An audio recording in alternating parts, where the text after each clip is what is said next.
Beautiful, bustling Budapest, the capital of Hungary, the vibrant city, full of culture and history. Hungary also has a rich chess history, one full of great players. Now it hosts one of the world's most storied chess events, the Chess Olympiad. Every 2 years, players from almost 200 nations gather in one place. Their goal? Win glory for their country. Hungarians have done this many times, including the women's teams in 1988 and 1990. I was there. But no host country has won since 2010 in the women's section and since 1998 in the Open. The last Olympiad in 2022 was full of excitement. The winning nations only clinched victory in the very last round. In the end, Uzbekistan and Ukraine reigned supreme. Who will come through this time? Welcome to Budapest, my friend. This is the 45th Chess Olympiad.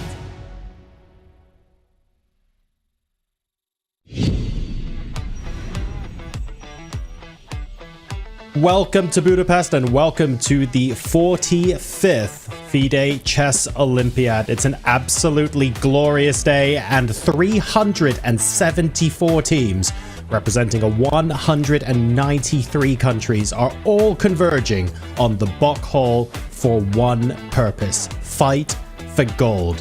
There'll be 11 rounds. This is an absolutely grueling competition and the peak of team chess. This is about as big as it can possibly get. The playing hall already incredibly full and we are getting ready to start some absolutely fantastic action. My name is John Sargent and joining me is Grandmaster Robert Hess. I cannot wait to get the show on the road. Robert, how are you doing today? I'm doing great. I'm happy to be your detective, your constable, whatever I should call myself today, John Sargent, sir. But I am excited for team chess. It is the pinnacle of chess, as you said. I mean, being in those playing halls, it's nerve-wracking, it's exciting, and it is truly the best of the sport. This really is the pinnacle for both the open sections and the women's sections, of course. A complete record here, 374 teams. Robert, that's a lot of chess to cover. You, as a player, as a spectator, it's impossible to cover every single board, every single game, all the time. How do you even begin to think about what kind of magnitude this event actually is? Well, as you're saying, there's so much chess to look at, not just as a fan, but as a player. For some of the players who it may be their first time in the Olympiad, they may never have seen Magnus Carlsen in person before. They may not have seen all these luminaries, so they're trying to focus on each and every move at their board, but they're distracted because, oh, look over there. There's this star that they have yet to see in real life. So, John, it's going to be tough for everyone to contain those nerves, but I think sometimes being nervous is a good thing because it means you care and it means that you're ready to bring your all. And it wasn't just the stars at the board as well. There were plenty of stars off the board too, as we take a look at what happened in the opening ceremony a little bit earlier on.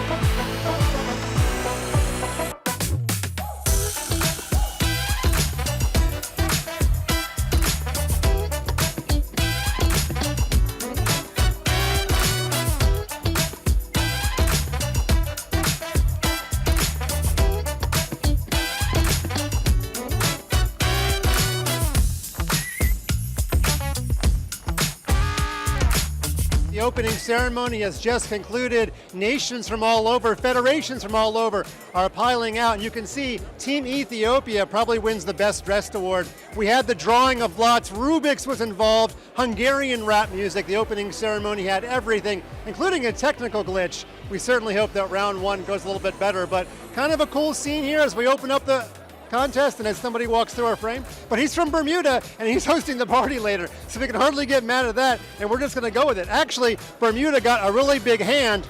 I wonder why, but we'll save that for later. The Olympiad from Budapest 2024 is about to kick off. Round one starts very soon. Back to you guys. I feel like we're going to have a little bit more of an in-depth conversation as to why Bermuda in particular gets such a big hand at the Olympiad and about this mythical party that maybe some people in chat don't know about. I'm certainly keen to hear more about it. But That opening ceremony as a whole, Robert, like the flame, the music, the dancing, it looked incredible. Oh, absolutely. What happened to the Bermuda party stays at the Bermuda party, but what happens at the opening ceremony, that's for the world to enjoy. And it's always a blast to see local traditions and customs and some local heroes like Judith Polgar take the flame and start the Olympiad officially. So, John, it is a whirl out there in Budapest, and I think that what's yet to come is going to be even more exciting. And for many reasons, this Olympiad is a record-breaking Olympiad as well. Let's take a look at some of the really cool statistics that you guys are going to get to see at home over the next 11 rounds.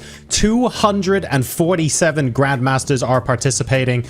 We got 7 of the world's top 10 players here as well. And of course, we couldn't get by without mentioning that Hungary did indeed win gold, specifically the last time they hosted as well. So, Robert, fingers crossed, maybe that's a good omen for the hosts here, and they could repeat that feat from almost 100 years ago.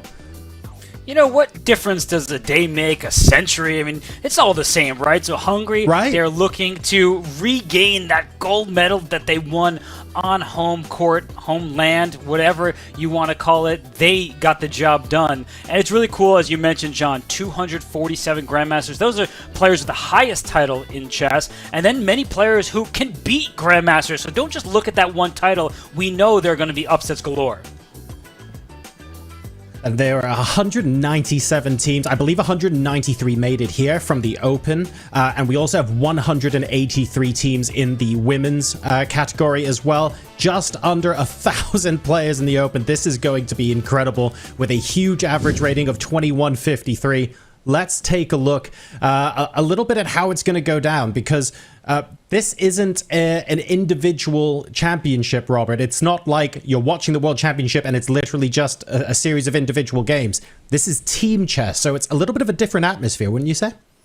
It is. It's kind of weird in that way because everyone plays their individual board, and yet every board contributes to the overall team score, which may mean that instead of focusing on your rating and thinking about, oh, all the accolades I have off the Olympiad stage, you have to say, if a draw secures my team the match, maybe it's time to make that draw. You have to put all your personal goals aside because it's all about the team and all about your country.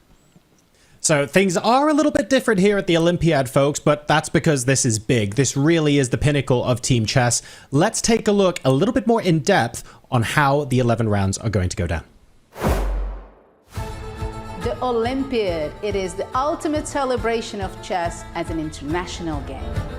Every 2 years, players from all over the world come to one city to answer one question: which is the best chess country?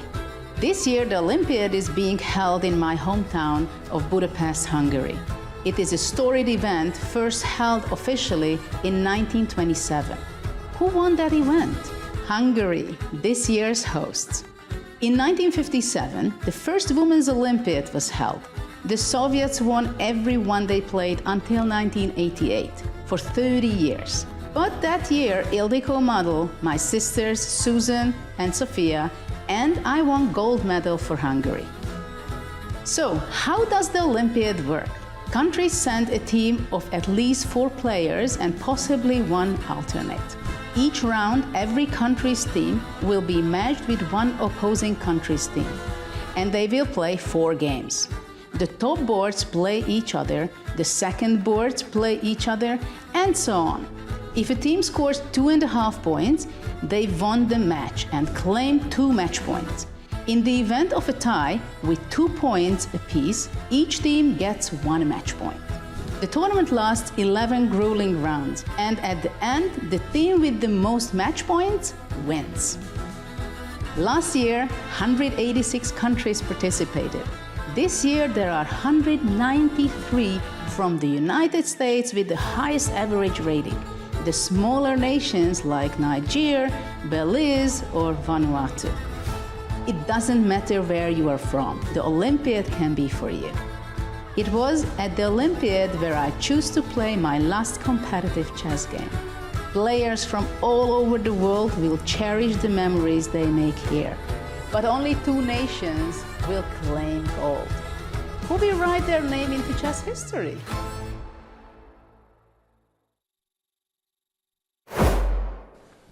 Welcome back, folks. If this is the first time you're watching the Olympiad, there's going to be a lot of chess over the next couple of weeks. Strap yourselves in and get ready. It's going to be fantastic. We also took a look at how things work, some of the differences between team chess and individual chess. Robert, does the feeling change when you're out there playing for your country rather than just for yourself? Are you still just mentally preparing exactly the same way and you're treating it completely the same, or are there little differences that you can't help but notice? Well, I had the pleasure of playing for Team USA at the 2009-2011 World Team Championships as well as the 2010 Olympiad, and there's a whole different level of pressure because you do put your country on your back, so to speak. Even if your country may not be big in the chess, you feel that pressure coming from the flag that you are representing. So, John, it is a testament to the importance of the event, but also is something that chess players, in their professional wisdom, they have to put aside. Now, let's take a quick look because the first round is starting soon. We're going to hop over to Mike Klein here, who happens to be by some of the top boards. Mike, what have you got for us?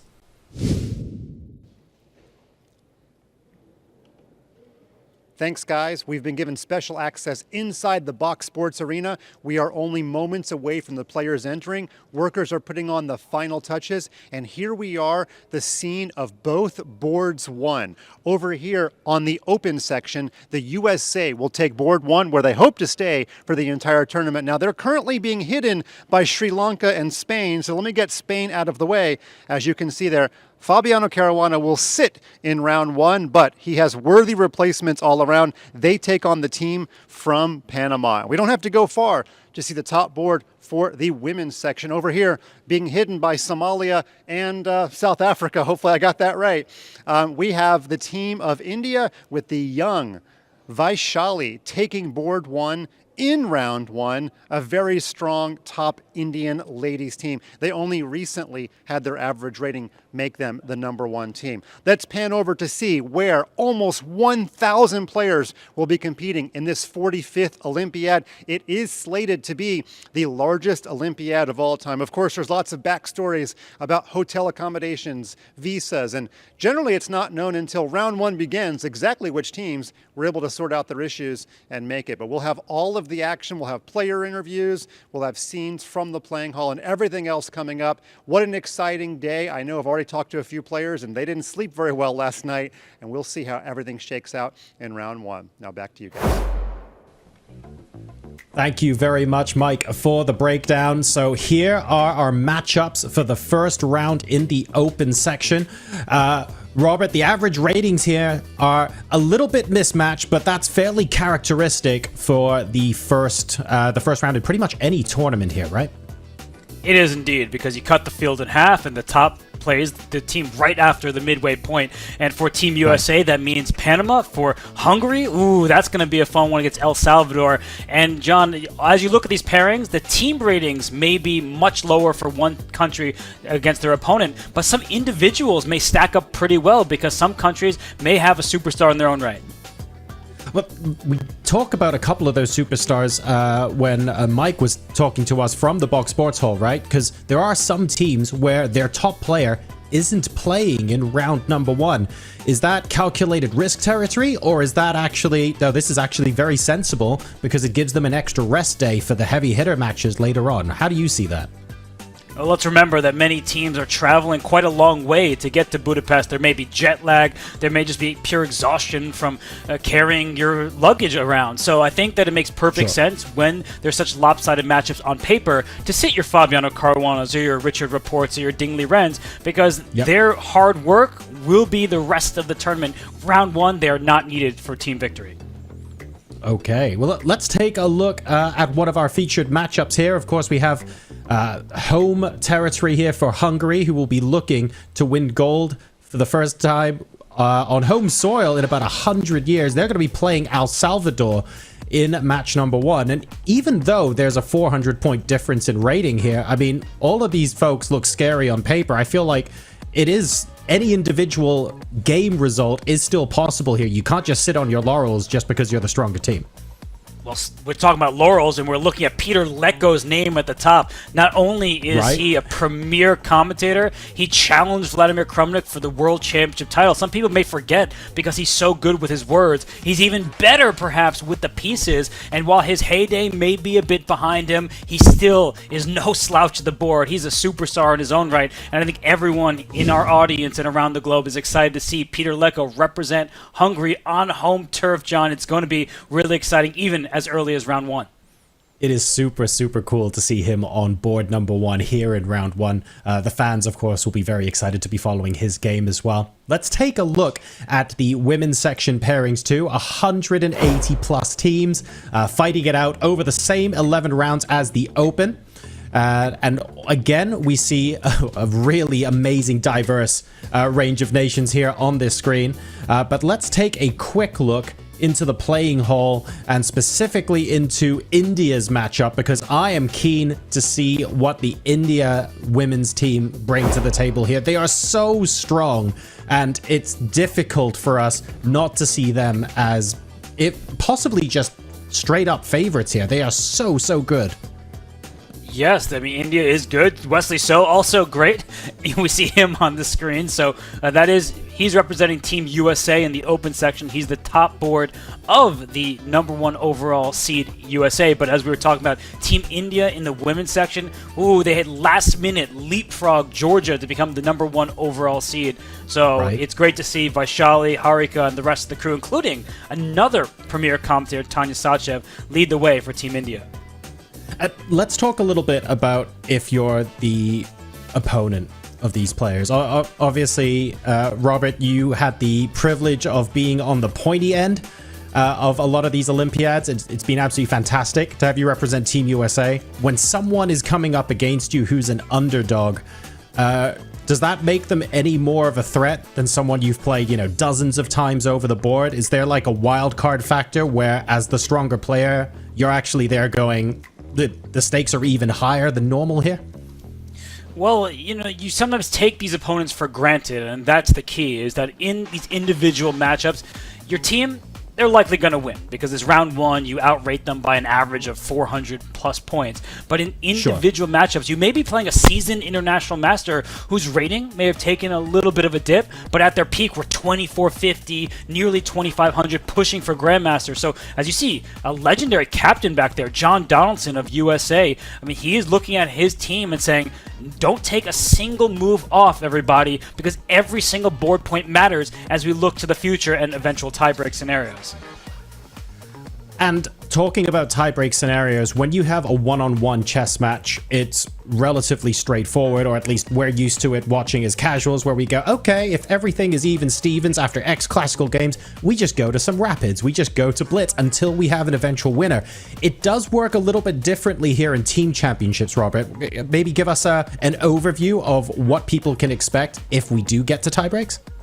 Oh, it gets really complicated. There's going to be napkin math. But what happens is you take the scores that you have against your 10 best opponents. So if you beat a team that ends up near the top and you beat them 4-0, that's huge for your tiebreaks. Whereas if you get off to these match wins 2.5, 1.5, your tiebreaks are going to suffer because you multiply your board points times the team's match points overall by the end. So it's a little bit complicated, but the point is, everyone, you want to score as many points as possible in victory. You don't want those slim margins.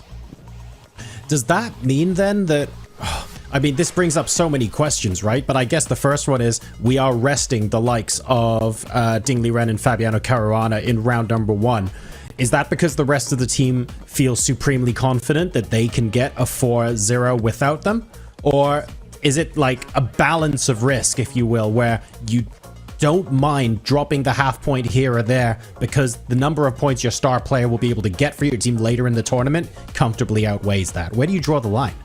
Well, even if the team doesn't mind, the individual does mind. You don't want to drop a bunch of rating points, even if you're trying to do what's best for your country. So you're always trotting out the lineup that you think will ultimately lead to team success, which in the case of USA is a gold medal. They want nothing short of that first place prize. And I want to make note, John, that 2 years ago in Chennai, India, Levon Aronian played the top board, as Fabiano set out in the first round. He was held to a draw by a young Angolan international master. So these games, as I say, I mean it with full sincerity, do not take them for granted. You will see some of these highly rated players lose a half point here and there.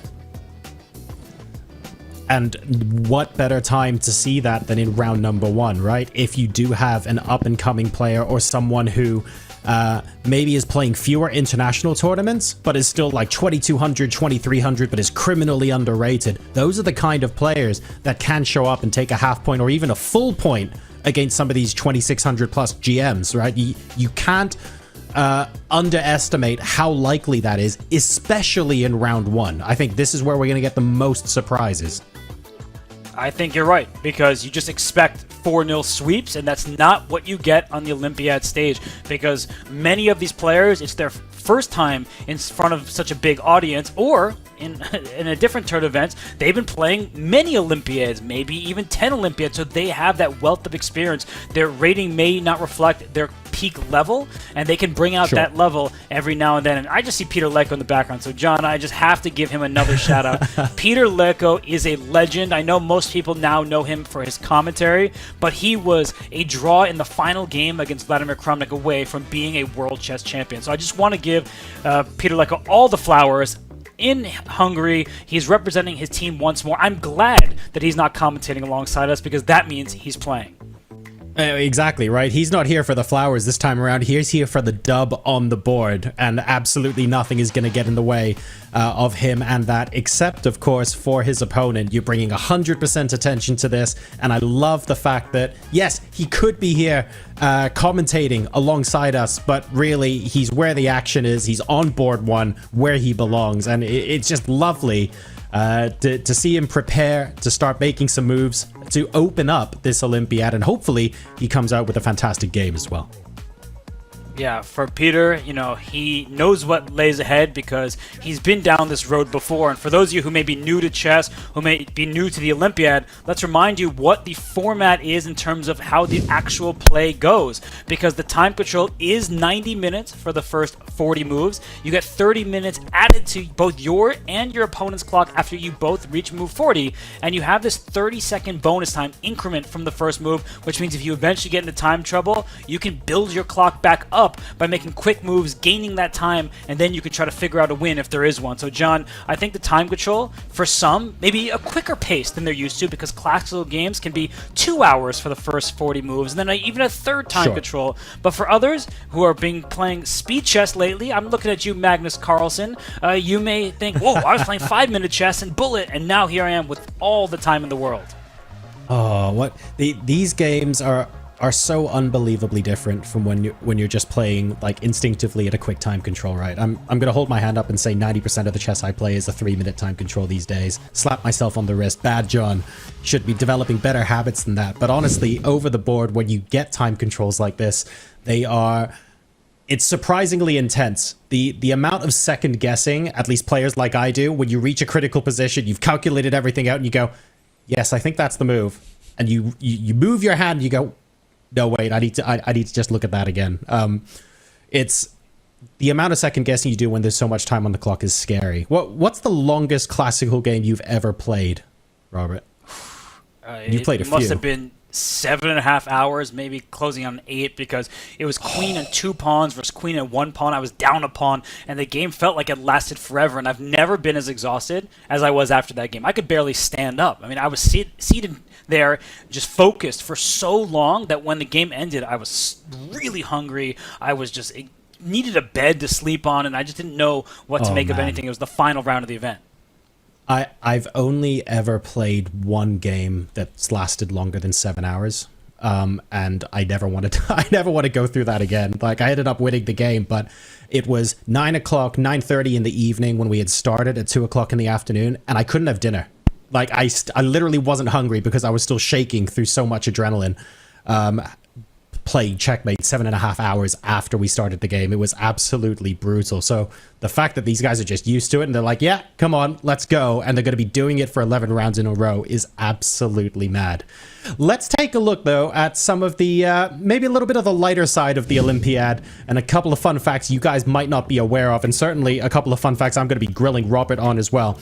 Let's get the first line out of the way. The infamous Bermuda party is held every Olympiad. There'll be some people in chat right now going, yes, I know exactly what you're talking about, but the majority, like me, are sort of tilting their heads a little bit and going, eh? Why don't you explain, Robert? What's this all about? I have already explained what happens at the Bermuda party stays at the Bermuda party. It is the night before the rest day, so after a really intense round, you then have a party where all countries come together, they celebrate, they're merry, and they may enjoy a drink or, well, maybe way more than just one. So the Bermuda Party is a get-together that's held every single Olympiad, hosted by the Bermudan team. So it's a very fun event for people all around the globe, and participants really enjoy that relaxation before they get right back into it. And then well, more on that a little bit later on, especially because I love Bermuda and I'm visiting next year, so I need to get some tips. But the US has won 20 medals, but has never organized an Olympiad. Is there some secret here that I'm missing out on? Maybe that's the key to success, where you don't have the pressure of playing a home Olympiad on your shoulders. What would you say to that? I think the reality of the situation is just that it's too expensive, and we already see, unfortunately, that there are visa issues for some countries, some travel issues as well, that the U.S. not known to be a place where visas come easily. So I think if we're just being honest, that is probably the biggest obstacle, not just because USA wants to win gold and doesn't want that added pressure. Sure. This next one, I don't even know how much of a discussion point this is. It's just absolutely impressive. Tigran Petrosian only lost one of his 129 Olympiad games. So, you know, doing quick maths here, comfortably over a decade, 2 decades, sorry, worth of play at the Olympiad, and he lost one game. I can't think of another player off the top of my head that even comes close to having that sort of record, specifically at one event. That's so impressive. It must just be different, I guess. You go into a different sort of frame of mind, a different mode, if you will, in your brain when you're playing for teams like this. That's an incredible stat. I just don't know what to say about it, because one single loss, and considering the opposition he faced, it's just ridiculous. And he was a world champion, so you may expect to have fantastic results, but there's fantastic, and then there's only a single loss at all of the Olympiads that Tigran Petrosian played in. So that's remarkable and should not be discounted. I mean, that is ridiculous. And I want to touch on just a little bit on that next talking point as well. So prior to 2008, teams could have up to 2 reserves.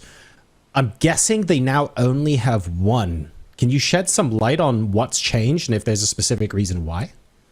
Well, Olympiads also used to be a bit longer. There were 13-round Olympiads and things like that. But I think it's just maybe they don't feel that the second reserve is necessary. It also cuts costs down, if we're being honest again, that when instead of having 6 players on a team, you just have 5. That's a fewer hotel room per team, and that really adds up. So I don't think that teams really feel like that's a problem, because you don't necessarily need 2 reserves. I think everyone can handle a typical chess tournament length is 9 rounds. This is 11 rounds. There may be more intensity, more eyeballs, more scrutiny, but still, the chess is the chess. So I do think that it isn't that big of a deal. All right. Well, we're still setting up in the playing hall at the Box Sports Hall. We're getting ready for round number 1 to start. The clocks will begin momentarily. We'll be heading to a very quick break. And when we come back, the pawns start getting pushed. See you guys in a sec.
Hello everyone, we are live. We are finally getting the first round underway in Budapest, Hungary. Let's go ahead and take a look at some of our games.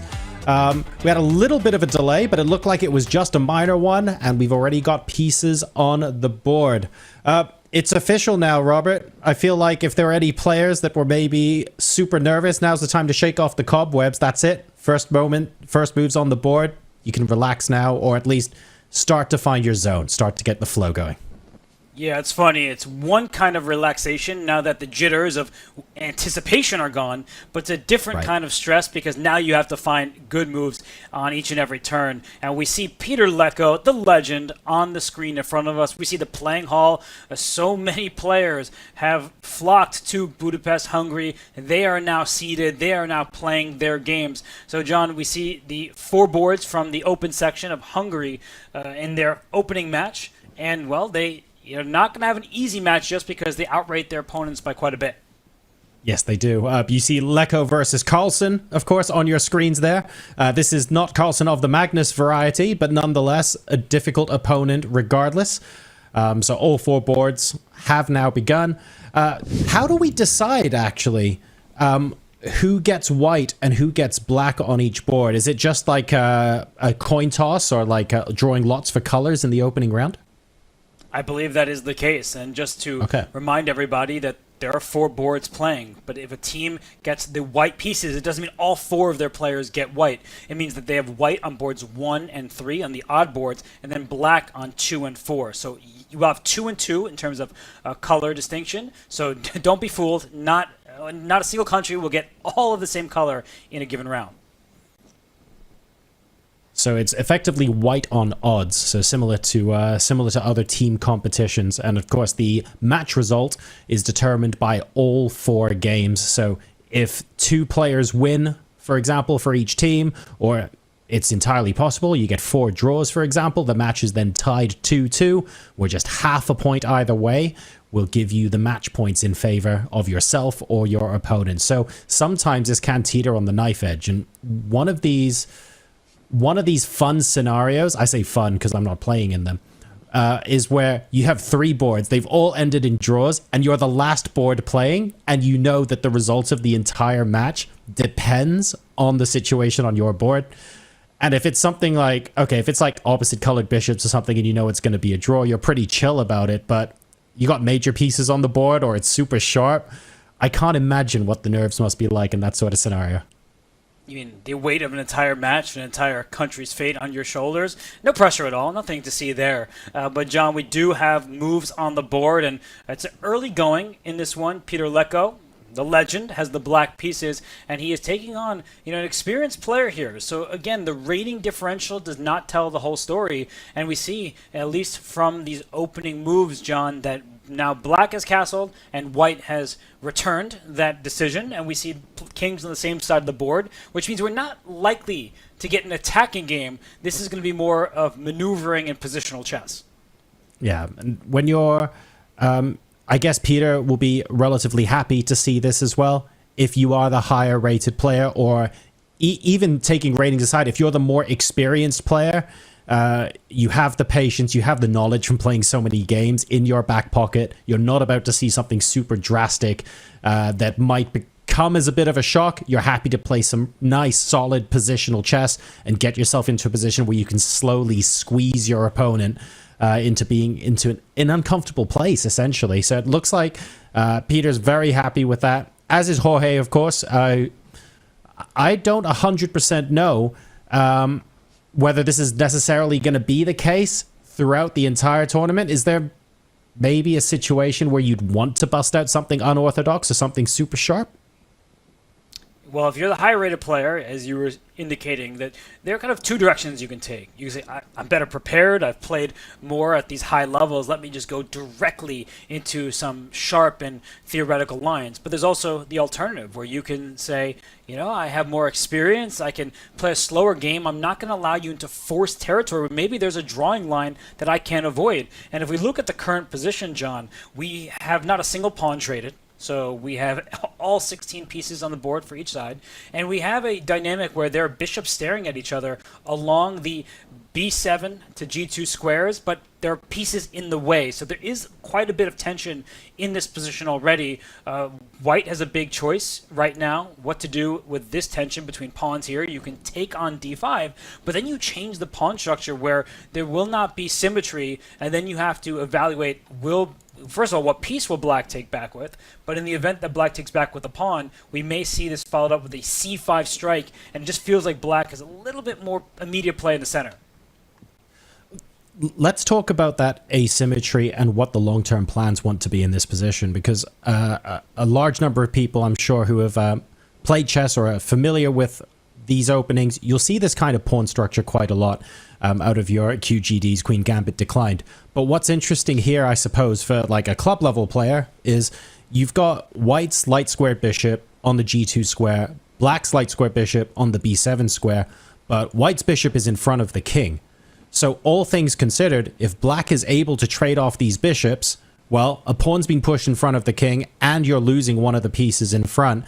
I guess white wants to keep that bishop on the board, at least for now.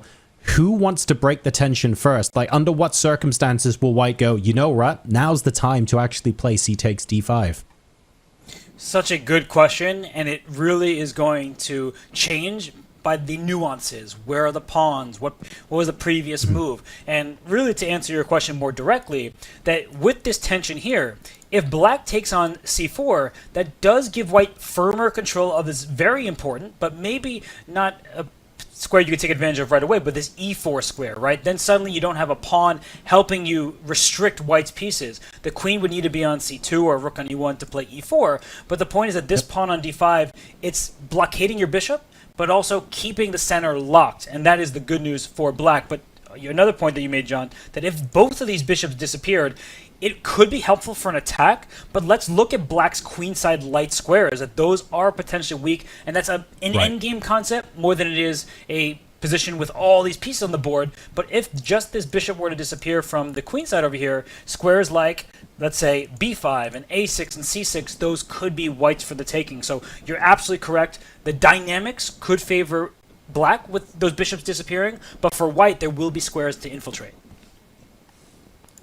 So I guess now we wait and see where we actually want the pieces to go in the long term. There are still question marks, for example, over white's dark square bishop. It's a couple of moves away from going anywhere. I guess the queen will probably want to come out to c2 at some point for white, and then black's got questions to ask about the knight that's still on b8. So there are still plenty of options available to both players, but ultimately this will be comfortable positional territory that both players know very, very well. At club level, we might be looking at this going, oh, this is getting complicated. They probably rehearsed this in their sleep last night, probably 3 hours in, and they've still got the next 15 in the bag, presumably. Well, they are familiar with the contours of this position, but perhaps not the specifics. After all, there is this knight on d2, which is not a typical fourth move from white. There was a check on the diagonal, and white blocked it with a knight. So there are these small differences, John, that really add up. And we know with classically trained players like Peter Leko, you tend to want to find the perfect move at all times. So I think white right now just trying to figure out what to do about this dark square bishop. Will I play b4 and fianchetto that piece? Will I drop my queen to c2? And I would say the downside of putting your queen on c2 is that black may want to put a knight on d7, a rook on c8, and a pawn to c5, and your queen may be caught in the crossfire as the future of this board opens up. So you're not just thinking about individual moves, of course, but what is the direction my opponent is likely to take, and that's what makes chess very difficult. There's also the psychological element to that, right? You mentioned an unusual move, knight to d2 on move 4. Not something you typically see, so we're already going into sideline territory. If you're the white player here, you could be thinking to yourself, my opponent is a seasoned veteran of the game. He is going to know the line I would normally want to play to 23 moves. I'm not particularly interested in going into this. The endgame structures, he knows them inside out. I don't think I can get a full point, or I don't stand a chance of getting a full point if I do that. Why not go into a sideline of my choosing early on in the game? And that helps even out our experience a little bit, because maybe I've prepared something specific that will make my opponent not uncomfortable, but certainly less comfortable than if we go into something he's played hundreds, if not thousands of times. But isn't that one of the worst feelings when you're the one who dictated the course of action? You chose a rarer continuation, not unheard of, but still something that's not seen as often. And then you're the one thinking. So I feel like from the perspective of Peter Leko as a grandmaster in this matchup, he can't complain one bit. He spent 2 turns with his dark square bishop, first putting it on b4 and then dropping it back now to e7. He did not want to give his bishop up for a knight. But it's not like white has gained all that much because the knight does block the bishop, so white has not won a tempo. So all things considered, we have a very normal looking position. There is some slight tension, but nothing major happening yet. So as we shift away from this board, John, I just want to say that I do think that Peter Leko is probably very comfortable thus far because he is the one away from the board, his opponent's on the clock. Right, so that's board number 1 in El Salvador versus Hungary. Let's go ahead and take a look at some of the other board ones that we have available to watch elsewhere in the room. Remember, guys, 193 different teams in the open section, 181 different teams in the women's section. There's a lot of chess for us to cover over the coming hours, days, and a couple of weeks. What looks particularly interesting to us here? Some very familiar top names across the top 7 boards. I like how we have different colors as well, Robert. If I'm being honest, that's a nice touch. I like the different board design. It really is. And I think what stood out to me is that it looks like a Norwegian flag, but it doesn't say Carlsen, and that's because these top players often sit in their opening round matchup. But then I see the board that is second from the right on the bottom row, and Anish Giri is playing in front of that Dutch flag, so not all top boards are sitting out. Sometimes they want to get in the flow of the tournament. They want to get in as many games as possible. So we see Anish Giri is playing, even if Magnus Carlsen isn't. And then on the board that's second from the left on the bottom, this is a fan favorite. This is an Olympiad gold medalist from 2022. Nodirbek Abdusattorov, one of the young superstars in the world of chess. He is playing the white pieces down there. So I'm happy to go wherever we want, but I just want to note that some teams have decided to trot out their number 1 player while others are letting them rest. Ooh, let's go ahead and take a look at Abdusattorov's game then, if we get the opportunity, because I believe they're also one of the only teams, or certainly the biggest team that I know of in this Olympiad, who I think are fielding an unchanged top 4 from last time to this time. Is that correct? Have I made an error there? You are indeed correct. That is true that they have the same exact lineup, which is rare.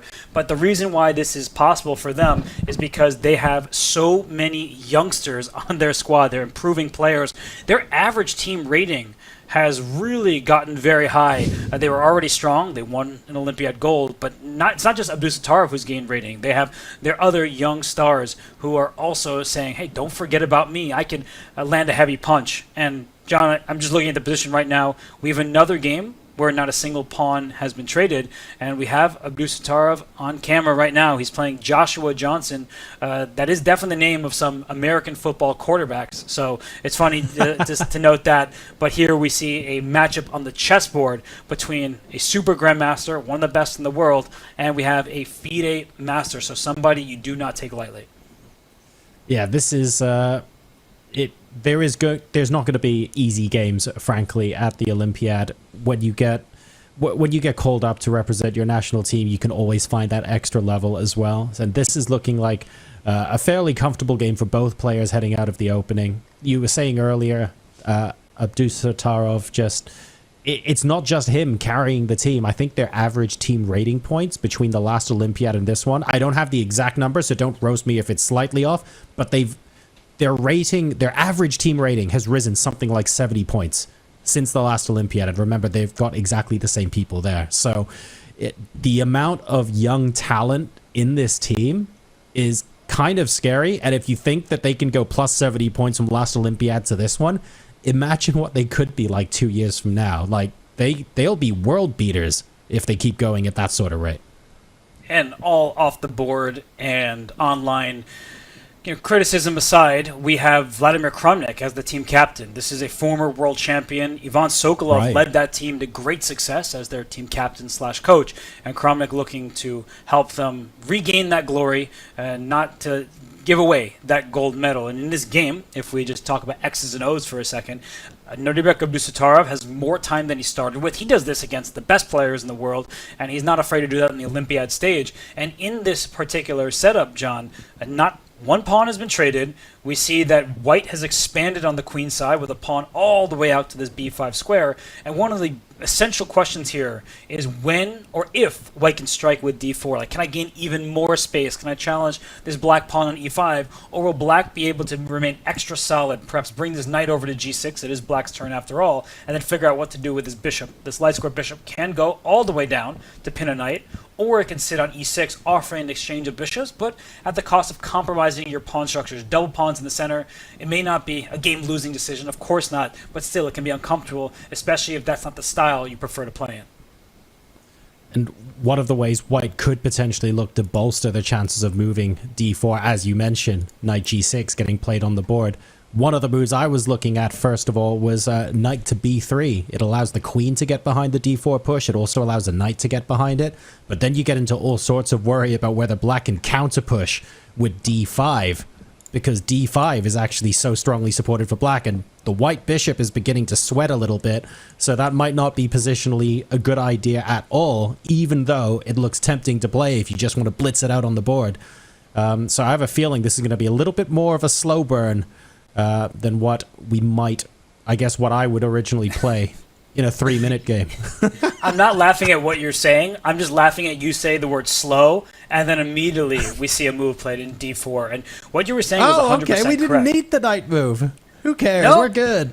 No, it's all under control, and this knight is doing an important job of protecting this pawn on e4, and we may already see some tactics fly, because there are some center tricks that are available, right? This knight can take on e4. I can just put this on the board quickly. Then in some positions, you can take on e4, and after white takes back, black plays this move d5, and you have this center fork, so you've given up a minor piece for a pawn. You are going to win that material back. We see that the engines slightly prefer white in these positions, but my point is that overall, that you have to keep an eye out for these sort of tactical shots where it could allow some simplification, it could allow the board to open up for both sides, frankly, but also maybe some of these positions could allow black to ease this position, not feel restricted at all. So this has not happened, of course. The player with the black pieces, Joshua Johnson's still thinking, but this matchup, not just on this board, but the others as well, promises excitement. Let's go ahead and have a quick glimpse at board number 2 in exactly the same matchup, where we have a very interesting position indeed that apparently, and I say apparently, this is all still theory, which is actually incredible, because to me, this already looks like an absolute mess on the chessboard. Maybe if white's king and rook were the other way around, I'd be feeling a little bit more comfortable about this, but as a lay person looking at this right now, my first thought is something I absolutely can't say on camera. My second thought is, how the heck did they get here? Yes, let's actually rewind. I just want to point out before I do that e6 is the only move that keeps this position at status quo for black. We see the evaluation bar right in the center. It means that despite giving up a pawn, white is no worse. But this does look weird. I'm going to be honest with you, John. I did think that the king was on g1 and the rook was on e1, and I was wondering how e6 could be acceptable, but it's because the rook is on g1. So let's start from the top, because I think our viewers at home may be wondering, how in the world did we get here? It started as a Sicilian. It's often very sharp territory when we see these moves played, and then after knight f6, knight c3, normal development, protecting your pawn that was just attacked, black plays this move a6. So we're in Najdorf territory. This position has been seen countless times. And then rook g1. This is all the rave, John, where players, they just bring the rook over. I see you. I know you're upset about it because your coach always taught you to develop your minor pieces. Don't just move your rooks. Allow yourself to castle. I get yelled at for playing this. Yeah, and I'm going to yell at you as well. You know, we just really met yesterday, but still, rook g1, what are you doing, John? I think it's quite clear. G4 is what's lined up. You want to spring forward on the king side, because if the black king has any idea of going this way, you're walking right into what will likely be a vicious attack. So rook G1 is just getting ready to throw your pieces forward.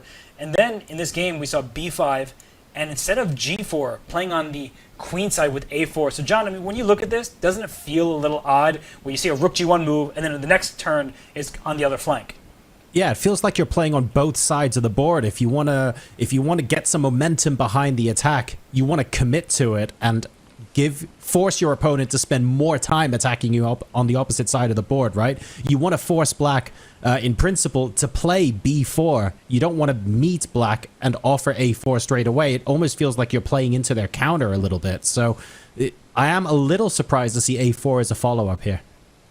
Yeah, it just goes to show that when people push pawns, they can become extended to the point where you can more easily attack them. That's often why you see pawns close to yourself. The one good thing about pushing your pawns far is they kick more valuable pieces away, and in the game continuation, we did see the knight get chased. It hopped forward to d5 because, of course, it wants to go forward rather than to retreat. And then we see the pawn grabbed on e4, and the game is going quickly. Bishop c4 played is where we tuned in, e6, and look at this. The only move, according to the position, that keeps the dynamic play as it is queen to e2, and this does make perfect sense. This is not just a sacrifice of a knight, because if this knight is indeed captured, you're about to see what happens. Bishop takes d5, there's a rook in the corner, there's a knight that's pinned here, and white is much, much better, because if that rook saves itself, we do see white with these healthy minor pieces in the center of the board.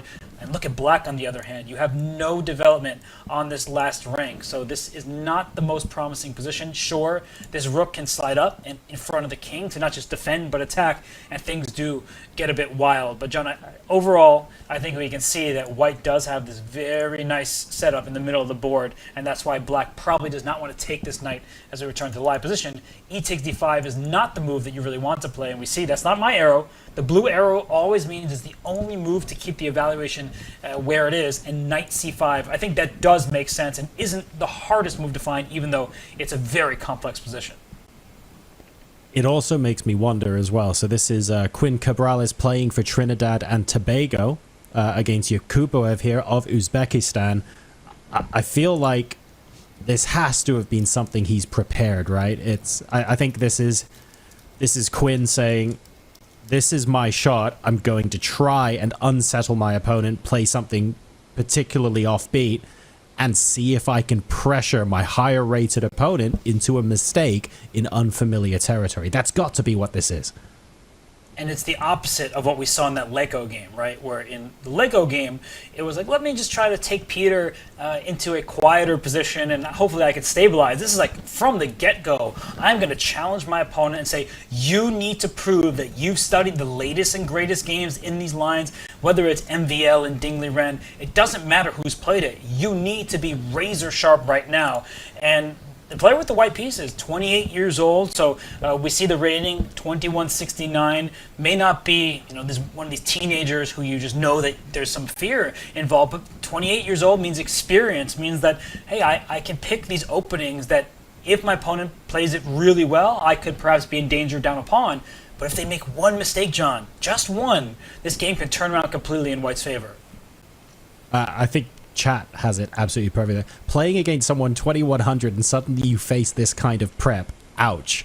Like, Yakuboev will be familiar with players trying to do this to him. When you're a big player, when you're a famous player, when you're one of the top players in your country, you will be facing this sort of thing all the time. And I'm sure you've faced it countless times as well, where you get someone who's able to study and analyze all of your games, and you know very little about them, although I suspect they might know a fair bit about their opponents here. But these sort of punches, do you just get used to them being thrown at you after a while, or is it still just as nerve-wracking every time?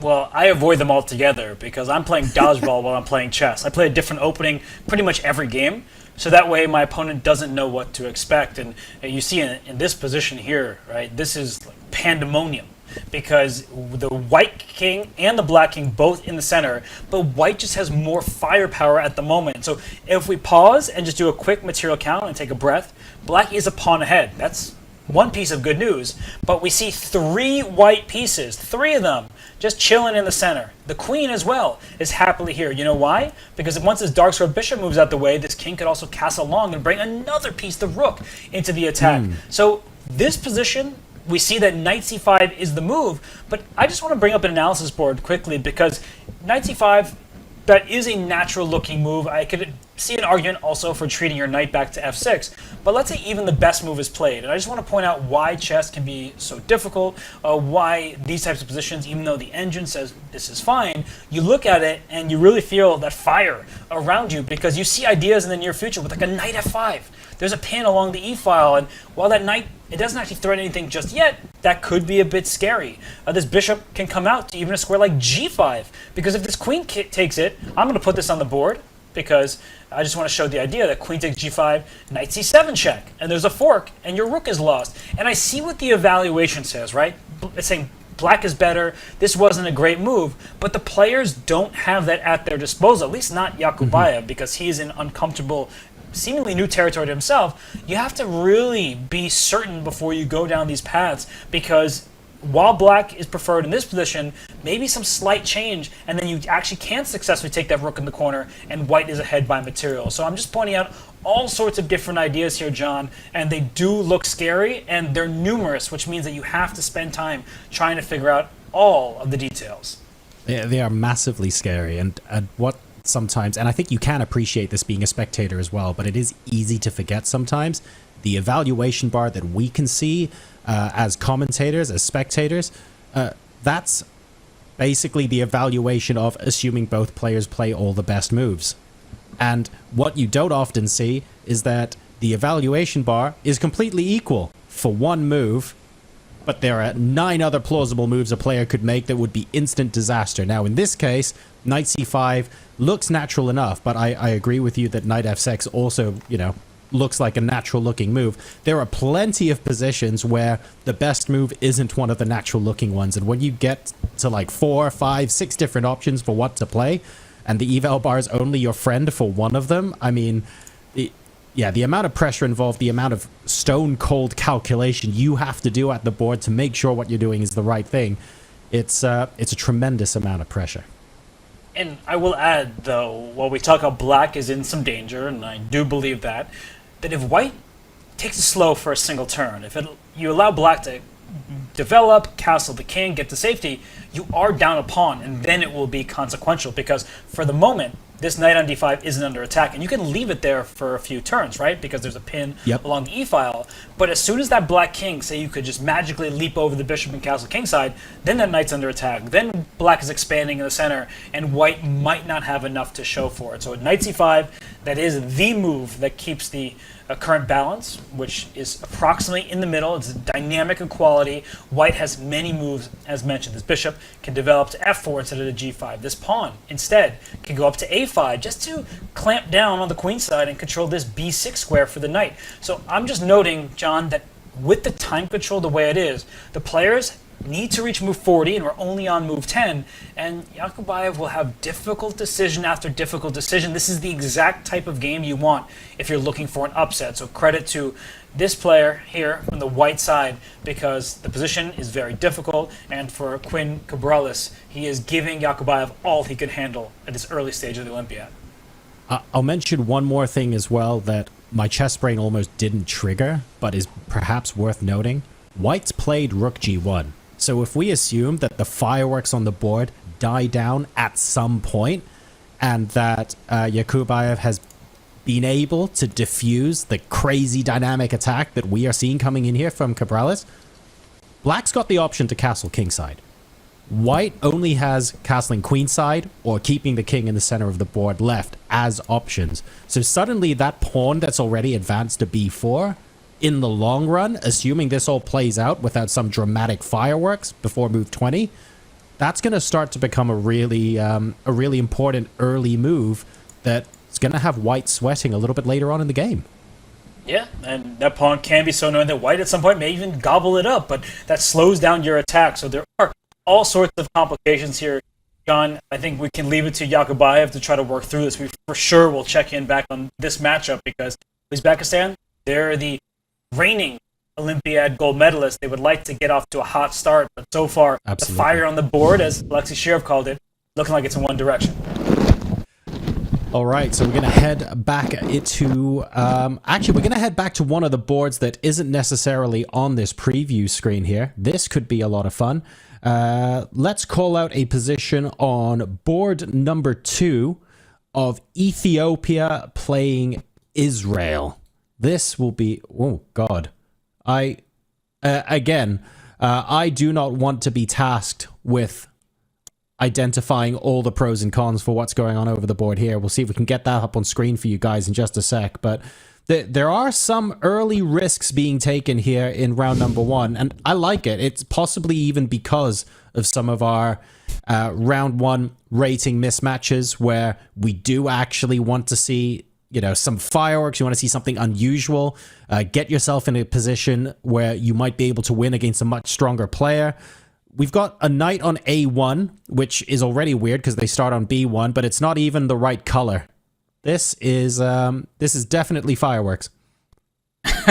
What a position this is, right? There's a black knight on A1, and there's a rook missing, so clearly that knight took a rook, and then white just played bishop to F4. So I think we should start from the beginning, just because I'm also confused how we got here, where black is a full rook up. Like, you didn't even give up this knight, and this knight can retreat back to c2. So black is a full rook up, but white has a very healthy lead in development. We see 4 minor pieces out. Very strange. Let's go back in time. Let's start from the beginning, because I'm very curious. We had a queen's pawn game. So far, very, very calm. We do see a capture on c4, so it's like a queen's gambit accepted at this stage. And John, as we go forward here, black tried to cling on to this pawn on c4. So I think now we see where black sacrificed development in order to claim material. Yeah, and I'm always really nervous when playing similar positions or like playing similar ideas to this kind of thing, right? Because you think to yourself, yes, okay, you can get... I believe that a lead in development, especially in the early game, can lead to some really devastating attacks. But if I can't see the attack in my mind's eye, I'm just sat there endlessly going, is this worth it? Should I have done that? Is this the right thing? Like, if you can't see this through all the way to the end, how do you justify sacrificing something like this? And then you get into positional sacrifice territory where really strong players look at it and go, oh yeah, that's completely worth it. And I'm sat there going, really? This is some of the hardest stuff to calculate and justify, I think, in the game of chess. It's really incredible. Well, one of the first things newer players learn about chess is the point value, how much each piece is worth. And black is a point ahead, right? You have an extra pawn. But that's not actually how we should be looking at the game, at least not completely. We do like our material, but what does white have in compensation, which is often a vague term? White has complete control of the center here. White has 2 minor pieces developed, black has none.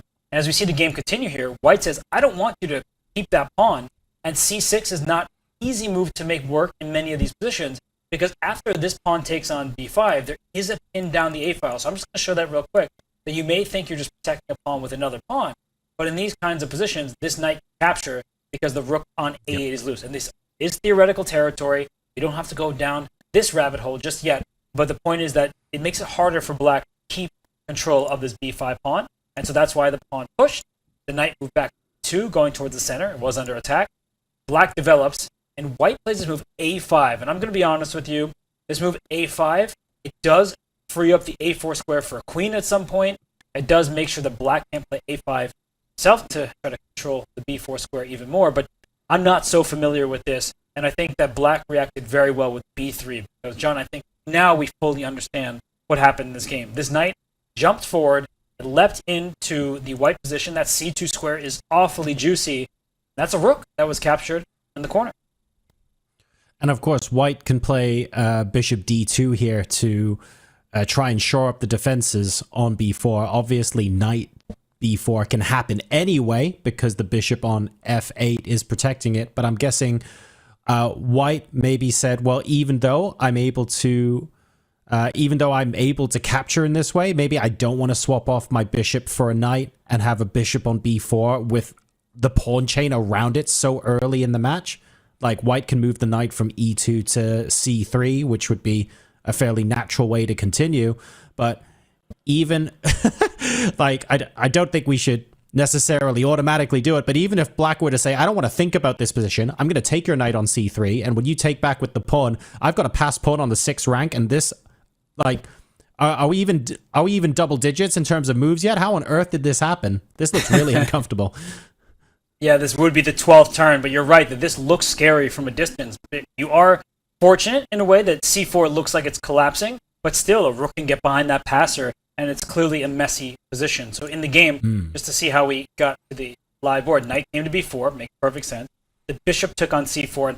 I see the question marks, and I'm going to do that thing that I do because I don't agree with it. I think that maybe objectively this was not seen as the best move, but I like the style that White's playing with, the flair. It may not work out. White might lose this game in 25 moves, but I have to appreciate some cool sacrifices just to prioritize development and just to, I think, give it a more objective picture. That it didn't like bishop takes c4 here, and it is saying that actually White is doing okay, but with this check on c2 looming, I mean, it doesn't actually seem easy to continue in this position. You can't stop that check in a meaningful way.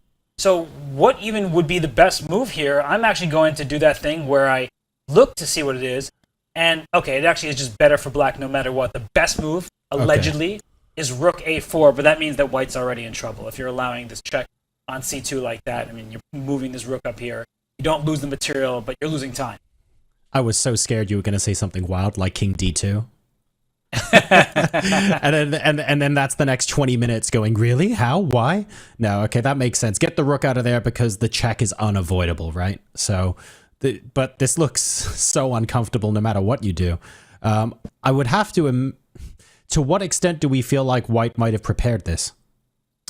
Not a high extent, because I'm looking at the clock, and I'm just going to bring back live position, because we see the current board is with these lovely minor piece development for White, but I'm also looking at the clock, and White isn't playing every single move instantly, which may mean that you're just remembering what you've studied, or you're just going around the playing hall looking at all these great games. But now that the knight's back on c2, John, I do think we have to take stock.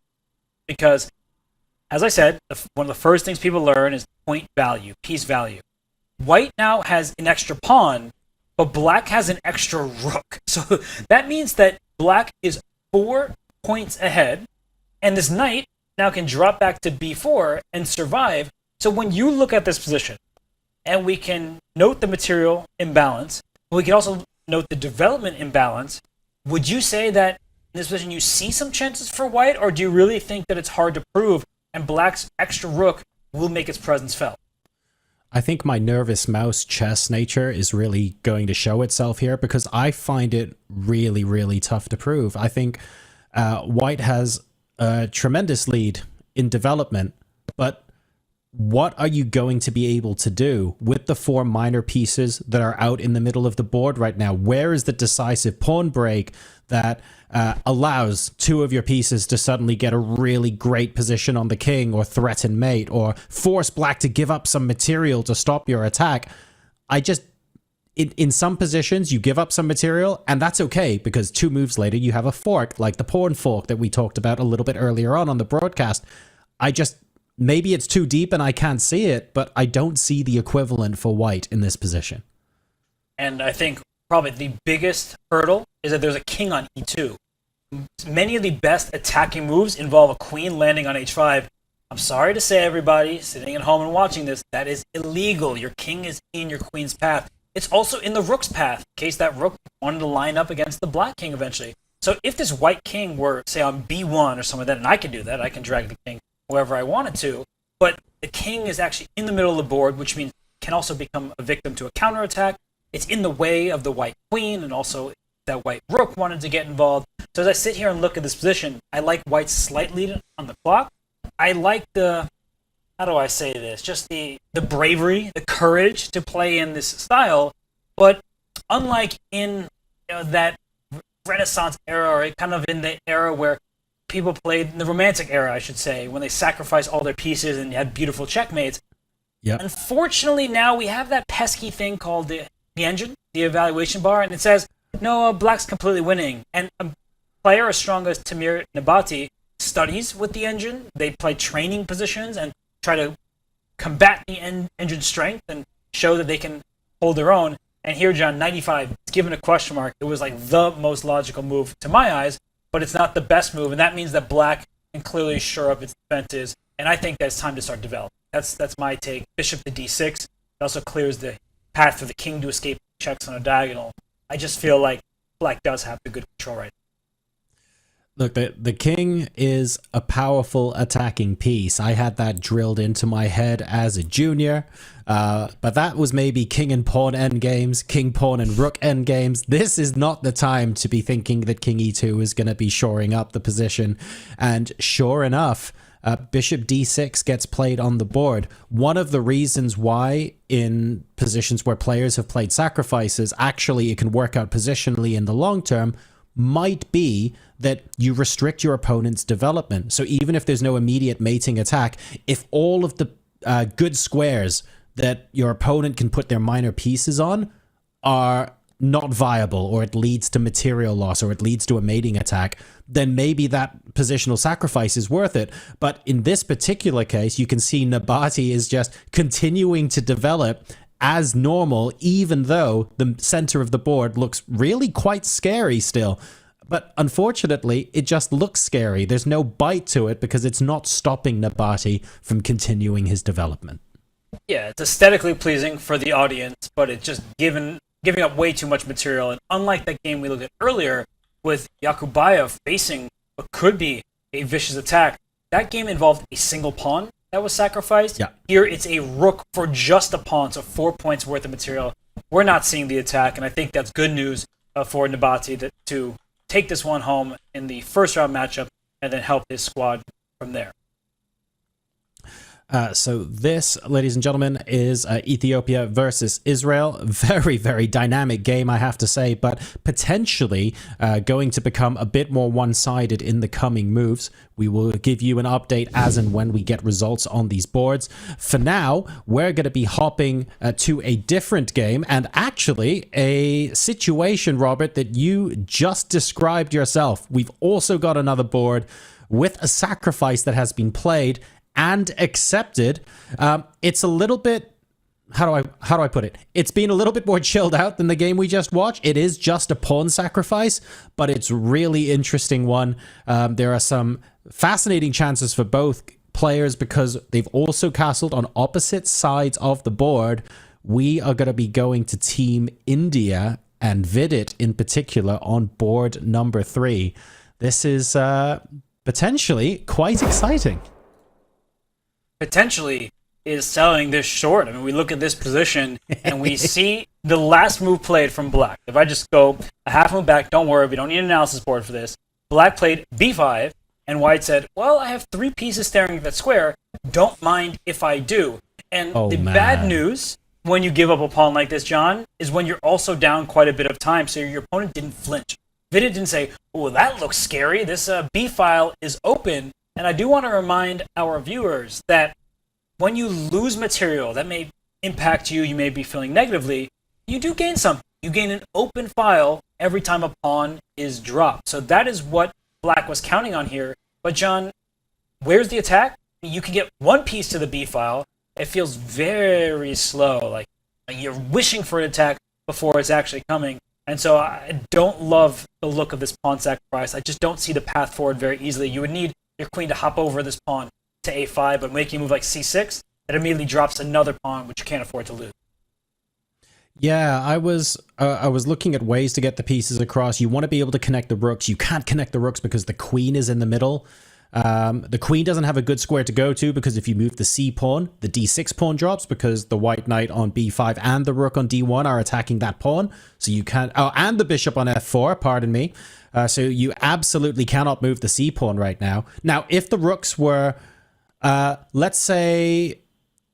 I don't know. Let's say the other rook was on c8 and the queen was still on d8. I'd be a little bit more comfortable with that because it feels like you can double the rooks and you can get something going on the b file and start to put some pressure on white. But it feels like black's got, how do I put it, some problems to solve himself before he can get going with the attack. So launching b5 and initiating that opening salvo saying, here we go, has me questioning just a little bit if this was premature. You said, how do you say? And I'll give you a one-word answer. Nothing, because that's what Black has. It's unfortunate because it was a decision that he was trying to aim for the white king, and he's playing a much higher rated player, Vida Gujarati. He won the Grand Swiss in the Isle of Man, qualified for the candidates. Candidates didn't exactly go his way. He did beat Hikaru Nakamura in both of their individual games. He's also a mainstay of the Indian team, and he is beloved in his home country. And he's here to win a gold medal for his team, for his nation, to make them proud. And right now he's off to a good start. He's just a pawn ahead. I'm not seeing the compensation. I will say one thing for Medio Akir, which is on the surface, and admittedly for for someone who's much stronger than I will possibly ever be, maybe he should have seen this coming. But at the same time, that open B file, like superficially, this looks like a sensible idea. It doesn't look too bad. I just think maybe it's mistimed, if that makes sense. Like maybe there's a universe where we could get this to work and Black can get an advantage out of this, but that would have had to have been played later in the game, where a bit more of the major piece development had already taken place. You said it best, that this rook on f8 is the problem. The queen not allowing the rooks to connect. I'm going to pick up the rook and put it on b7, and if this were the case, I would be singing an entirely different tune. But that rook is sitting on f8, the queen is in its way, you can't easily push your pawns because you're not getting anywhere, and at some point, even if you have a rook on this b file, White can make a move like b3 at the right time just to close it down and keep the pawns protected by other pawns. Black's bishop on e7, very passive, staring into its own pieces. I just don't feel like you have the weaponry, the artillery for an attack, and White snags the pawn and says, see you later. And moves like b3 also. Oh, you're moving a pawn in front of the king. This could be dangerous. The two bishops are on the board and all of that. Yes, but if it takes Black another 5 or 6 moves to capitalize on it, you've got the time to compensate. You've got the time to get your pieces into position and to capitalize on the material that you have gained so far in the game. We're continuing our theme of sacrifices here. I love it. If every day is like this, I've got absolutely no problem with it at all. We're now going to be going to the board of one of the youngest players at the Olympiad. It's a very pretty position. Unfortunately, said youngest player isn't crushing it and about to win this game, but it is Josep Vegonzones versus Daniel Coombs, Andorra versus Guam. And we have a, dare I say it, a delightful puzzle of the day style sacrifice here with the h7 pawn completely obliterated. And this game is... looking tricky would be an understatement, but a really, really nice sacrifice there on h7. Yeah, I'm going to go back to show where that happened because this king the bar is not equal, by the way. Don't like, you guys in chat, you don't need me to tell you that. You've worked that out. No, and we see here where it all went down. That White, after bishop d7 was played, and I have to note, it's just such a natural developing move, bishop d7, but it unfortunately earned that double question mark. It's a blunder, because bishop takes h7 check. Yes, this is a known tactical sequence. You are bringing your enemy king out, but it's forced, right? The king takes the bishop, and we deliver another check. The king has no legal moves except to step back to g8. That's the only square available to it. And then in comes the knight to g5. It's given the blue arrow, which means the only move that leaves White with this mating attack and overwhelming lead. But it's also a very obvious move after the initial sacrifice. And so queen h7 is checkmate, John. And so the only way to stop checkmate is to move your rook out the way, but that's not going to get the job done for much longer. This f7 pawn is hanging if you want to scoop that one up, and the queen can also land on h7, forcing the king, smushing it in over there, and trying to go right after. We could show just the direct path if you want me to.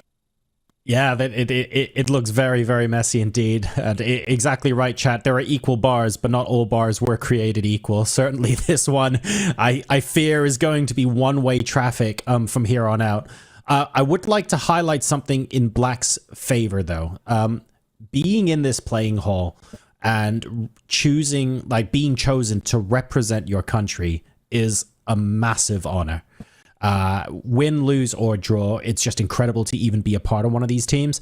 And I'm not saying I'm showing my age here by complaining about it, but Black was born in 2013, and that hurts me. That hurts me deep in what I guess is now my boomer heart, because that's incredible. I can't believe he's at the Olympiad. So I hopefully a long career ahead of him, and fingers crossed we see Daniel in many more of these competitions. It's fantastic to be selected for your country. And I'm talking like it's the end of the competition. You've got the rest of the tournament to go. So hopefully we get to see some crushing wins a little bit later on under his belt. Yeah, don't be surprised if this is one of the players with the biggest rating gain in the tournament. I can just show the checkmate quickly if we want, just because it takes no time, and I think the audience would benefit from it, because they may be wondering, well, can't this black king escape because queen h7 is the checkmate threat? So I just want to show what happens if the rook slides to e8, giving the king some breathing room. Absolutely. Here it's actually very direct. Queen h7, king f8, and they often tell you when there's a forced mate, well, you got to make forced moves. Checks will do the trick. The knight has to block, only legal move. And now we look for checks, captures, and threat. Here's a check. The knight comes to h7 on the rim, but actually is grim, not dim here. And here, another check. A new piece is added to the party. This bishop gives a check. And if you push your pawn to f6, the queen takes this pawn on g7. Not just check in this case, it is checkmate. And just to show how this one would end, the knight could have blocked instead. It doesn't help out. Do not take with the pawn, everyone. That would be the natural looking move, using a less valuable piece, but allows the king to escape to d6 for a little while. Bishop takes, pawn takes, and queen takes f6 is check. It's mate. It's game over. So I wanted to say that this is the direct path forward. There's no stopping it. Unfortunately for Daniel Combs, this game will not go his way. But as I said, I wouldn't be surprised, John, if he is the player who gains tons of rating points in this event. He's from Guam, and I just want to ask the chat a question. Who is the strongest player who was born in Guam? That's not a trick question. It is something that players could know if they pay close attention. I actually wouldn't know. I've been to Guam. I absolutely love it there. One of the best places in the world, to my knowledge, to train to scuba dive, of all things. They've got lots and lots of places to dive. I did some of my certification there back in the day. But yeah, I don't know. I imagine it would be a really strong player who was born in Guam and represents another federation. I feel like I got that hint from the way you asked that question. But beyond that, I'm not sure. We've got a lot of guesses coming in chat. There are two front runners in chat at the moment. At what point would you like me to tell you who they are? You know, maybe in a few minutes. Maybe we won't tell them. Yeah, I'm going to let everyone get in on the guessing game of who the strongest player born in Guam is. We've got... Oh, I see. We now have three front runners in chat. We have a lot of people saying Ray Robson, a lot of people saying Hans Niemann, and a lot of people saying Robert Hess. So, you know, one of those three might well be who ends up being the correct one there. But guys, keep guessing away. Maybe we'll reveal the answer to you after our break. We are coming up to one now. Huge thank you to everyone for tuning in so far. We are here for the long haul. These playing sessions are 6+ hours long, folks, so don't think we are disappearing anywhere. We're going to be going to a very short break, and when we come back, continued live coverage of the 45th World Chess Olympiad here in Budapest, Hungary. See you folks in just a bit.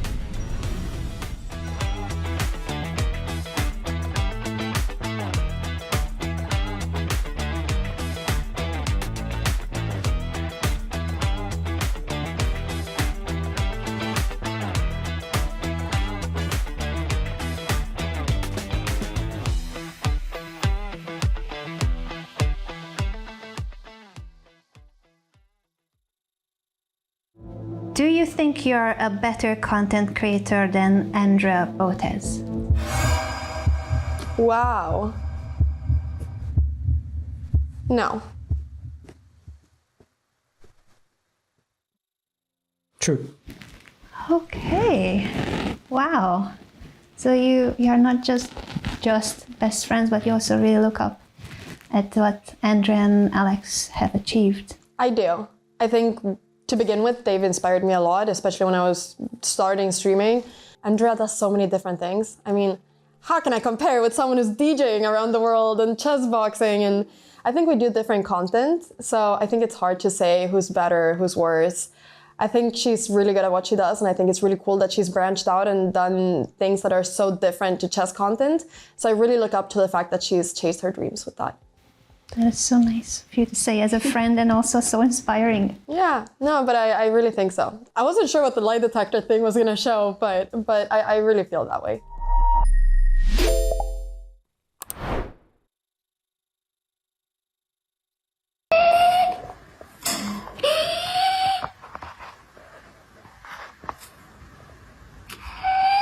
We're about to find out, honey. We just got started, so I'll let you know. Thank you, everybody.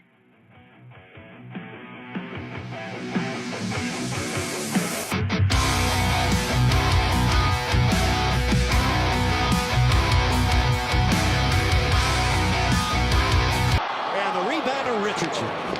Still an opportunity with a minute to play.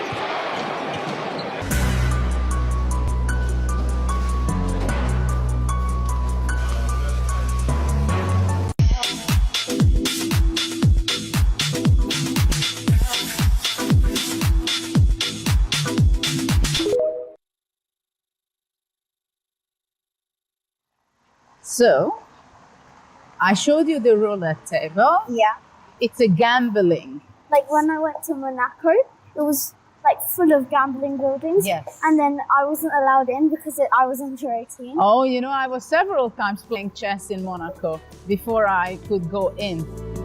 Bodana is currently the highest rated player under 10 years old in the world. Perhaps you have already heard about her. She beat a former English chess champion in a generation match when she was only 8 years old. A chess princess, Bodana dreams about reaching as far as Judith, and even beyond. And if I ask you what is your dream in chess, what do you want to reach? I want to become a world champion and one of the greatest players in the world. So you want to be better than Magnus Carlsen? Yeah. So if you have to visualize your road, can you tell me, just shortly, how you will reach that? I think I'll just keep on correcting my mistakes and just keep enjoying it instead of stressing myself. And you go on and on and on. Yeah. So what age will you be, you think, when you reach your goal? I want to be the youngest grandmaster as well, so I want to become grandmaster. That would be like around 12. I was the youngest grandmaster at the time. When I became a grandmaster, I was 15 and 4 months. At that time it was very young because I broke Bobby Fischer's record also. But by now, age 12 is just a good age to have that. Well, it's a great joy and music to my ear that you want to excel in the open section, because I think this is the road to get the best chess player you can be. Because you have to play with the players who gives you the best and biggest challenges. That's how you can improve your chess. And when you have a choice to make, to fight on in a game, or agreeing to a draw, which one you prefer? I prefer fighting until the end. Fighting until the end. So you're not afraid that you're going to make a mistake. I haven't. That's very important. And this was, I think, my strength also, that I won enough games that I had my self-confidence and I was going all the way out in a game.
Welcome back, everybody, to the 45th World Chess Olympiad. We are back and we're going to be taking a look at some of the top games in the women's section here. 181 teams are competing for gold, silver, and bronze. So that's a lot of teams squeezed onto a relatively small podium over 11 rounds.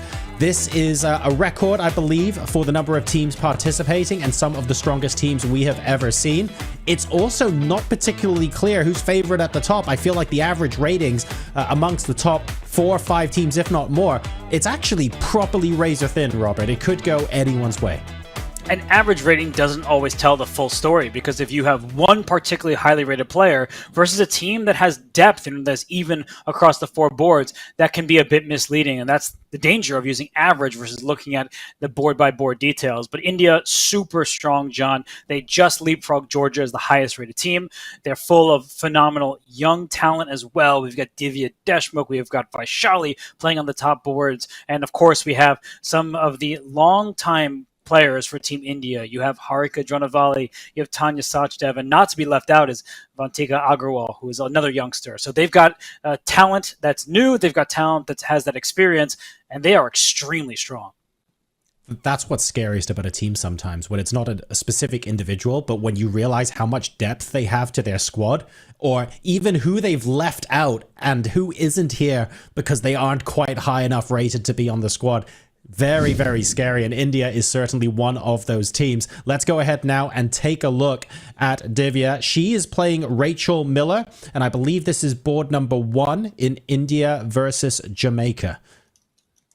And Rachel Miller, a player board from 2, Jamaica. I beg your pardon. All good. Board 2, board 1. You're on those top boards no matter what. And we see Tanya Sachdev in the background. So Tanya, we're used to having her on the call. She covered the Olympics for the Indian audience. I'm talking about the sports Olympics, not this Chess Olympiad where she's a player.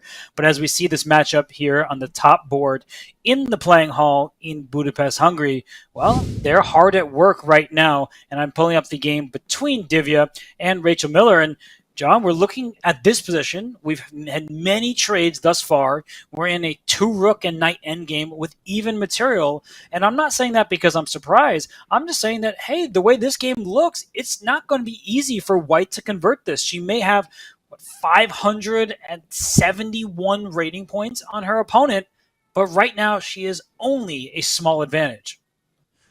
There's a lot of tension in this position as well. If I take a look just where my eye is naturally drawn to in this position, Black's got both rooks barreling down onto the E2 square there, threatening to come in and absolutely wreck White's day. Now, obviously, White's got the knight on F4, protecting that E2 pawn, and this is one of those situations where the king's a very useful piece indeed, and the king is also protecting it, but that knight feels like it could get easily kicked. Black must be looking at this, trying to find ways to make G5 work. And if that white knight is forced from the F4 square, fireworks could start happening. So initial thoughts say that actually this is a really dynamic position, one where a mistake from either side could genuinely swing the result. We are still very much playing for 3 results in this game. We are, and G5 would be very powerful, and that's why this rook, this little pesky rook sitting on C5, covering the square a second time. We have pawn and rook looking in that direction. And I want to talk about Divya Deshmukh a little more. She won the Girls Junior Championship. She just played in the Women's Speed Chess Championship. Unfortunately for her, she was eliminated early, but she is a rising star in the world of chess. She's still a teenager. She actually was the surprise winner last year in the Tata Steel Rapid and Blitz. She was a last-second replacement invitation. She was at a training camp with the other players, and yet there she entered the field, and not just entered, she won, and that was just shocking. I mean, truly, I was commentating there from Calcutta. All of the fans were just holding her in just the greatest heights after that feat, because she wasn't supposed to be in the competition. She wasn't well prepared in the sense that she didn't look at her opponent's games beforehand, and yet she won the rapid section and continues since then to be one of the biggest rising stars in the world of chess. rising is absolutely the correct word, because if you're able to accomplish feats like that when you don't have that preparation, you weren't expecting to be in the competition, you come in and win it anyway. Imagine how much of a monster she would be to all of her opponents over the chessboard when she does have that same level of preparation against everyone she's playing against. So this is someone we're not just looking at for this tournament, but we're looking at for years and years to come. Like, her stock is very much on the rise. And we expect to be mentioning her name not just for the next couple of weeks, but possibly even for the next decade, 2 decades. Very much a lot of staying power here on this India team. Oh, indeed. And, I want to talk about the X's and O's in this position a little bit more. Just some of the high level points here. As you mentioned, John, G5, that's the goal. Let's kick that knight out. This rook on the 5th rank is really annoying. And if you try to kick that rook out with B6, this rook has multiple directions it can go to. It can go back on the C file to double up and go after this pin knight. Or after a move like B6, it can also slide on over to a square like F5, hitting your weak point on F7 and still stopping that G5 push. So we can't have tunnel vision here. We can't just think, how am I going to make G5 work and play very obvious moves like F6 or B6 to kick the rook back. You do have to have full board awareness, as Rachel Miller does. And I think that she's holding her own quite nicely here. And it's going to be up to Divya to prove that she has some kind of plan that will cause her opponent some frustration, some consternation, and allow her an invasion. Because right now it seems like Black does have all of these things under control. The lone weakness, if you will, is this isolated D pawn. If the rooks disappear, John, then White will say, hey, these endgames with just knights or even without knights will be good for White because maybe I can go after that pawn. Exactly right. And there are a couple of natural looking moves for both sides as well. So I feel like there's an element of timing here, Robert. Like, both sides have things that they want to do, like the rook on A1 out to C1 seems really obvious for White.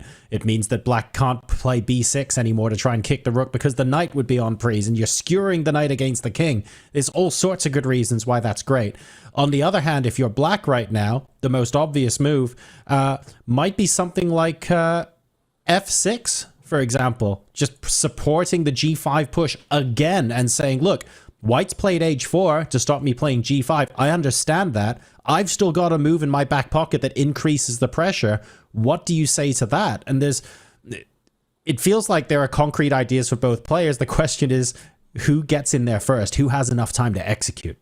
It looks a bit easier for White to play because let's take F6 as our first example. White can play H5, and then you are just throwing that pawn forward, creating a wedge, and Black can't get through. I just want to show this because sometimes people forget about this en passant rule that after F6, H5 just stops you from playing G5 ever. Because as soon as you try it, you see the evaluation go all the way up here because I can actually remove your pawn with that rule en passant only on this turn, and White is ahead. So yeah, John, it had to happen. We had to have our first en passant reference. But as we go back to the live board here, I just want to say that F6 would seem like the natural try, but unfortunately, it allows White to just clamp down on the king side, which means I would take that away. And B6 does not look particularly appealing either. Just as you said, it loosens the control over that knight on C6, which is pinned to begin with, but White can increase the pressure in the near future. So not easy decisions for Black. No, not at all. It feels like everything Black does, there might potentially be a counter somewhere, or there might be something else that White can do. There must be moves that you can just continue to ratchet up the pressure and see if someone makes a mistake first, even potentially bringing the kings up. I'm honestly not sure. Both sides just look solid. I almost don't want to make a move in this kind of position, if that makes sense. It's high stakes here on this board. Yeah, and before we hop to another, I just want to state that people often ask, what trades am I looking for? One pair of rooks off the board should favor White because Black's only threat is this E2 pawn with those double rooks. And Black does have the weakest pawn on the board, this D4 pawn. It sticks out like a sore thumb. It's isolated, doesn't have a best friend next to it. And that's the problem with isolated pawns. It's not that it's immediately terrible for you. In plenty of positions, isolated pawn is good because it opens the files adjacent to it. But here it's not so great because it's approachable. Later in the game, the king can walk up and try to attack it, and it doesn't have another pawn to keep it defended. You want to defend pieces with your least valuable pieces so your more powerful forces can work elsewhere. So here I do like White's position in the long term, but I think Black is holding her own just fine. All right. Well, we're going to go ahead and take a look at some of the other games as well. Chat, we know about the Levon game. We will get to that eventually. Don't you worry. We're going to cover some of the other games going on in the women's section at the moment. And I believe we are going to be hopping over shortly to Narva playing Atier. And I think actually Sky Atier is the youngest player we have in the tournament. So if being born in 2013 wasn't good enough, I'm about to feel even older. This is going to be great. Estonia versus Lebanon. Let's go ahead and take a look at what's going on here. Okay, I think we tuned in at a good moment because there is quite a lot of tension. And I do want to talk about the player with the black pieces. Sky Atia, she is the youngest participant in this entire Olympiad, is just 9 years old, I believe. She recently turned 9. What? And she is playing a Narva. There are 2 of them. In fact, the Estonian women have 2 sets of sisters in their lineup. So that's another fun fact for you at home. There's Mai Narva, who played in the Women's Speed Chess Championship. She is an international master, her rating above 2,400. She's actually in some of the finest form in her career. And this is her sister taking on the youngest player in this competition. And as I look at the board, John, Black, she's acquitting herself quite nicely thus far. It's a closed position for the time being. Everything is defended. And just because she's young, that doesn't mean we have low expectations for her. Not at all. Her father, very active on social media, always promoting her progress and her training regimen. So as we look at this board, I think the one thing that sticks out to me most, John, is what's happening just to the left of it. Look at the clock. All those training sessions and quicker time controls may be paying off for Sky, because you look there, and she is up 25 minutes, and her position doesn't just look adequate, it looks very sturdy. I had noticed that as well. This looks like a reasonable position out of the opening. Both players feel like they've managed to do a couple of things. Maybe White is a little bit behind in development and wants to get that knight on b1 and bishop on c1 out. But what I want to know is what caused Darva to use an additional half an hour on her clock compared to Sky. Are we, and maybe the answer is no here, are we able to see on the analysis board what the history of their clock times were to find out where Narva had to have that deep think? So I know where it happened, and I can show everybody. I'll just take a very quick Let's do it. Let's backtrack. Let's check I'm it not out. going to start at the beginning, but I am going to show the big decision that led to the deep think, and it was here. White's on the move, and you may think, do I take this pawn? Well, I don't really want to open up this bishop on c8 and the e-file for a rook to win a showdown with a queen. So she made this move e5, and that's where she took a lot of her time, because she's releasing the tension. And for those of you at home, your coach often telling you, well, you have to release the tension when the moment's right. You say, how do I know when the moment's right? Well, here White planned to gain space. So first e4 and then f4. If you are going to make such moves where you're going for the initiative, you're gaining space, you want to make sure your king is very safe. And just to take a little half step back here, that if you had started with, say, the move f4, there are some positions where Black can think about taking on e4 and opening up the board, a bishop to c5, a queen to d4. Black's king is safe and sound over castled on the king side. The white king won't have an easy time getting to true safety. So that is why e5 took so much time, making a committal decision, releasing the tension. But John, as we see in the follow, I'm just going to go to the live position move by move. White develops and castles the king, and you see the eval bar, it's slightly going up and down, but that's just little things here and there. And c4, I think that is a very smart move. You have a bishop that wants to be on a longer diagonal, so you remove the piece in his path. And you almost, if it wasn't for that bishop on that pesky diagonal, you'd almost want to be pushing that as well, wouldn't you? You'd almost want to go, I want to play d4 to stop the knight coming out to d3, to stop the white bishop coming out to e3. It feels like it's a gain of space. It feels like I've got all sorts of options available to me, or I'm at least restricting my opponent's options for development. And then you look at how loose the knight on c6 is, and that's going to cause you a couple of headaches there, really. Yes, and when you close down the center, you give your opponent a freer hand to attack on the king side. So in order to parry off attack that may come, you want to have some active play of your own. And here shuts down the center, and you can see a knight perhaps coming out to e4, and then maybe an f5 pawn break at the right moment if you can make it work, an h4 pawn push as well, and King's Indian attack style. So what Sky did here is she played d takes c4, saying, let's keep this position a little more open. And as we go to the game, Rook d1 played, and Queen c7. Get out the way, because a rook does win a showdown with the queen.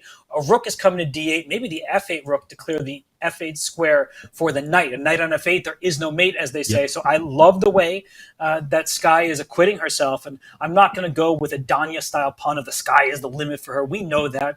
She's super strong. She's getting this attention from the worldwide audience, and right now her position, it does look manageable. She needs to be a bit careful for some knight b5 jumps, some knight d5 in the air in some positions, knight e4, all sorts of hopping around that she's to look out for. But John, ultimately, love her clock management, love her early decision making, and her prospects are looking good, not just in her career, but in this game if she continues to lead on the clock the way she has thus far. Exactly right. But both players have been able to navigate their way through the opening. I don't think Narva's particularly concerned that the position's going to fall apart in a couple of moves or anything like that. But if we get close to sort of move 35, move 40, and Narva ends up having sub 5 minutes on her clock, for example, things could start to get a little bit dicey. So we're going to be rejoining this game a little bit later on. Let's go ahead and take a look at another young prodigy. From very, very close to where we are, actually. Bodana, who is the youngest player playing for England. I got to watch one or two of her games in person a while back as well. England are currently playing South Korea, so I'd be keen to hop over and see how they get on. I swear by the end of this broadcast, I'm going to have aged 25 years. That's just straight up what's happening at this point, right? I see what you guys are doing to me.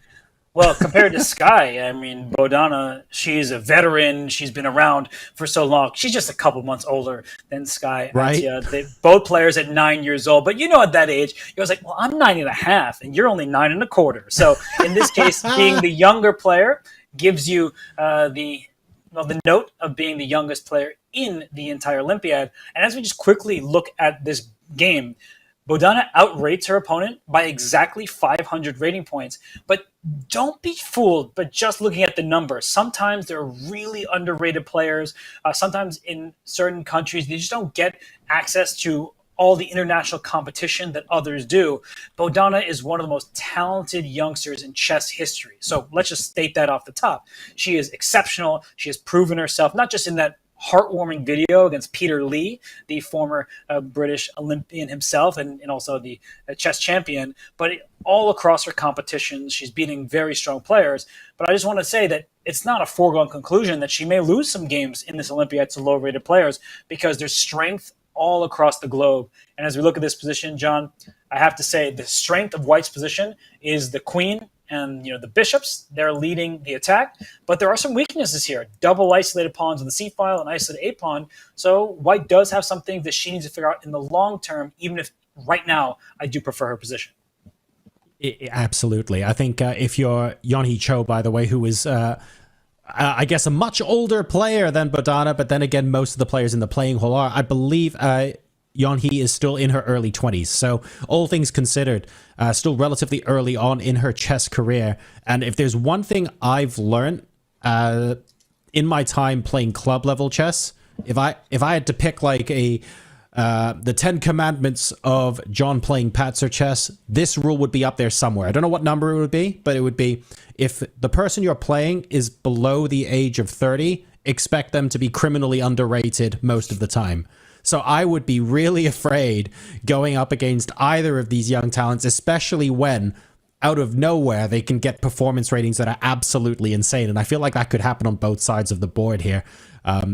Black's position, if you were to look at it long term, I'm thinking about it from the point of view of, let's swap things off. Let's try and get things going. Because if I'm going into an endgame where White's got two sets of pawns that aren't able to support each other on the A file and the C file, I should be able to create more winning chances than my opponent. Material on the board right now, both sides have got 7 pawns on the board, 2 minor pieces. The rooks and queens are still there. If I can find a way of removing these things, there's a good chance I can create some excellent endgame chances and start playing for 2 results and not be worried about losing. So there are definitely some ambitions here on the black side of the board. There are. And for white, it shows that you need to be ambitious and perhaps play with some cautionary speed. You can't just allow black to coordinate everything and maybe go after this e4 pawn. c5 and bishop c6 would be 2 moves that black would love to play. Connecting all of these pawns, even though black has some double pawns, there is a pawn on the d file that can keep it protected. And for white, you have an extra pawn if we cut the board in half. And what I mean by that, I love to show this, is it's a 4-on-3 pawn advantage for white on the e through the h files, which means that's probably where you should start focusing your attention and trying to make progress there. Perhaps a bishop f4 move with pawn to e5 to follow. So white is playing for the momentum, the initiative at the moment, and black is looking to stabilize and then later go after the weak pawns that John was just talking about. And I want to note the time advantage for white. That's the good news. When you have a compromised pawn structure, it may not be as consequential with so many pieces on the board, especially when you have a bishop pair on an open board state. But you do need to be careful, and black is a bit cramped. I just want to point that out. That look at this. No pieces past her own 3rd rank. All of black's pieces are here, whereas white has this pawn on e4, and even though that's the only piece on the 4th rank, there are pieces right there ready, and now the second piece joins. I said e5 can be on the docket. White is just a bit more active, so that is the good news for Bodana and her many, many fans. So we will be keeping an eye on this game for sure. Bodana versus Yeonhee Cho. A little bit later on, I think, as this starts moving towards the latter stages of the game, it should become a little clearer who's going to be playing for that victory.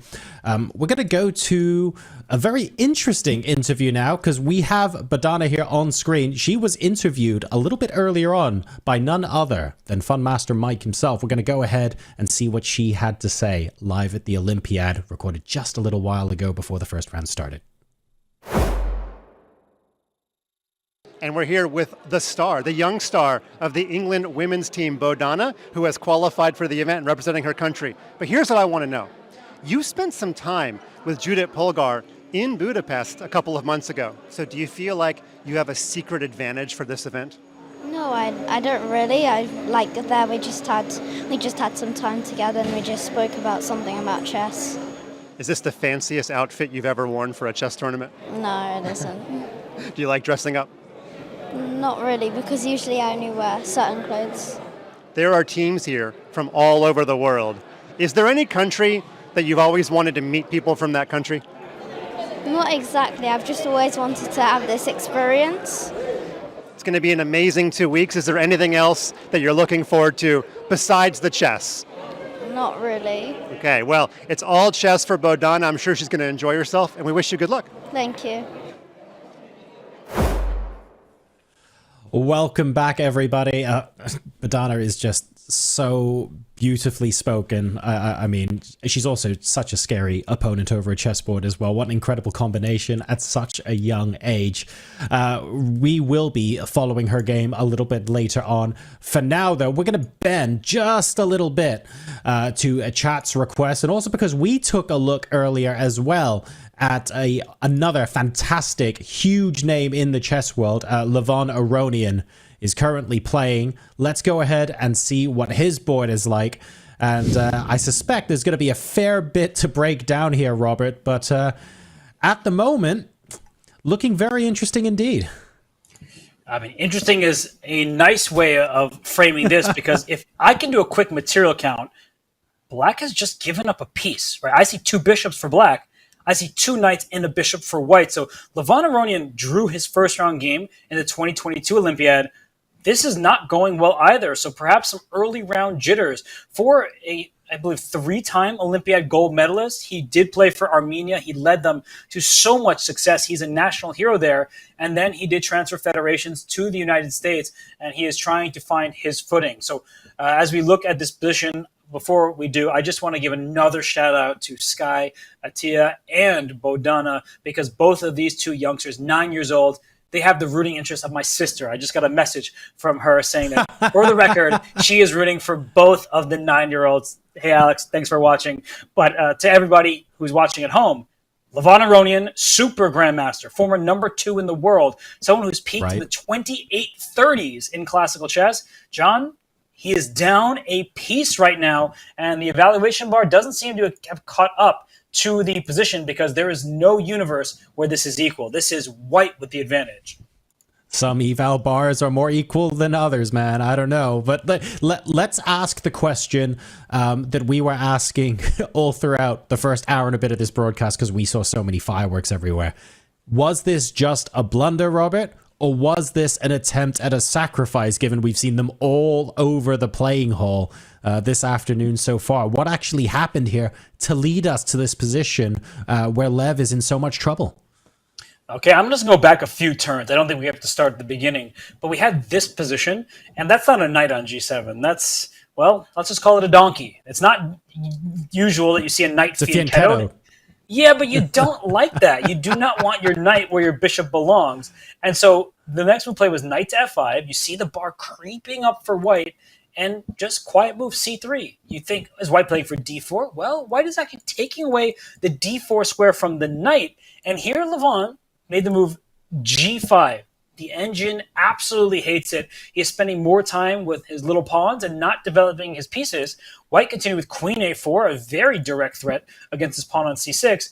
And here we see it.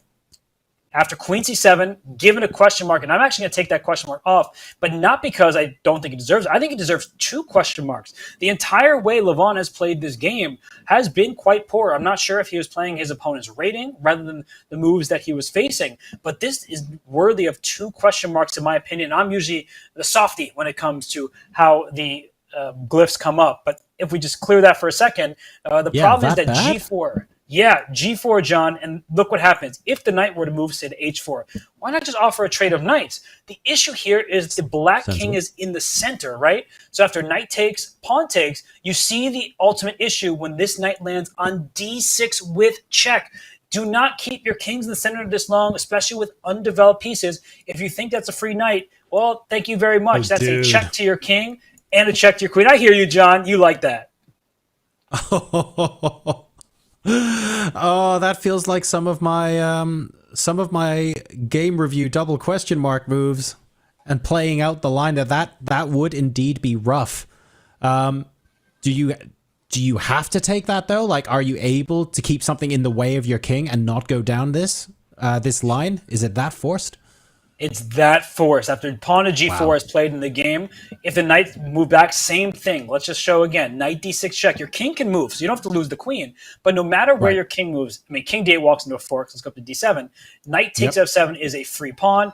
e6 check at some point can also vacate a retreat square for your knight, and you can just play simple chess at this stage. The black king is out in the open and not in a good way. So you see the evaluation bar, you see the connectivity of white's pieces, all of them doing something. The black king and also the black pieces just really out of sorts here. So John, that's as simple as it can be. And if we go back to the game, that's why Levon went queen b7, getting away from knight d6 check stuff. But he gives up a piece. He is simply down a minor piece for just 1 pawn. He is in a world of trouble. Objectively, he should be losing. But Levon Aronian is a trickster like no other. He can come up with tactics seemingly out of thin air. So don't count this game over before the king is tipped over or there's a checkmate on the board.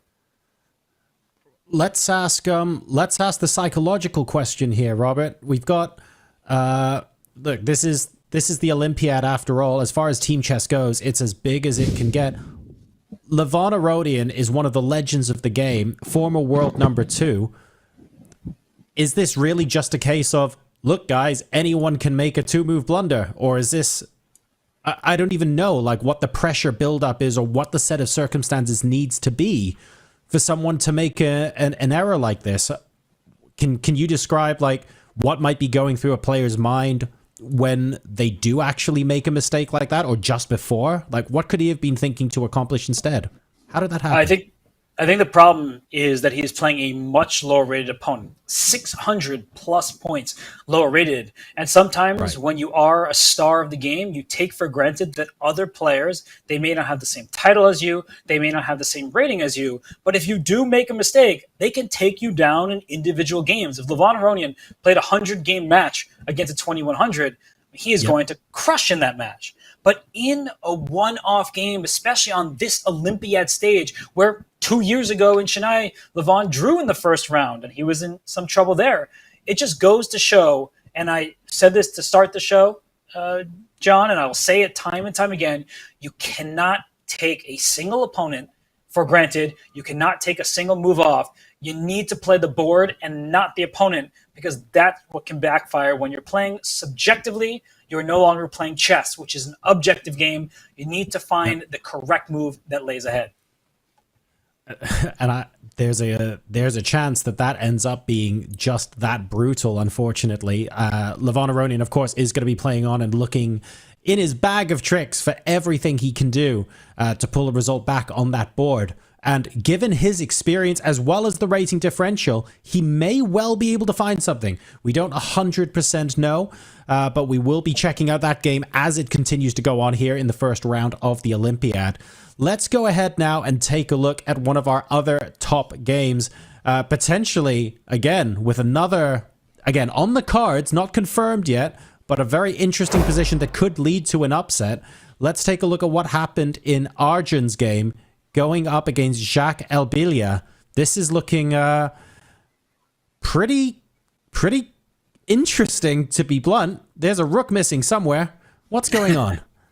There's a rook missing for white, but 2 minor pieces missing for black. And Jacques Elbilia is somebody I played in 2005, so almost 2 decades ago. And I played him in a tournament where I scored one of my international master norms. So this is a throwback name for me, but he is on the Olympiad stage, and he actually is ahead in material. But I want to take us back a few turns, John, because we were seeing a position off screen to our audience where Arjun was in trouble. And if I just take us back to this moment, if I can, just a few moves ago, the only move that kept white with the advantage was knight to f4. But let's forgive the player. When someone just plays c5 against you, striking at your center, knight f4 may not be the most standard reply with the white king in the center. Now, this is a position, white is ahead, black has sacrificed a minor piece for only 2 pawns, so it's clear, and I'm going to take us back to where that happened. Okay. Yeah, at this moment, that Arjun Erigaisi might also have been playing his opponent's rating. We see this opening where white is just storming with the pawns. We have connect 4 through the 4th rank here. b5 is an obvious threat, but you could just retreat your bishop away if you're scared about getting forked. So perhaps Arjun saw his opponent's rating and said, let me sacrifice a piece. The engine hates it, and it's a bad choice, because after this exchange, queen b1 and c5, we see that knight f4 is the best move, John, but there are other strong moves like pawn takes c5 even, leaving white with the edge. In the game, we did see an exchange sacrifice. This is what happens sometimes when you fear your opponent. You say they're higher rated, the pawn on c4 was threatened, I just don't want to deal with the tactics, but it was an incorrect choice after Arjun went astray first. This is actually incredible psychology here. It's certainly something that I've been on the giving end and receiving end of, obviously at a much lower rating. But I'm tempted to say, and tell me if you disagree with this, I think that sometimes your opponent plays the bluff. And I feel like in this instance, Arjun may be playing his opponent's rating, played the bluff. But as the lower rated player, what's your default reaction going to be? Your default reaction is, I'm playing a much higher rated player. There must be substance in this. And they believe the bluff. And then you end up in a situation where the eval bar is just yo-yoing because one player plays a move that objectively isn't particularly that great, but their opponent believes that it is, and they just can't figure out why. So they do something drastic to try and reset the equilibrium, and this is looking like chaos now. I like what you just said there, reset the equilibrium. You see that the white king was seemingly in danger a half turn ago. So let's get rid of all that danger. Let's allow ourselves to develop quickly. And I just want to point out that d5, which is also a natural looking move, this c4 pawn was under attack. And you already see the evaluation bar dip. So Jacques Elbilia, a strong player.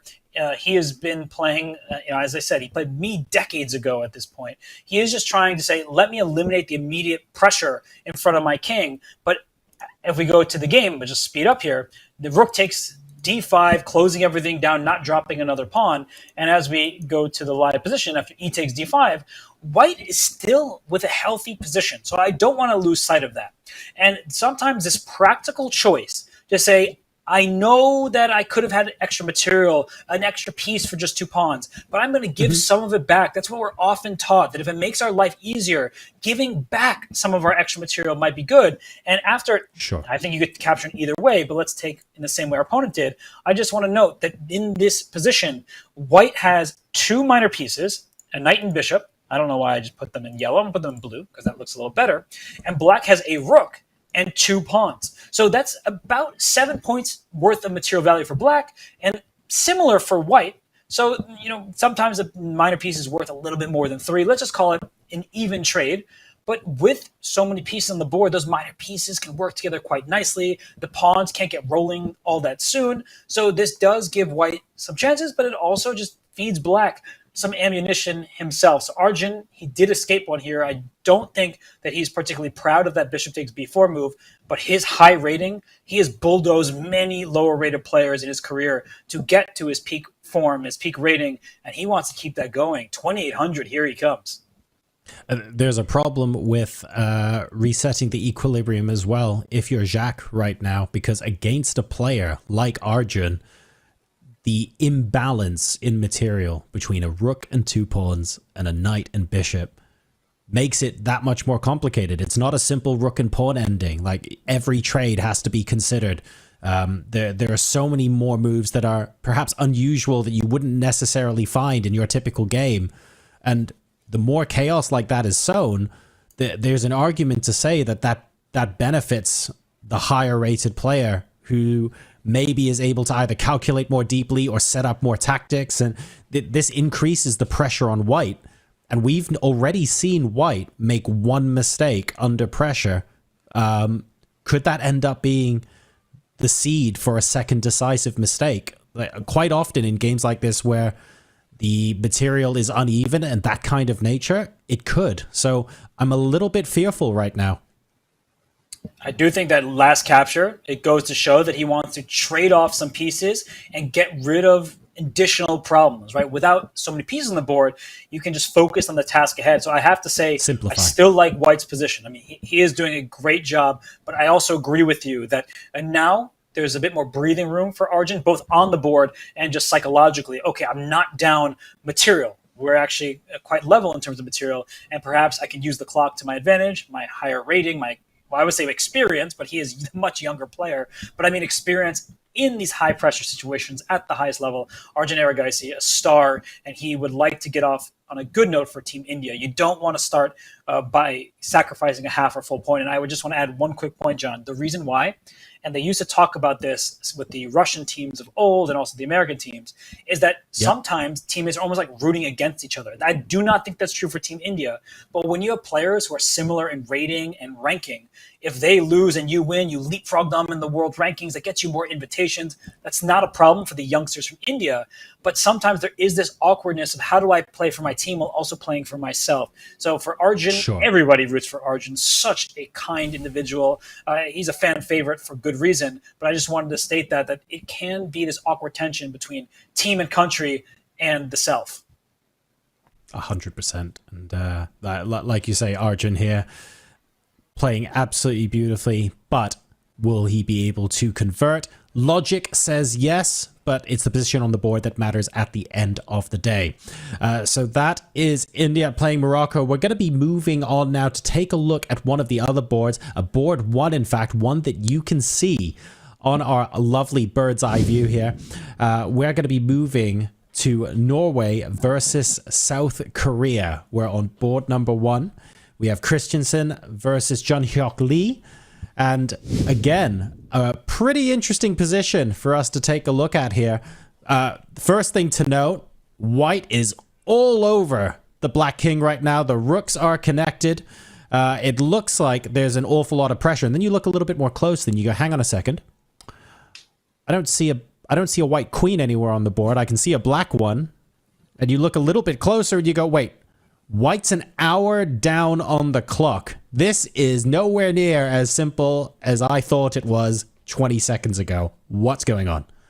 Well, time well spent from JSC, Johan Sebastian Christensen. He's giving more firepower to Team Norway because, in previous iterations of this squad, it was Magnus Carlsen at the top. There was Ludwig Hammer. At some point he had 2,700. Aronian Tari was, an up-and-comer, talented junior player. Now he's in his 20s. He still is 2,650. But Johan Sebastian Christensen has joined those ranks, and he's also all over the black last rank in this game. There's a rook on e8 already setting up some kind of bishop e7 ideas. And I want to show one quick variation just because I think that this is how a game like this can end. Because black's king is being targeted by white's rook, a bishop can join the party. That let's say you make a simple, but I want to trade. I've got that queen.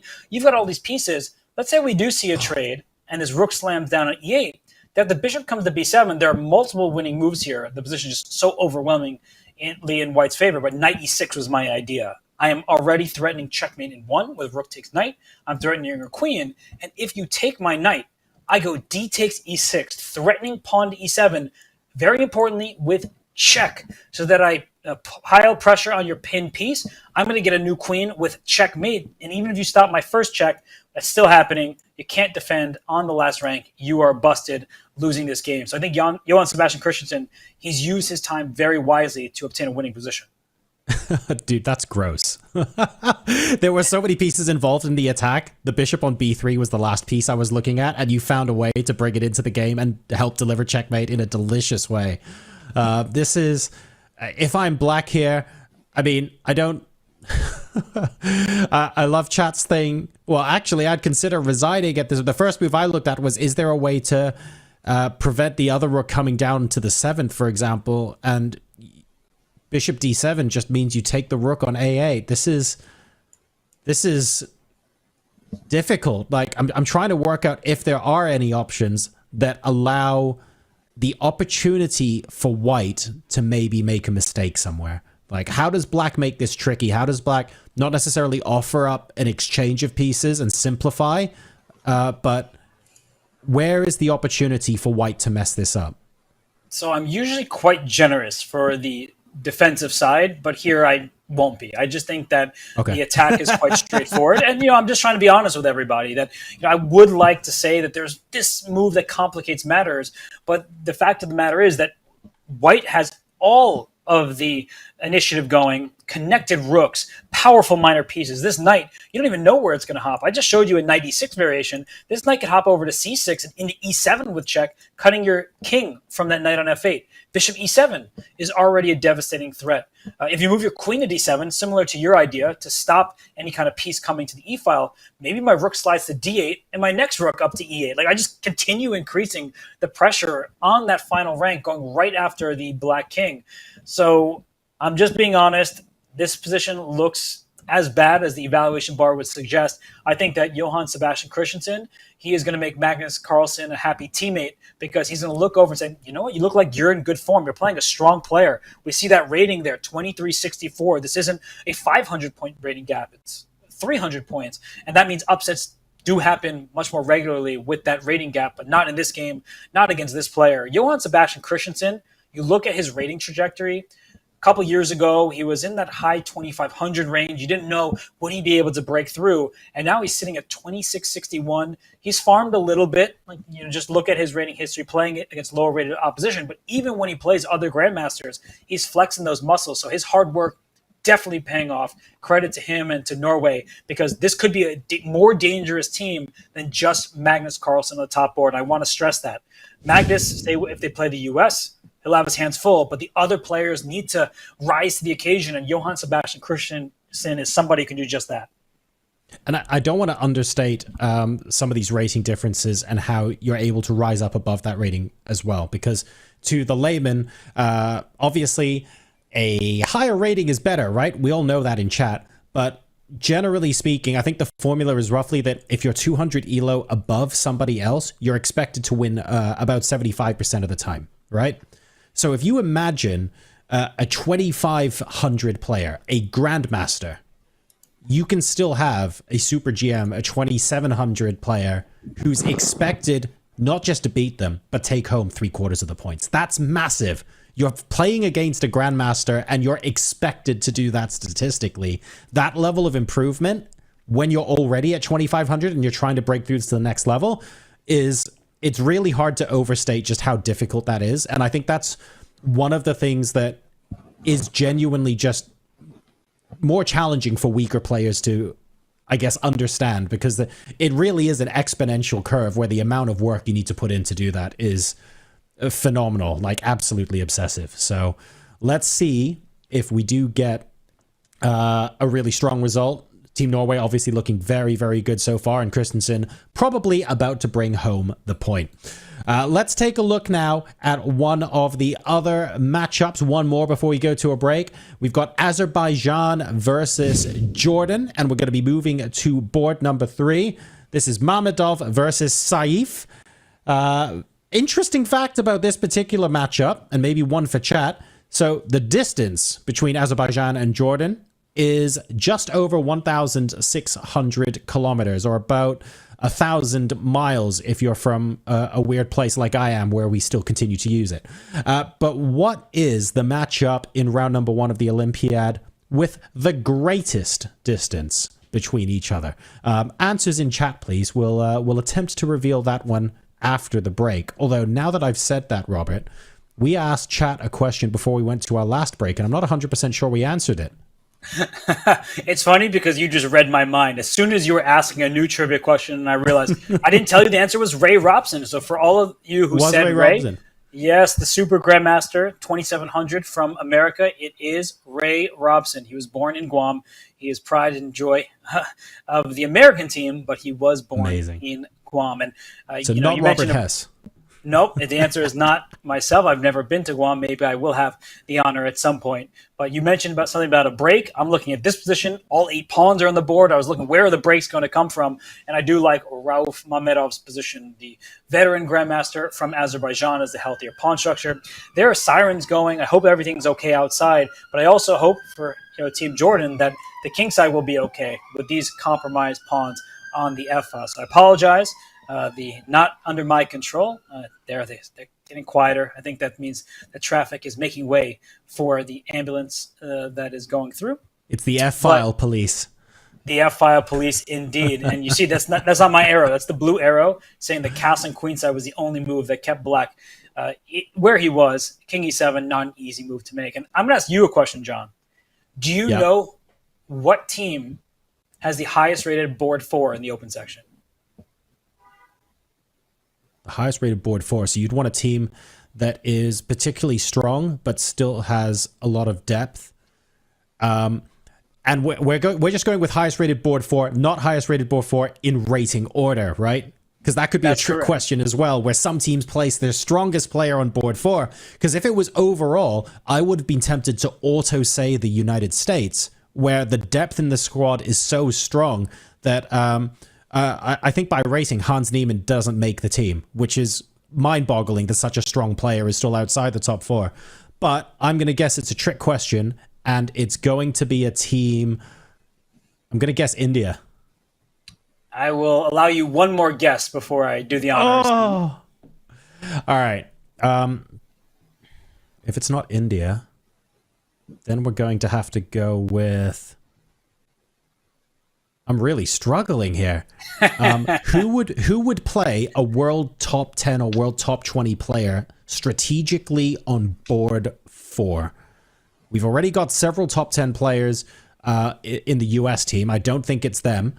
I thought India was a solid guess. So I'm honestly running out of options here. Put me out of my misery. I will do just that. It is Azerbaijan. Shakhriyar Mamedyarov is playing the 4th board for Team Azerbaijan. They stacked the lowest board, thinking that he can score many points. They can also alternate him between boards 4 and 3, and they give him the white pieces every game. That's another wrinkle that the Olympiad has to offer. You can give your players the color of their choosing. And there is Shak, as he is often called. There we see the chat getting involved as well. Symphonic Night there. Yes, Mamedyarov is the highest rated player on board 4, and that's because teams can choose their lineup not just by rating order, but by what order they believe gives them the best chances to win those medals. All sorts of tactics and strategy being played on the board and off the board as well at the 45th World Chess Olympiad. Ladies and gentlemen, we're going to be going to a quick break, but when we come back, there's still plenty more action from the open and women's sections that we will be covering. So don't go anywhere. Maybe grab yourself a little drink, and we'll see you in a couple of minutes.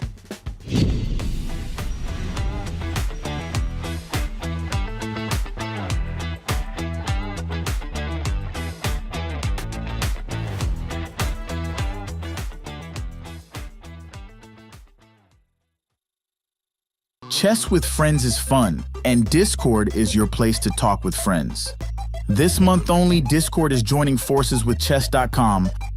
Win a game against Wumpus, Nelly, or Clyde, and you'll win a free month of Discord Nitro. And watch out for a super secret opponent later in the month. Play them all only on Chess.com.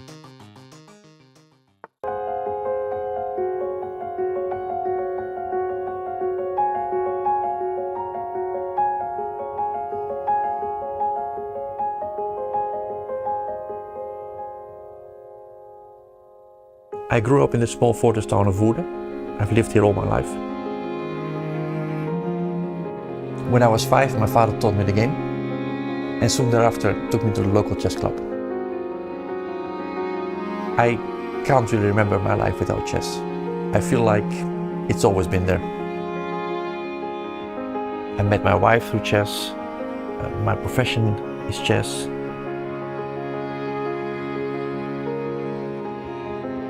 I don't play chess to win. I'm not that competitive. I love how the pieces move. I love the game. I love how everything around me becomes still.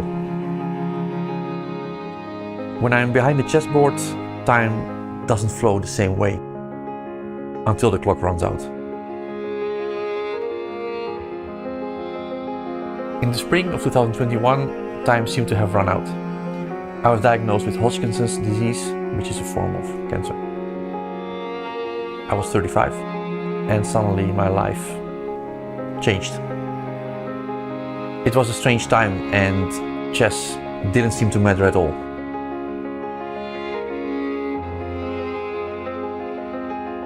But I was optimistic. I trusted the treatment plan and the doctors that were helping me, and I felt it was in their hands now. The chemotherapy, radiation, at the worst I could barely walk around the block. That it really puts things in perspective. If I have a bad position now, yeah, I mean, it's no big deal, you know. So maybe in that sense it helps that you have a more of a different kind of attitude to life.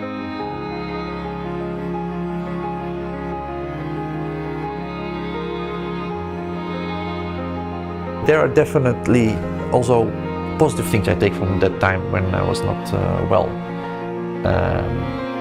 I think it gives you kind of different perspective on life, on everything actually. So it was definitely not only negative.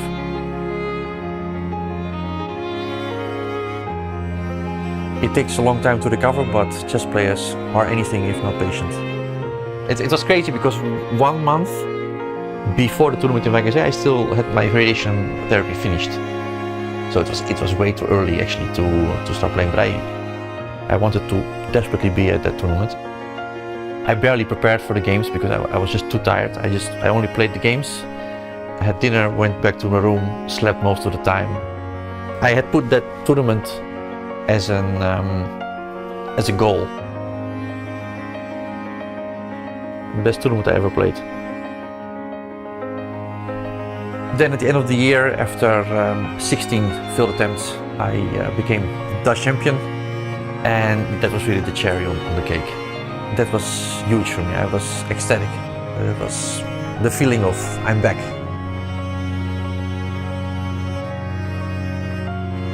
All those failures, all those setbacks, they never seem to matter now. What is important is that I have a lot of chess ahead of me. I always wait for the moment when I wake up and I realized that today I don't really feel like looking at chess, but it just never happens.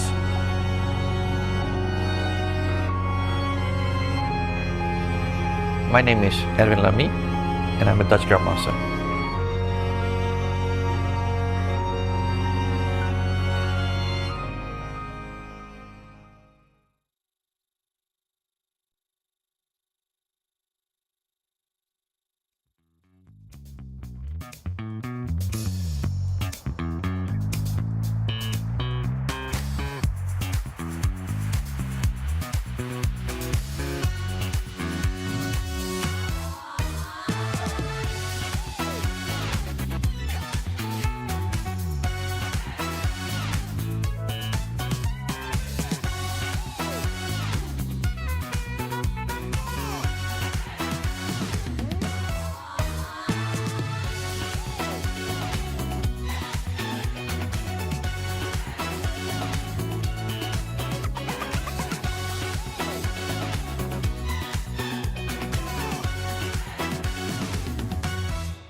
Welcome back, everybody. It's the 45th World Chess Olympiad. I'm John Sargent. With me is Robert Hess. We have gone through so much of the action already. I feel like I genuinely feel like it was some sort of weird instructional sacrifice hour, the first hour of the show. We had absolutely non-stop action, and we've seen more and more of the games and more of the countries competing as a direct result of that, and we're only going to go into more. Robert, it's been a little bit of a whirlwind today. I'm not sure every day is going to be like this, but I'm really enjoying it while it lasts.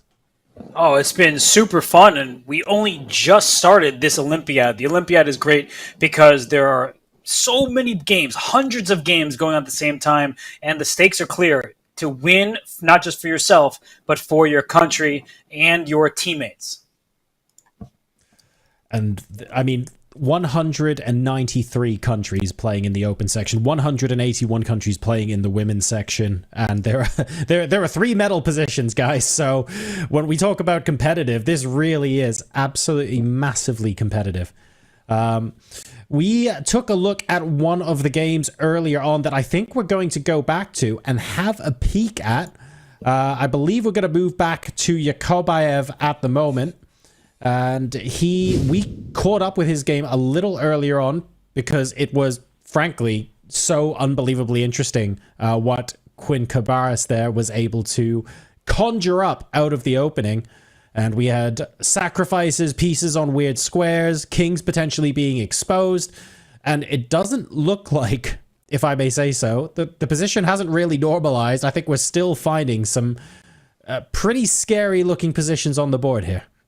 Well, something looks normal. It's White's position. What doesn't look so normal is Black's.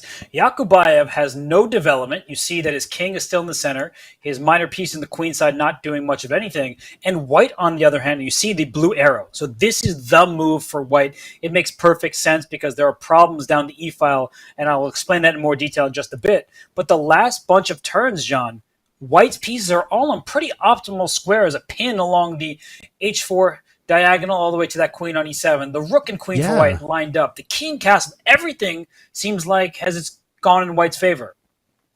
So I guess the logic behind the move d5, I'm going to walk into the bear trap here. You're going to love it, Robert. It's great. Is the idea that if White can't play bishop takes pawn, because if we take back with the pawn, for example, and White's queen is able to take in front of the king on e7, we're okay, because not only is my rook on c7 protecting my queen, I've got my king behind it as well. My queen's attacked twice, but it's also defended twice, and my opponent has to give his queen up in the process of this exchange.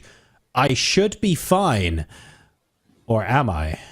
Yeah, I like the way you were asking that question. The white queen doesn't have to trade. As I've said before, rooks win stare downs with queens, especially when there's a king behind that queen. That's what we call a pin. So the white queen can step aside. I'm not even sure which square is better. I'm just going to pick one. Let's go to d3, whatever. It doesn't matter.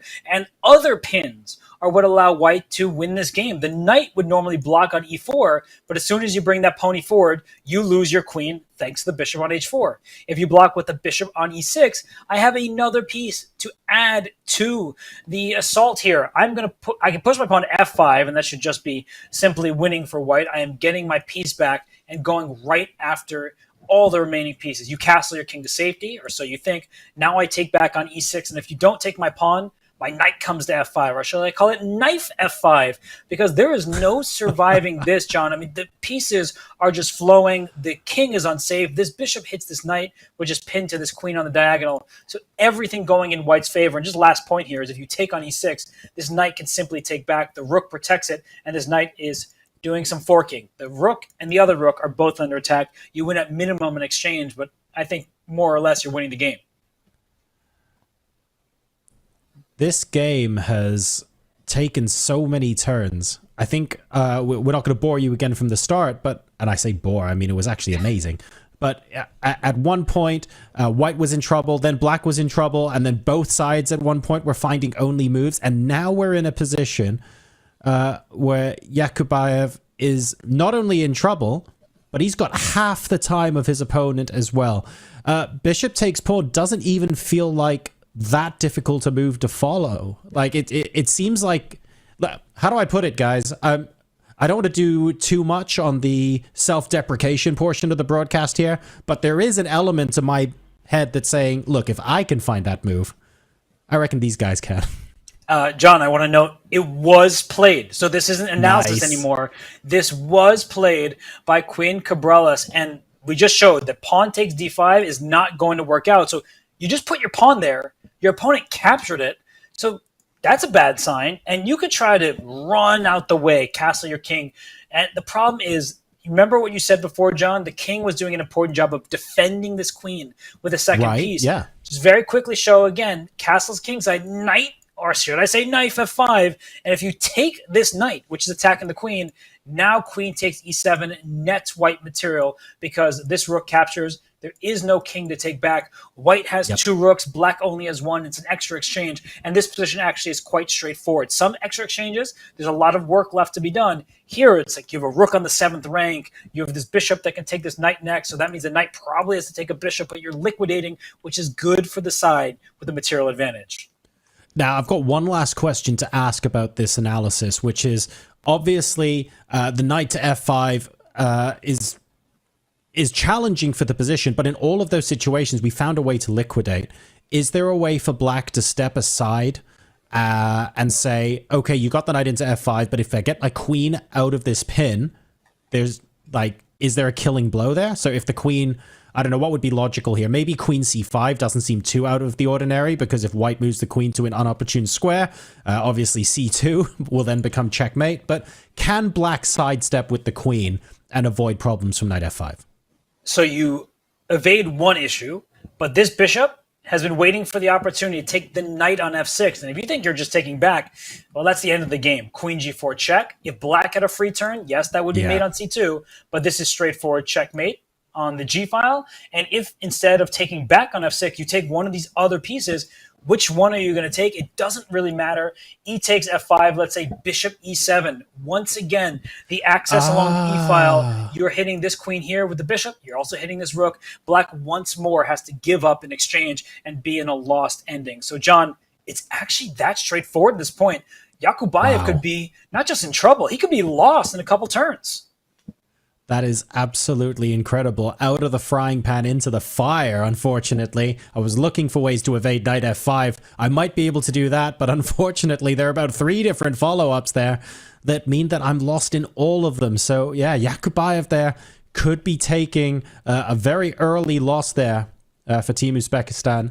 And indeed, upsets are so exciting, guys. This is what round ones are all about. We mentioned it at the top of the program. Where this is the stage and this is the time to make a statement for yourself. This is where all the top players have those big rating differences in round number one, where a loss will be felt and your name will reverberate around this playing hall because people will know going into the next game. So very exciting times. We'll see if we can find some more as the afternoon progresses. Let's take a look now at one of the other games. What have we got going on here? So we've covered the England team, the England women's team already. Let's go ahead and take a look at the England Open team. This is particularly interesting. They are playing Chinese Taipei at the moment, and there's some serious time pressure going on here. The world's greatest amateur chess player, Luke McShane, is nearly an hour up on the clock against Ting Hao Wang of Chinese Taipei. But this position is, well, not only time pressure, unfortunately. It looks like Black is really the one piling the pressure on here. Yes, indeed. And actually, just 2 moves ago, we saw what may be the game-ending decision, because this is what we were looking at. And White already lost an H-pawn. So you see that there is no pawn in front of this king. That probably was the first mistake. But here, rook a to e1 was played. And after bishop takes c3, it's a very bad sign when your opponent takes a knight and you don't take back. But the issue with recapturing on c3, and the reason why White didn't play this, is rook e5 a la tempo, because rook h5 will then be followed up by queen h2, and I'm using that red arrow because it is, unfortunately, the kiss of death. The White king is going to be checkmated. Let's just say you take a pawn.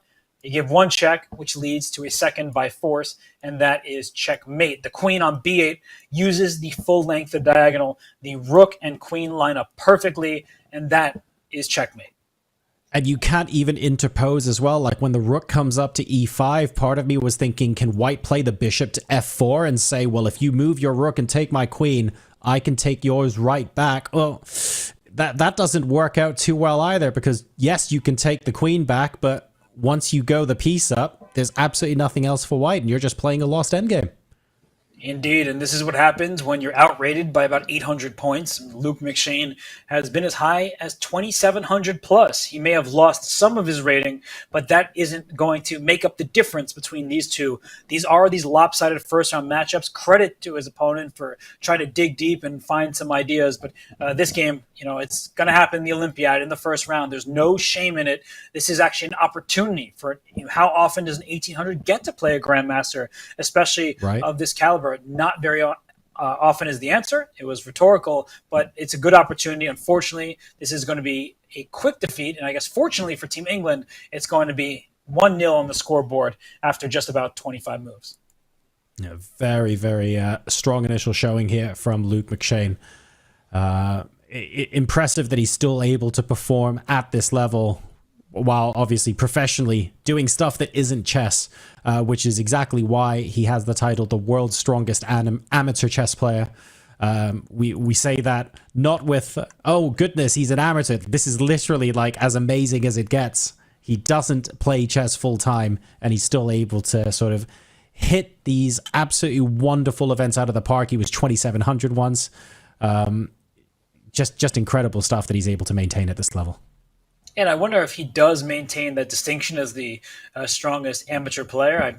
Maybe somebody else only does chess as a side hustle and is at that rating. But either way, exceptional talent, and he is in business. So for Team England, that's the good news. But for other teams, they may not want to see Team England get off to a hot start because they're dangerous. They may not even have a single 2,700 at the moment. But let's talk about their team for a second. Nikita Vitiugov, new to Team England, former 2,700 plus for a very long time. David Howell, gold medalist of the previous Olympiad, also one of the world's greatest commentators. We love David here. We give him a huge shout out. And then I think, there's a player you might have heard of. His name is Mickey Adams. He was as high as world number 3, if my memory serves me well. He was one of my chess inspirations. I love his style. Spider. Playing for small little advantages. Yeah, Spider is a great nickname because he catches you in his web and he does not release, because once he has that small nagging advantage, you are going to be nagged until you resign. So this team is very strong. They're actually well-rounded gets. And Gawain Jones, he may be sitting out this game, John, but we know what he's capable of just winning the British Championship ahead of David Howell. So this team is versatile, they're experienced, and do not take them for granted at all. Yeah, their depth and the amount they get on with each other also is really important. I feel like chess, at the end of the day, is an individual game, and therefore people overlook that in a team environment, having teammates that have your back, that support you, that will analyze with you, that will discuss strategies against different opponents. This is not something that people should be taking for granted. You could take 4 of the strongest chess players in the world, make sure they don't talk to each other, and then put them on the same team. They'll still come out and win chess games, but the support that your teammates are able to provide and how well you gel together does genuinely make a massive difference, and it gives that team a boost, especially over such a long tournament like this, where it can be like 2 weeks of action, where that sort of support helps you find new ideas going into the latter stages of the tournament, gives you additional strategies that you wouldn't have otherwise have thought about. So there's a lot to consider there, even though chess is 1v1 over the board. And I just want to follow that up because it's a very important point, and it's why Team Armenia was so successful in the 2000s and even into the 2010s, because they had Levon Aronian as one of the best players in the world, but had undeniable team chemistry. And other teams, I mentioned this, they kind of compete against one another while they're teammates, because chess is not a team discipline at all. And you say, that's my future competitor in, say, the U.S. Championship or in whatever championship that your country hosts. And so you don't want to share preparation that they can later use against you. And as we look at this bird's eye view across the boards here, we see some fascinating positions. We see some of the stronger players, flexing their might, and particularly in the bottom left, Wei Yi, one of the superstars of 2024, now done with university.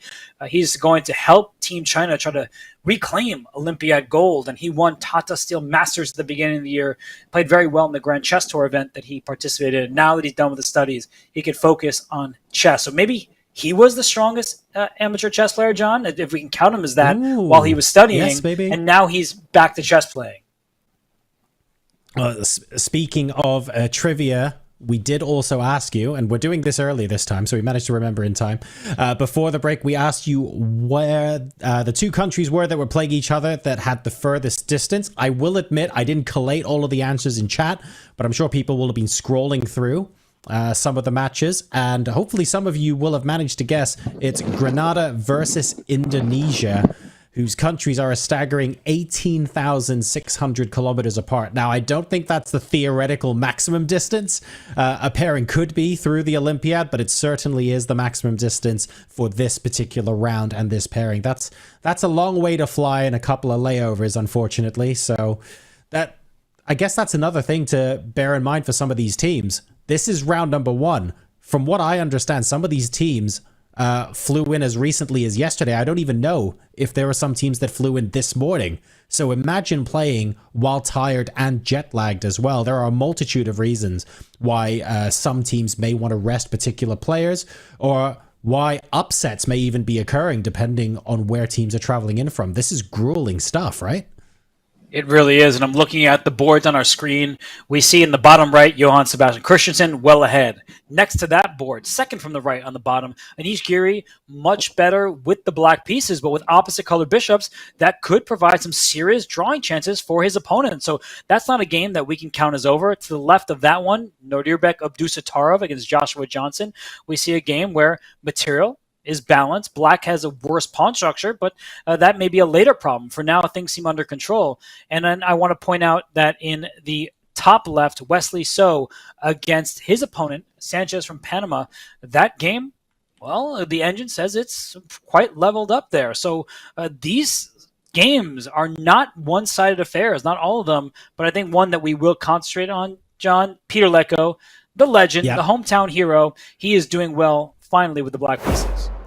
So we're going to have a look at Peter Leko's game now. We were taking a look at him in the background earlier on. And before we do, just as a reminder, if you are watching us live on Twitch TV, it is September this month. The clue is in the name. So you all know what that means. You get 30% off subs just for a limited time for the period of September, would you believe it or not? And it makes events like this possible. It allows us to bring you this sort of live coverage. You get new emotes for all of these events and access to break time content that you wouldn't normally get as well.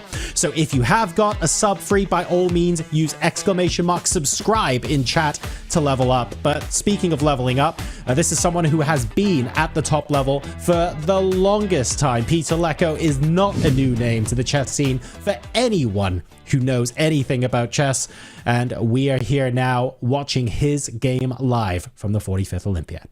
Well, normally I'm the one who focuses on the chess, but I'm going to say do not subscribe. Do not use my emo. I didn't know you added more of them. Like, I don't go into chat. And why are there more of my face? Like, how do you always take still shots of me making odd expressions? So for those chess.com it's a skill. Mods and everything, stop doing that to me. I'm just trying to talk about chess here and focus on Peter Leko's game. So no, I see you, spaceman. Stop it. Take that back. Can you kick people out of the subscriber territory? Because that is ridiculous. I mean, leave me alone. And I see now some of our producers are telling us, my bad. Yeah, it is your bad. Leave me out of it. But let's go dive into this game between Peter Leko, because we know how seriously Peter Leko takes the game of chess. We know how much he loves it. You could see it in his animated commentary. And that's why I keep reminding everybody that before he was a commentator, before he was showing his friendly face in front of the cameras, talking about other people playing, it was all about him. He was one of the most talented players in chess history. He took Vladimir Kramnik to the wire of their world championship match. In fact, he led in that match before dropping the all-important final game. The match was tied, and this was before they played rapid tiebreak, so he lost the match in heartbreaking fashion. And now we see his fashion choice, his statement at the board in his dress shirt. I've always commentated with him while he is dressed to the nines, and he said to me, John, you're going to like this. He's like, well, I have all of these nice clothing and nice suits and everything for my playing days. What am I going to do with them? He used them on the commentary, even when he may be sweating. He is just going to be dressed for the occasion. And right now the occasion is Hungary, home turf, trying to win an Olympiad gold. And I see Judah Polgar's name on the backdrop behind him. And I also see that Sanan Shagirov won the first game for Team Hungary. So they're already in the lead 1-0, and Peter Leko wants to make it 2-0. And at the moment, definitely advantage Hungary. Based on what you just said, the thing that shocks me the most is that he shows up at the board looking so pristine in these dress shirts. If I want to be comfortable and I'm playing a chess game, I want to show up in like a sweatshirt, jogging bottoms, like super chill. I don't want to feel like I'm particularly formal. I think that if I'm sat down concentrating for, if I'm lucky and I don't lose the game quickly, for 4, 5, 6 hours at a time, that's really not my wardrobe choice. You know what I mean? So this is impressive on that level for me. Well, Peter, he is always dressed sharply. His chess, he was sometimes criticized in his playing career as not being that sharp in the way he approached the positions, often try to squeeze little advantages. But I also know him as the king of the Marshall Gambit, playing some of the most tactical variations. And in this game, if we just focus in on the chessboard quickly, I see an outside pass pawn. And as I count the material, I see 6 pawns for black to only 5 for white. So not only is this pawn passed, John, it's extra. Things are going entirely Peter Leko's way.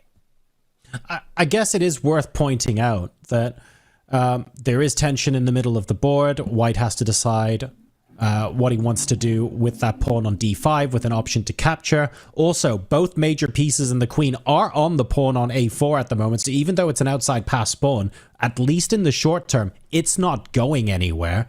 White obviously doesn't want to take because the knight on c5 can then just allow you to go and exchange up at minimum. But that's got to be what White's thinking right now. Where can you find a way to sort of increase pressure on a4 while decreasing pressure on the opposite side of the board? It wouldn't surprise me, I don't know, if White had looked at moves like, and this is where I'm going to show something bad, but maybe like knight to d3 even. Can I undermine the knight on c5 and allow myself an opportunity to get in with my major pieces and try and remove the pawn on a4? How can White neutralize Black's advantage? Well, you're being too hard on yourself, because I think if you gave White a free turn, knight d3 is certainly one of the top moves to consider. You were trying to remove this knight on c5 to go after the a4 pawn. So that's the essential question. what is our opponent trying to do? They're down a pawn. You see that their rooks, very valuable pieces, are stuck in front of the least valuable piece, a pawn, that is defended by a less valuable piece than a rook. A knight is worth less than a rook. So that means that even this rook is free to move if it so chooses.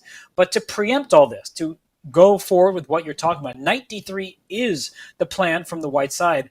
I think Peter might drop his knight into e4 to start making this position a little bit more tactical and also connecting his knights. So if I may, I'm just going to put this piece on the e4 square, and if it's captured by a knight, then black takes with the pawn, and this is essential. Taking away your d3 retreat that your knight wanted to get to, actually creating a bit of an outpost for this knight on c5. It's already technically an outpost because no pawn can attack it, but now the knight can't get to it either.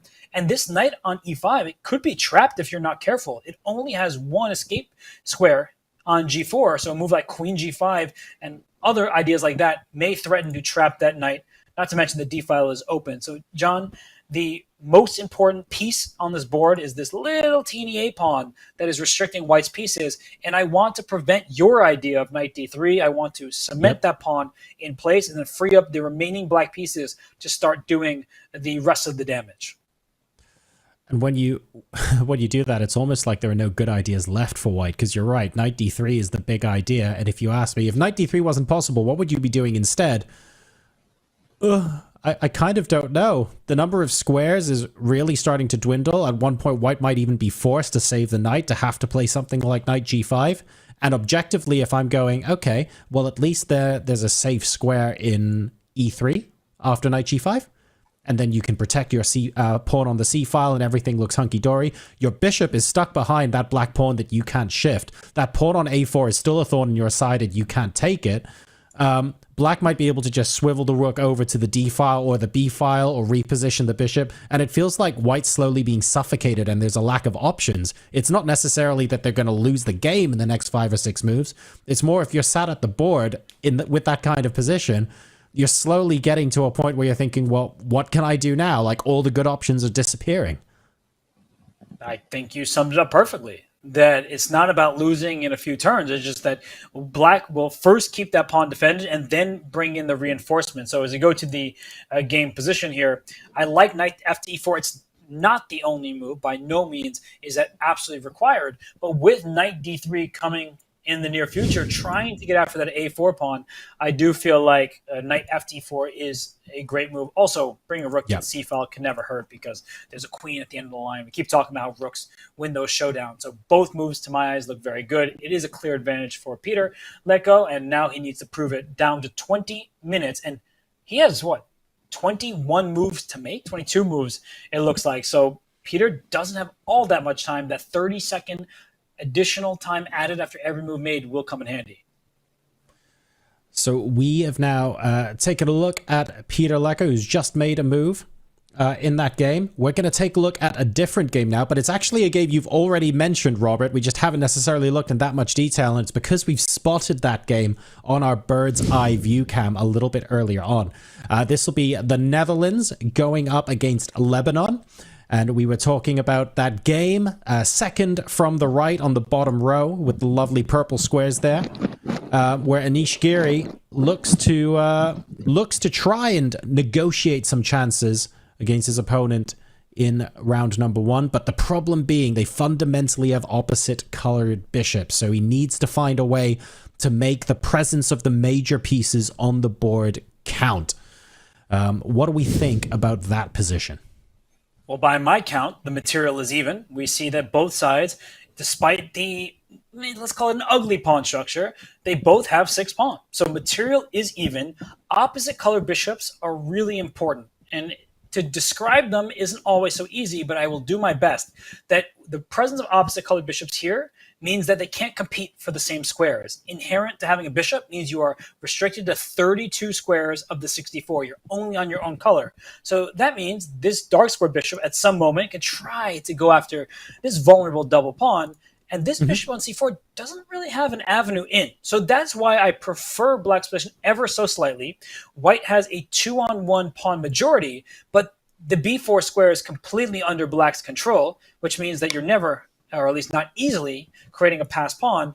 And then perhaps these pawns in the center can be a bit of a weakness, but they're only a weakness if you can attack them. And John, if this white king goes up to the f3 square, you want to explain to me how they're going to be attacked? Well, if we can move up, there's not really... Yeah, I don't really have a clever way, unfortunately. Once the king gets up to f3, there's really not much you can do, to be honest. Yeah. So I think that means we're looking at an equal game, not just because the evaluation bar tells us that, but because the inroads are non-existent. Like, you need a path forward to try and chisel through, try to create an issue for your opponent, and yet you look here and you say, white's going to put this pawn on b3. And that means the b file, the c file are both shut down because the bishop and pawn defend one another. And we do have an open d file where both sides have their rooks, but you need a little more than that, right? You need to double rooks and take over the open file. That's not happening. You can't double your rooks here, John. But, this is going to be interesting because I'm going to repeat something that a chess coach once told me a long time ago. And it's something that I know is true, but I've actually never understood why. So hopefully it won't just be me learning something from this experience, and chat might take something out of it too. Opposite colored bishops are famous for being really, really drawish, right? You've got one player that can attack the dark squares, one player that can attack the light squares, and as long as you keep your king in a sensible position or you can create multiple pass pawns, it's basically a draw. But one of the things I've always been told is that when there are opposite colored bishops on the board, if you also have major pieces on the board, be very wary of calling the positions drawish, because more often than not, as long as you have some major pieces in conjunction with the opposite colored bishops, they can actually be really dangerous and really sharp. So I'm guessing that's the kind of position that Anish is going to want to manufacture with the rook still on the board here. To what extent can that be true? Well, I feel like it just, pieces are going to get traded and they're both staring down the d file and neither side wants to release it. I do think that for now it's just equal, but John, at the corner of my eye, I'm seeing, oh, bless me, sorry, I sneezed out of nowhere. I sneezed on the truth. You saw My it coming. apologies. Well done, bless you. Yeah, no, I couldn't control it. I'm on camera. What am I supposed to do? This is live. But I was about to say that Uzbekistan, not just on one board, but now a second, it looks like they're in grave danger. No, there's a second board where they're in trouble. Let's go ahead and take a look. Yes, Trinidad and Tobago versus Uzbekistan. I think we're going to cut away and take a look at that game for a moment. And I say that game. There are actually 2 boards now out of 4 where Trinidad and Tobago look to have a potentially decisive advantage over Uzbekistan. This is huge. This is not just game point territory at this point, Robert. This is match point territory as well. And that is crazy to talk about because we're seeing these grandmasters play against players 450 points below them. But the game that's second from the right, we see a position where white doesn't have a pawn in front of his king. Vokidov here is struggling against Kevin Cupid, but he is not a player that is trying to bring out love. He's trying to bring out full force in this one. I mean, look at this position, John. We can dive in more specifically, but board 2, we already saw Yakubayev in trouble. It's not getting any better for him. But now in board 3, this is just an arrow, a dagger towards the white king. That's right. No love from Cupid, but all of the arrows coming out here. This is looking very, very interesting indeed. Kevin Cupid here. Doing an excellent job for Trinidad and Tobago. And right now, there's a lot of pressure against the white king. Obviously, the knight cannot be recaptured on g3 because of the pin from the bishop on c5. Potentially about to be backed up as well by the queen on b6. And you might be asking, well, hang on a second. If the knight's already pinned, why do you need a second piece there? It's so you can then go ahead and take that pawn as well. And white's problems are, well, they're numerous here, and I'm sure we'll be able to delve into them in a bit, but the biggest one I see is if I had a free move as white right now, I would like to have moved that dark squared bishop so that my rooks are connected and I can at least coordinate some sort of defense. But that rook on e1 can't come to the aid of the pawn because you move up to e2, you get taken by the knight with check, and your queen's getting lost as well. Fine, we move across to f1 instead. Doesn't help. You're still getting gobbled up by that knight. So the options for defense here for white seem to be really limited. Yeah, they are indeed. And I just want to go back to show you how this happened. I'm not sure if this was a sacrifice or an oversight. Bishop a3 apparently was the move that kept black only slightly better, but what an awkward move that is. There are all sorts of problems where the bishop on a3 could be loose if the queen could get distracted. And also knight takes g3 still in the air. So knight b3 played to go after this bishop on c5. And Kevin Cupid says, take it if you want. I'm taking your pawn on g3.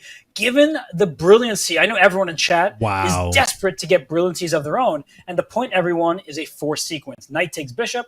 Knight e2 is check to the king, but also wherever the king goes, I don't know if it matters much, check to that queen over here. You take the queen on a6, and black simply takes back. I'm probably can just take back with the knight. And you see that this rook is under attack. Black is up a pawn with a nice, is it 2 pawns, in fact.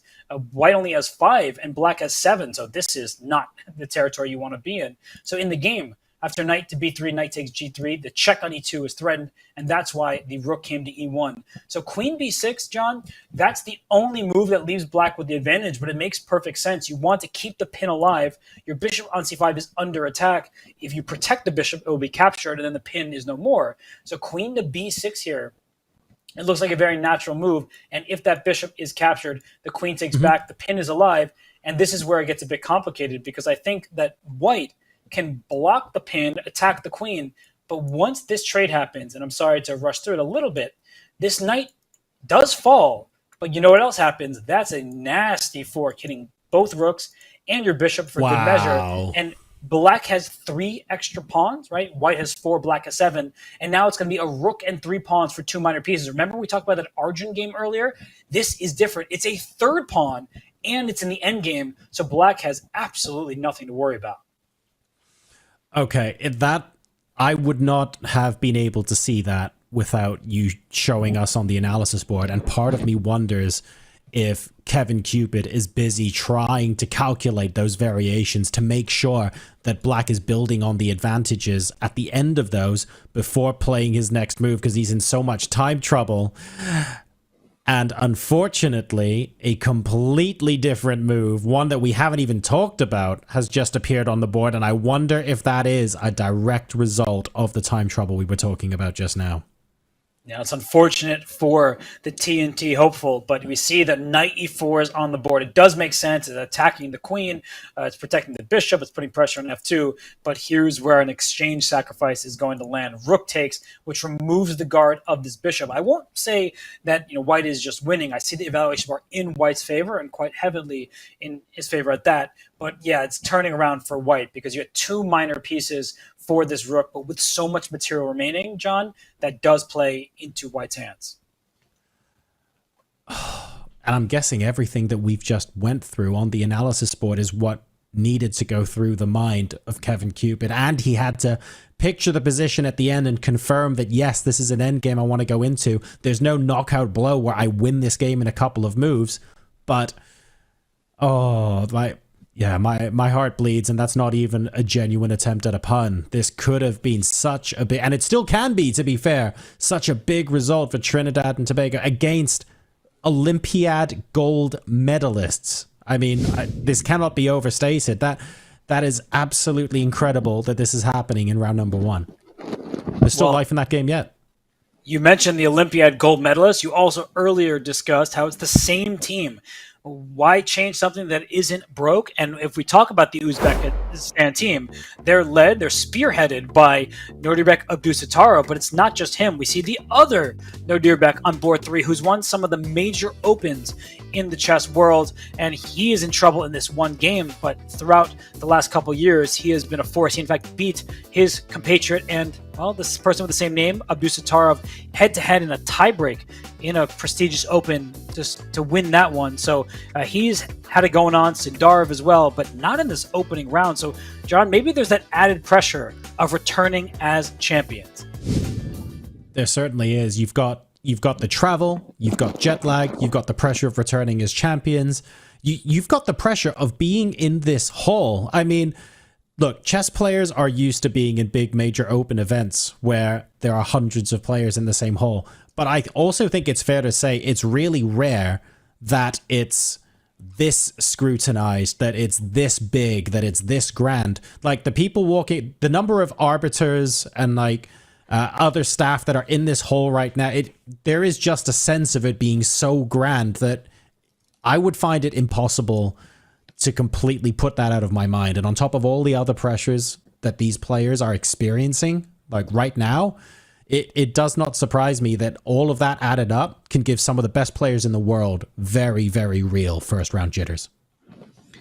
Well, we see on our 4 boards here, second from the left, Yakubayev. He's the black pieces, and he is just getting hounded. His king is still in the center. He's in big trouble. And part of the reason why players don't want to lose, of course, is for their team.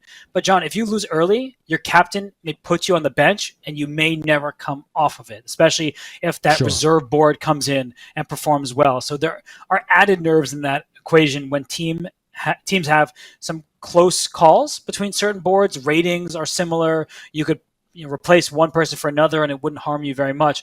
So you have to be very careful here. And, what's going on? It looks like in the Vokidov game against Kevin Cupid, pieces are leaving the board. And I think that it is good for Vokidov. The engine just hasn't quite caught up on the board from the second to the right. White is actually the one in charge. It's Vokidov, who now is in the driver's seat. But I'll let you take the driver's seat and direct us anywhere you want to go, because every game we look at has been quite exciting. That is unfortunate that it's ended up that way, but also at the same time, it's why higher rated players are able to do what they do, right? You pile on the pressure and you pick your moment to liquidate, and it looks like Uzbekistan will have survived a scare there for sure. So we've got a number of top games to look at the moment. I'm trying to pick a game. My eye immediately went to a game and then I went, hang on a second, we've actually covered that already. So why don't we take a look at Wei versus Dominguez on the grounds that we haven't seen much from the teams yet. We want to be able to cover everyone here. Let's go ahead and see what's going on there. A lot of pawns still on the board, and a lot of pawns actually advancing up the board from Black's point of view as well. So maybe we can check that out and hope that it's not too boring. But we will check that out in just a second. Elsewhere, we can always take a look at Pragnananda's game, but we have taken a look at Team India a little bit earlier on. So let's check out Team China and see what's going on. How do you end up... Say again, Robert? No, I was saying, why don't we just dive into China? Sorry, what was your question, John? Absolutely. Let's do it. So this is Yi Wei versus Jose Dominguez. And what I find interesting here is that even though it doesn't look like this game's going to finish anytime soon, there are so many pawns on the board and Black is exerting so much space pressure on White here that it almost becomes a case of we need to stop looking at tactics and start looking at what's the strategy looking like. It's a really closed position. What can we do 12, 15, 20 moves from now to actually force a decisive breakthrough? We're not going to see something in 2 moves, but what can we accomplish in 20? That's a very deep question, because chess players, they can see the future, but I'm not sure I can look 20 moves ahead. But I think I get the gist of your question, because when you have pawns like this from the Black side, you think, can I just keep them rumbling forward? I'm going to go down, push them, attack you, and say a move like F4, because it is Black's turn. I'm just going to show you how the evaluation bar might react to a move like F4. And you see that Black was favored by quite a little bit, and now it's about equal. So you are giving White some much needed space, some control of the light squares in particular. So when you have less space, and most of White's pieces, look at this, are on your own first 3 ranks, you think, can I trade? And here you can trade, let's say 1 pair of knights. And if the knight takes back, because you do want to keep your loose pawn protected, now White can make a move like bishop to F3, and suddenly we see light square control. I can maybe even play bishop E4 next. Try to trade off those bishops and continue to trade, because I am restricted. I have pieces that are superfluous, stepping on each other's toes. Let's get rid of some of them. Let's occupy some key squares and gain much needed breathing room. it just feels weird as a concept to say, I'm going to push my pawns forward and make some sort of break, and that conversely gives my opponent breathing space. But that does end up being the nature of a lot of these sort of closed positions, right? Because the moment your pawns aren't in a line, you spot outposts for knights. There are diagonals for bishops that didn't exist before. It's not, okay, maybe for the queens, maybe for the rooks, you don't necessarily see as much, but the minor pieces really do become more powerful than you necessarily expect in so many situations where the pawn structures look a bit like this and so many of them are on the board. It makes it, I'm trying to think of the word I would use. I want to use the word subtle, where it's like you can't make one move plans. You can't make two move plans. You can't create casual threats. You're looking at themes on what to do for 5-10 moves down the line. And that's almost just the way you have to play these kind of positions so that you don't accidentally give your opponents an advantage like the one that you've just described. That's entirely correct. It is subtle, and sometimes in positions like this, it's black on the move. Maybe it's like bishop f7 or just some quiet-looking move. Instead of going forward, you take a step back just to reorient, to find better footing for the rest of your pieces. And I would think the first move I'd be tempted by is hopping my knight forward into f4, but I do see this b6 pawn is loose, and that knight is defending it. So these are difficult questions to answer. You really want to continue pouncing on your opponent, but every single move, you have to see what the drawback of that move is. f4 with the pawn gave control of the light squares, allowed to trade. Knight f4 avoids the trades, but may just drop this b6 pawn, and then your remaining queenside pawns are in trouble. I do think tactically, black can get away with knight f4. It's a bit down a line, but still, it's not an easy move to play when b6 is in white's direct line of sights. So plenty of fireworks on the boards at the 45th Chess Olympiad, folks. There'll be plenty more to follow because a lot of players are now getting into time pressure territory.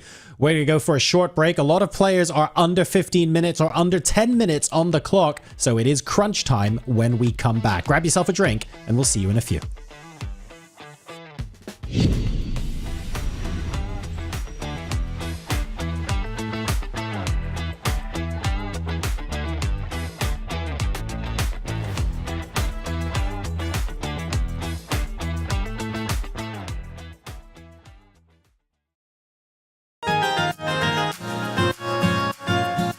What are your favorite countries to play chess in?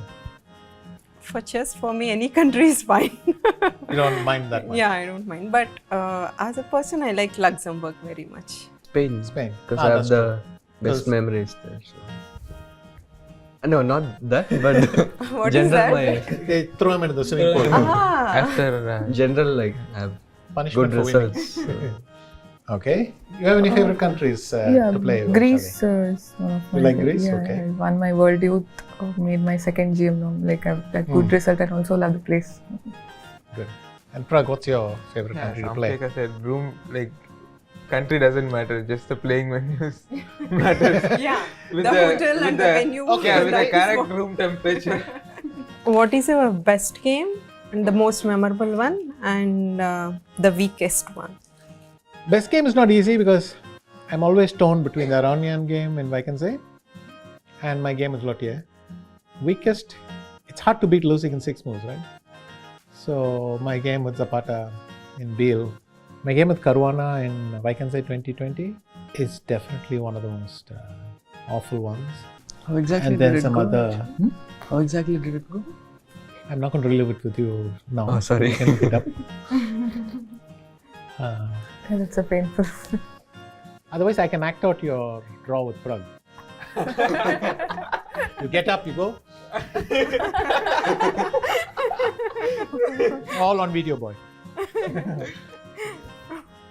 No, this will be like... That was a classic.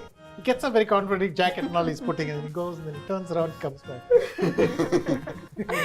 Because this guy is not moving. Yeah, no, okay, before making the move, I was checking the score sheet. I just missed that there was this move that... Okay, let's not talk about that. You know, in this video, they will be doing this What was the game, comparison, Gukesh? What was the position? Okay, so we'll do a team thing. Each one of you will impersonate someone, some chess player that you can think of. Who starts? You start. We are the same team. What is? Yeah. You start. It's okay. Actually, I can start if you want. No, wait, I'll start. I just got 2 minutes ago they were fighting. They made me draw locks and all, and now they're saying. I can start. Guess under. Yes. Okay, very I could have good. done like this, but okay, so this is easier.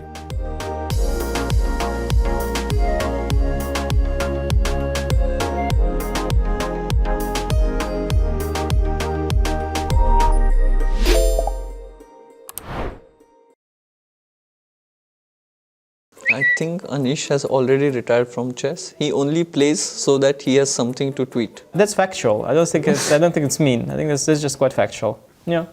Yeah, I think it's fair enough. Anish started to draw memes himself so that he can finish his games quickly. I don't think it makes sense. It doesn't make any sense. I think you appreciate a mean tweet which is well thought of. No, but it just doesn't make any sense. Exactly, that's what I'm saying. Yeah, no, if it's well thought of, yes, well crafted, you would appreciate it. Okay, this is a good one, probably. When Vidit defeated Carlsen for the first time, he shared an epic reel on his Instagram. Since then, all I can see is reels of him dancing. Is that good? Okay, like a lot of words, you know, they really put in the effort there. I have to say I like your dance reels. I must say that. I can see that. I think that deep inside, this is something you enjoy. Want to dance? No, you want to, like, I think you really enjoy that. I see the spark in your eyes, you know, when you dance. Like whenever we looked at the Petrov and trying to look for new ideas, I didn't see that spark in your eyes. But when you're doing the real dance, I think it's good. But to be fair, not many people defeat Carlsen a lot of times, so I think it's... Or not many players can dance also. That's true. Both. Yeah, I mean, you know, you gotta keep that Instagram content going, and if you only have to do it when you beat Carlsen, then Instagram would be a pretty dead platform. So yeah. Why is Anish playing chess?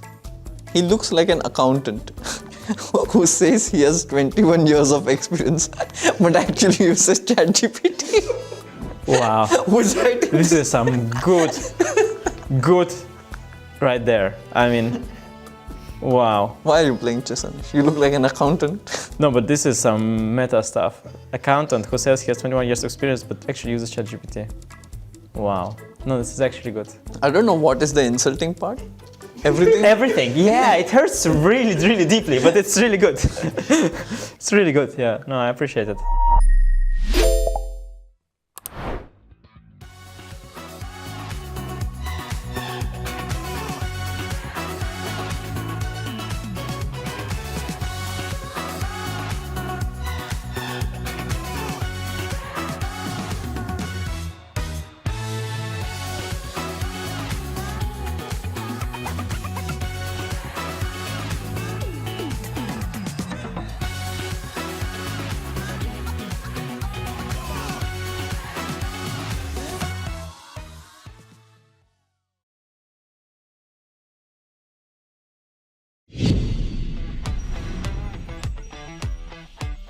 Welcome back to the 45th Chess Olympiad, folks. We are now going to be taking a look at some of the games in the women's section. 181 teams are fighting for 3 podium positions, so very, very fierce competition.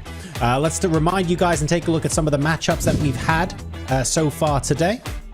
We've got Jamaica, India, and that's on top, of course, because India, their average rating got a top seed there, I do believe. Hungary, Puerto Rico, board 2, Georgia, UAE on board 3, and the list goes on. I think we're going to go first. Let's go back to Jamaica, India.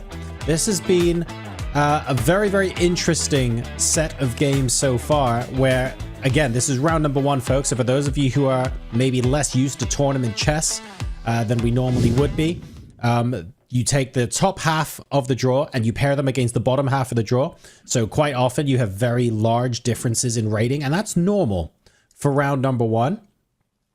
But I don't want to take anything away about what is going on at the moment. It does feel like the Team Jamaica are doing a pretty good job of hanging in there with some of the best in the world.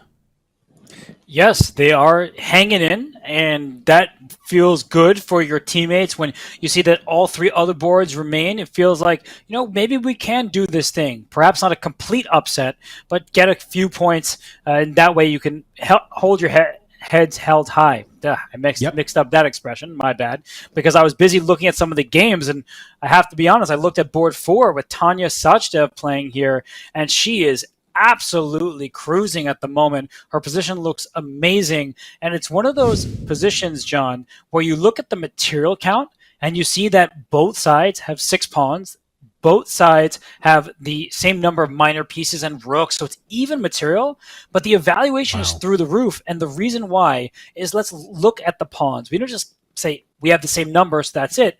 This is Black's pawn, a B file. White doesn't have one. And this is White's pawn, the only one, the D file. That's a protected pass pawn, restricting Black's pieces. Let's talk about the other semi-open line. There's a rook on a G file. So White's rooks are overpowering in this position. Black's rooks, the E8 rook doing all of nothing, staring at its own knight. The rook on A6, kind of defending the 6th rank, but it's not really doing much else. So I think that's where we see the advantages here. The knight on e5, the rook on g1 and b1, just firing on all cylinders, and Black is struggling just to find individual moves. And if you take a look at, I don't know, if I look at what Black's best placed piece on the board is, I'd be tempted to say the knight on e4, and White can trade off that knight with the light squared bishop. And as soon as you trade that knight off, White's dark squared bishop, which isn't the most brilliantly placed on e1, let's be honest, can now come to c3 without fear of being captured, and that's a really good diagonal to be on. Nothing's really threatening White's knight on e5 either, and it feels like even though material's equal, you can sort of see that within 2 or 3 moves, White has a really clear plan to improve her position, whereas it feels like it's going to be really difficult for Black to improve the position of her pieces. Maybe try, like, you can't bring a knight to, you can bring a knight to g6 maybe to offer an exchange, because you got both the bishop and the rook on a6 protecting, and you want to just swap off as many of White's good pieces as possible. So maybe that's an idea, but that's literally the only idea I can see right now.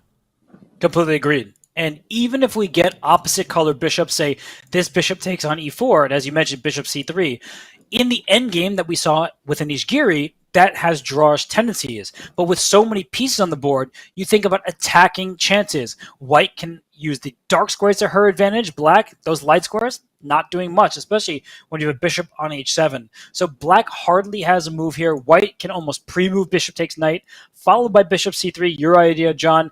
And I have to say that this looks as one-sided as it gets, especially considering the material is even. And we see that. It's impressive. Oh, sorry, I hear you. No, all good. I don't understand sometimes how, like, material can be even and one side will be better than another, right? That's like a fact of life in chess, and that's something that we take for granted all the time. It just happens. What's really impressive for me is how it can be so one-sided that the eval bar is almost completely one color. Like, it's so rare, in my opinion, to see completely equal material positions where it's not just better for one side, but it's like devastatingly winning. And it looks strange because I can't immediately see that. I need someone else to point it out for me, because the win is like 10, 20, 30 moves away and it's not imminent. You just have to trust that it's there.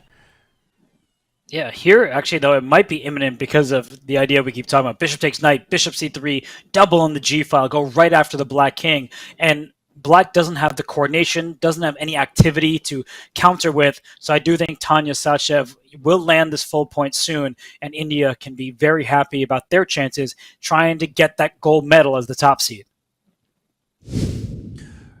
Really strong stuff. And then let's take a look at how the rest of the team are doing as well. Do we feel that India have the upper hand on the other boards as well, Robert, from where you're currently sat? I can't see all the detail on all the boards from here, but how are they looking overall as a team, would you say? Well, the third board, which is second from the right on our screen, it looks very early, so I won't comment too much on that. But the other boards definitely look like they're quite in India's favor, including second from the left. I think that Divya, her position is improving because she has controlled the king side. So we can dive into any game in this match. India does look like they're in charge. I'm also happy to go to any other match that we may want to choose.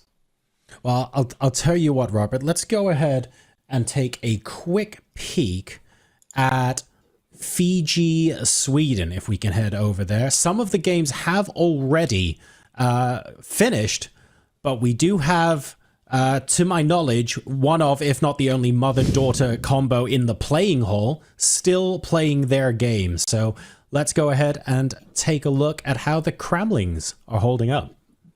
Well, I don't root for anybody as a commentator. I try just to talk about what's happening on the board, but I can hear the chat, and that's rare for me because I ignore them at all other times. And there's this sudden Pia, Pia, Pia. I know the chat loves Pia Cramling. She is one of the hardest workers in chess. She was the #1 rated woman on the planet in the 80s. Still to this day, she competes at the highest level. Her daughter, Anna, may be more famous to the masses, but Pia is an absolute legend, one of the most popular players on the circuit, and I think she's popular to everybody except her opponent right now because, John, with the black pieces, we see that white is in some trouble, and well, bishop h6, apparently that's the move to lead to the biggest advantage for black, but I don't think it's the only move. And the reason why black is to be so preferred, John, this bishop on b7, an absolute monster. The bishop on d3, I'm sorry, that's staring into a brick wall of black's pawn structure.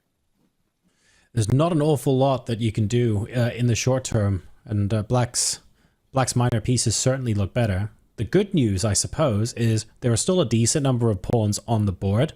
I don't see an instant decisive breakthrough that makes me think, white's going to have to give up material in 2 moves, but maybe this is what it's going to be. I don't know. We've just had that pawn take on e5. Obviously, that makes e6 a bit of a backwards pawn. It can be a target for white. The problem for white now, though, is if the bishop on d4 recaptures the pawn, the bishop on d3, the light squared bishop, is actually hanging to the queen. So there are some problems here, and I think white's going to have to play a retreating move or two and lick some wounds before we can resume some sort of attack.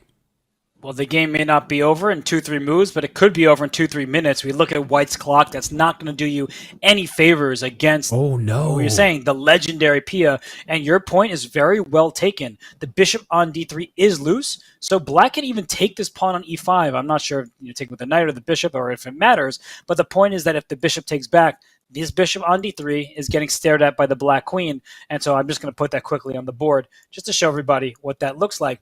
After the bishop takes back, this bishop is loose down here. I'll first take your bishop, you take back, and happily grab this bishop on d3. And the reason why black is so heavily favored is the queen and bishop line up very nicely in positions like this. There could be a pin along the d file as well, and it's just that black has all the activity and white is barely holding on just to survive several more turns. I'm looking for some sort of saving grace. I'm even looking for a, hey Robert, here's my here's the move that I want to play. Tell me why it doesn't work. And I'm struggling. I'm honestly struggling. This is it does look to be one-way traffic from here. Sure, the e6 pawn isn't particularly well looked after, shall we say, in this position, but it also just feels like all of the pressure everywhere else is going black's way. I would probably start with moving a rook behind the queen, saying, well, now you've got a knight to worry about, and when you find a way to move that knight out of the way, I'm just going to sidestep with the queen and give you a discovered attack and put myself in a position to potentially checkmate you. It feels like the threats are only going to multiply for black from this moment on. Agreed, and probably means that white can't even restore the material balance by taking this pawn on e6. So this doesn't look very pleasant. Pia, she is in charge, but should we do that thing where we go from one team's board, to their teammates and see how her daughter and teammate Anna Kremling is doing? Because to me, that sounds like fun. Yes, right, well, let's take a look at how Anna's going as well. This is a very strong middle game moving into what might be a decisive endgame very shortly. And well, if we were wondering how Anna was doing, I feel like this screen, we don't even need to do any analysis here. Boom! We caught it as it ended, and you can just see the last move played was bishop g2 check, uncorking a tactic, because the white king, it can go to e2, but you also look at the material, so it's not even like the tactic matters. I was going to say king g1, knight f3 with a fork, but black is up 2 minor pieces, so it looks like Anna Kramling had a smooth game against a player that she outrated by about 400 points. So Anna, on the upswing, should build her confidence heading into maybe some more challenging or higher rated rounds ahead. Can we please, just for a moment, talk about how that rook on h5 is the saddest chess piece I think I've seen in my entire life? Oh my god, how did that even happen? What? I don't even know. It got here a few turns ago. I'll just show you. Like, the rook went to h5, but white was already down a piece. So it wasn't even like there was a better try. Oh, that is certainly a rough final position to take. Obviously, the damage will have been done earlier on in that game, but that rook being boxed in like that had all of the sad feels. Very well played to both Kramlings. Obviously, Pia is still yet to convert, but we are expecting her to in the next couple of minutes, especially with added time pressure moving on to her opponent. And I think if Pia and Anna, or Anna's won her game, but if Pia wins her game as well, I believe that will be a 4-0 victory for Sweden, if I'm not mistaken. I think that is correct. Yes. I mean, the rating disparity, it is clear that this favored Sweden, and unlike some of the other teams who are struggling, Sweden seems like they are cleaning up nicely.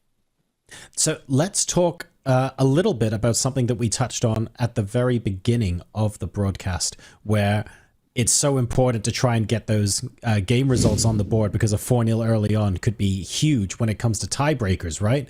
But how big is it actually going to be? Are we going to be having a conversation in 10 days' time, for example, Robert, where we say, that one board that this top team lost on round 1 of the tournament actually made the difference between gold and bronze, or bronze and being out of the medal positions entirely, or something like that? Like, does that happen more often than we think? Well, I think Sweden would just be honored to be in the medal contention, just because they aren't quite at the tippy top. Pia Kramling, she can lead the way, but the other boards don't have the same exact rating next to their names. But yes, to answer your question succinctly, the matches early on do play a part. When the USA and Team China were tied in the open section, I believe that was in 2018, China edged them out barely on tie breaks. And they're, again, doing napkin math, where they're just saying, okay, we beat Finland by the score of 4-0, and if Finland then goes ahead and beats Estonia, then they jump ahead of the team your competitor beat. So it gets really wild going down to the wire when you have to look at those matches that seemingly don't matter for the medals, but they do because of tie breaks. Interesting. All right, well, let's go ahead and reveal that we've actually been able to speak to one of the Kramlings. Mike caught up earlier today with Anna Kramling live at the venue to see what she had to say before the start of her Olympiad round. Let's go ahead and have a listen. And we're here with Anna Kramling. She's a content creator, but she's actually going to be a player. You've played in several Olympiads. This year you're playing board 3 for the Swedish women's team, but I have to know, your captain is your dad. Do you have to listen to him more as your captain or less? I guess the same. I don't know. He's my dad. I know he's giving it his everything. He loves being the team captain of the Sweden's team. He's been that for many years, and I think he's an amazing captain. I'm maybe a bit biased, but I'm really excited to be here with my family. You're a content creator. Would you rather have really cool games that you maybe don't do as well in, or would you rather just go 11-0? No. 11 and out. I want to win as many games as possible. There's that fire within me to win, and I think I have that still from my competitive chess era. So I absolutely just want to win as much as possible. And finally, at the Speed Chess Championship in Paris recently, there was a funny question over whether or not Hikaru or Levy would get done with the tournament and be the first to record and put something on YouTube. Are you going to be rushing from your games to put something up on YouTube? Absolutely. I am filming daily recaps where I'm also going to be vlogging a bit to show people how the experience of being part of the Olympiad is. So I'm going to be every single day posting videos, and I'm going to be as fast as possible. So I'm really excited. All right, she's trying to win quickly. You can catch her out on YouTube and all your other channels. You know how to find Anna Kramling, and good luck to you in the event. Thank you. Thank you very much for that, Mike and Anna. So that was earlier today, and it looks like Anna was able to follow it up with an excellent win over the board as well. Pia closing out her victory will then mean Sweden win a 4-0. We're now going to be taking a look at some of the boards back in the open section of the competition. Robert, we were formally looking beforehand at so many boards where it looked like an upset was on the cards, and various players, we've seen a couple of them live, have been able to wriggle their way out of trouble. This doesn't feel like it's a unique skill, but it does feel like, how do you get in trouble against a 2200 player and still find a way to come back and not only draw the game, but bring out the victory? We've seen that a couple of times today so far, and we might be about to see another escape as we hop on board with the mighty Levon Aronian. What's going on here? Well, Levon was toasted, it seemed, and suddenly he has a new lease on life in this position where we're in an endgame, and as I can count, black is no material behind. So I'm going to backtrack. I'm going to rewind to the moment where white went wrong. Everything was going his way. Levon was on the ropes. And at this moment here, bishop h3 was played. You can sense why white got nervous. If this pawn disappeared, queen g2 is checkmate. So he went knight to f1, going after this bishop on h3, right? That makes perfect sense. And here Levon played the move pawn to b5. And excuse me, where is your queen going? It can't go back to a3 or b4. The bishop is there. That leaves only one square available to it, queen to a5. He didn't actually play this move, but queen a5 would have been met. You're going to love this, John. You ready? Are you sure you're ready? You sure? Okay. Absolutely not. Bishop b4 is chef's kiss. Stop it. Oh, I can't stop, won't stop, because queen takes bishop is the only move, and then c5 was the plan, going for checkmate down here and attacking the queen all at once. Oh, that is gross. That is incredible. And I'm guessing that at the point where b5 was played, or even before, Levon Aronian saw that. We specifically said about his game earlier on. In fact, I'm going to quote you when you said, Levon finds a way to engineer tactics out of thin air, I think was almost what you said word for word. And yeah, just, that's unbelievable. Wow. Yeah, and while we will get back to the live game, I just want to point out that white was still the side for choice. The rook takes bishop. Yes, the queen is lost, but white has 3 minor pieces for that queen. The problem for the players, especially for the lower rated player, is you trust your opponent. You just overlooked a really nasty tactic. So you think Levon had this all worked out.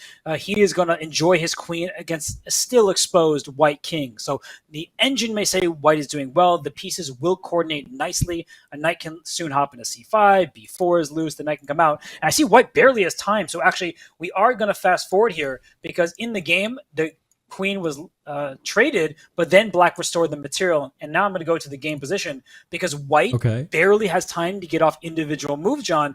Black is actually better, and the reason why is that white's pawn is extended quite far. We don't love that in certain endgames with rooks on the board, because perhaps black can pile up against those pawns. The king can join the party, and when your pawns are less advanced, it takes a little bit longer to get at them. So objectively, John, even position, even material, but practically speaking, all of this looks like it's in black's favor because the trajectory of the game and Levon Aronian's playing strength.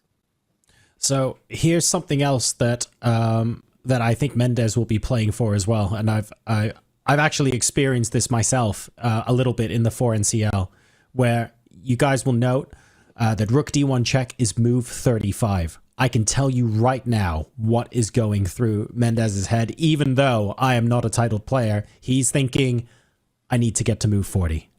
Everything is about getting to move 40 right now, because you are playing on increment. You have less than 30 seconds on your clock to play every move. You need to get to the point where you can sit back and actually have a proper think and breathe a sigh of relief. And that extra time comes onto your clock on move 40. So these next couple of moves are as intense as it's going to get, even if there are fireworks on the board later, precisely because of the time trouble. And we see that white is just getting those moves off. As you said, we're approaching move 40, but still have several important moves to make. And with a second rook, I think, slamming down on the first rank or h5 first. But what the point is that this king could be ensnared. Like, I already see a checkmating net if that pawn gets to g4. And it's not about just about the checkmate. That this h pawn is a bit of a loner, and that can be picked off by black's rook. So here is a big moment for white. I think if he plays h4, his chances to hold this game will still be quite high. But if he allows black just have a free hand over there on the king side, I do think he'll be in some trouble. I see a pawn move. I'm not sure if it was f4 or h4. f4 I don't like very much. So we'll see. I think h4. Oh. Yeah, he moved this one. And the reason I don't like this, John, is now black can push forward, and we already see the making of a potential pass pawn here, a 2-on-1 advantage, and still the black second rook will join the party. And remember, this is move number 37. This is psychological as much as anything else right now. What Levon Aronian is trying to do right now, and possibly will be able to do, we don't know yet, is engineer a situation where you're pressured into making the fatal mistake on move 39 or move 40. It is so heartbreaking for a player to get to a point where you finally make the time control. You've got the extra time. You look up, you breathe in, and then realize you've made the game losing blunder. Like, it is... There are so many times if you're one of these players who looks at chess databases, for example, where you go, isn't that strange if this position is like better for one player or whatever, there's still plenty of life left in it. Why are they resigning on move 40 or 41? And you can probably see some of these occasionally. That's exactly why. You make a mistake on move 39 or move 40, your opponent has the extra time to capitalize on the mistake as well. As soon as you spot that they instantly know what they're doing and they've seen the mistake, that's it. Game's over. So this is the psychological pressure that Aronian is trying to apply onto Mendes at this very moment to hopefully get them into a position where he can win ahead of the move 40 extra time. Yes, and for Levon, he is trying to win this game in mostly on the clock, but he wants to also pose as great a challenge on the board to get Mendes in even further time trouble. We see that Leonard Dominguez won his game, so that's a good win for Team USA. It looks like on the right-hand side of our screen here, and Ray Robson doing well with the white pieces. There is a black queen in front of his king, but it just feels like Ray's attack, the strongest player to be born in Guam. He's in good shape. And then the bottom left, I mean, Wesley So, I mean, that's opposite colored bishops, John. So maybe Wesley So is not going to score a victory for Team USA. Opposite colored bishops with queens and rooks on the board, Robert. That's okay. We'll be fine. This is still scary. I've lost so many of them. This definitely isn't trauma dumping. Well, I'm happy to be your therapist live on air for you, but it does feel like Sanchez there in the left-hand side of our screen and on camera against Wesley So has good chances to stay alive. And that would potentially mean a half a point lost from a maximum result, of course, for Team USA, but you never can count your chickens before they hatch, especially in this sort of environment. We have seen games turn on a dime several times today already, just in the games that we've covered in commentary. So, yeah, there'll be plenty more opportunities there, I am sure. So let's go ahead and see if we can head towards another game, shall we? Let's do a quick scroll through and see if we can spot. Wait a second. Oh, can we go to? I'm looking at the Uzbekistan games, and I'm just looking at these ones. More drama. Yeah, more drama indeed. So I would like to go back to, I'll call him our friend, Quinn Cabrales in that matchup, because I see that Yakubayev just had to give up his queen in that game, and not enough material. Wait, hang on a second. This was so. Let's go through the story of this game so far as I remember it, and you know we're into our 5th hour of being around here right now. So please correct me where I'm wrong. As I understand it, Quinn played what is quite possibly the wildest opening that I've seen on broadcast today so far. Somehow managed, just through a tiny inaccuracy, to bring things right back. It looked like Yakubayev was doing a good job of normalizing the game, and now Quinn's back ahead? I think that Yakubayev, for maybe a moment or two, he could have claimed that he was doing okay, but he never was comfortable. And that was the key, that it was Quinn throwing the punches from the start of the game. And right now, Black is going to take this knight on e6. Let's be clear about that. Knight takes e6. We will have 3 minor pieces against a queen, but then we also have to do a pawn count. Black has 4 pawns remaining, and perhaps only 3 after queen takes pawn on b4. And White, on the other hand, has 6. Let's call it kind of 5, because g7 will be lost at some point. But 2 pawns and a queen compared to 2 minor pieces. The White king is very safe. The Black king is open. Clearly, everything going in Quinn Cabrales' direction, and he could be landing perhaps the upset of the entire Olympiad. I know we're only in the first round, but you typically don't expect a 500-point rating upset, and in this first round of that. I'm looking for an extra flavor, an extra spice to add to your analysis here. And this is exactly one of those situations where there are enough pieces, and they're different pieces as well. This is an imbalanced position on the board where suddenly everything you do in terms of calculation, it doesn't go out the window. It just becomes that much more difficult. It's not about a rook versus a rook. It's not about a bishop versus a bishop. It's not about 3 pawns versus 2 or 3 pawns anymore. This is about trying to calculate what everything can do. I love that Quinn didn't take the pawn on b4 and played queen h4, by the way. That's your style points as far as I'm concerned. I'm giving this an exclamation point. And the reason why this is so nice is because as you look at this position here, if this pawn is captured, and it can be captured, queen g3 checks that king and also hits that undefended knight. Loose pieces drop off. And the threat is obvious. Queen takes h6. Like, let me go right after that black king. And like I said, if you take the pawn with either piece, the rooks come off the board if the knight takes first. And then once the knight clears, the whole point is queen g3 check, hitting that knight on b8. And that would be way too much material. Queen h4 is a wonderful follow-up to what has been an amazing game. You ready for what could be another twist in this tale, Robert? This is move 26. So, okay, I get that Yakubayev is the player under more time pressure. 3.5 minutes here. You don't want to be playing black with 3.5 minutes. I get that that sucks. But Quinn has 5 minutes and 42 seconds to convert. And when you're under this much pressure against a player like Yakubayev, that sucks too. Like there is still so much potential for either one of these players to make what in post-mortem would look like a glaring mistake, and to what anyone else would just be like, that's a fairly sensible move to play in the moment. We could still have multiple twists and turns in this match precisely because of time pressure. 14 moves left to make before move 40. This game could be over in the next 3. Yeah, it could be, but as you're pointing out, one shaky decision by white can allow black back in the game. If this knight on b8 were, say, on a square like g6 or something like that, we would be talking about how this position were more difficult to convert than may immediately meet the eye. So as I'm looking at this position, it does feel like Quinn Cabrales is in control. Yakubayev, he is struggling just to finish his development. These pieces are at home, John. They have not joined the rest of the forces. And, well, you may lose by force if you take this pawn on g7 because, again, that check here hitting the knight. He goes h5 right now. That doesn't change the evaluation, so maybe that was one of black's best moves. But I'm wondering at first why I can't take this pawn, but perhaps there is even better for white. Yeah, so if white were to take that pawn straight away, it's obviously threatening queen h8 checkmate.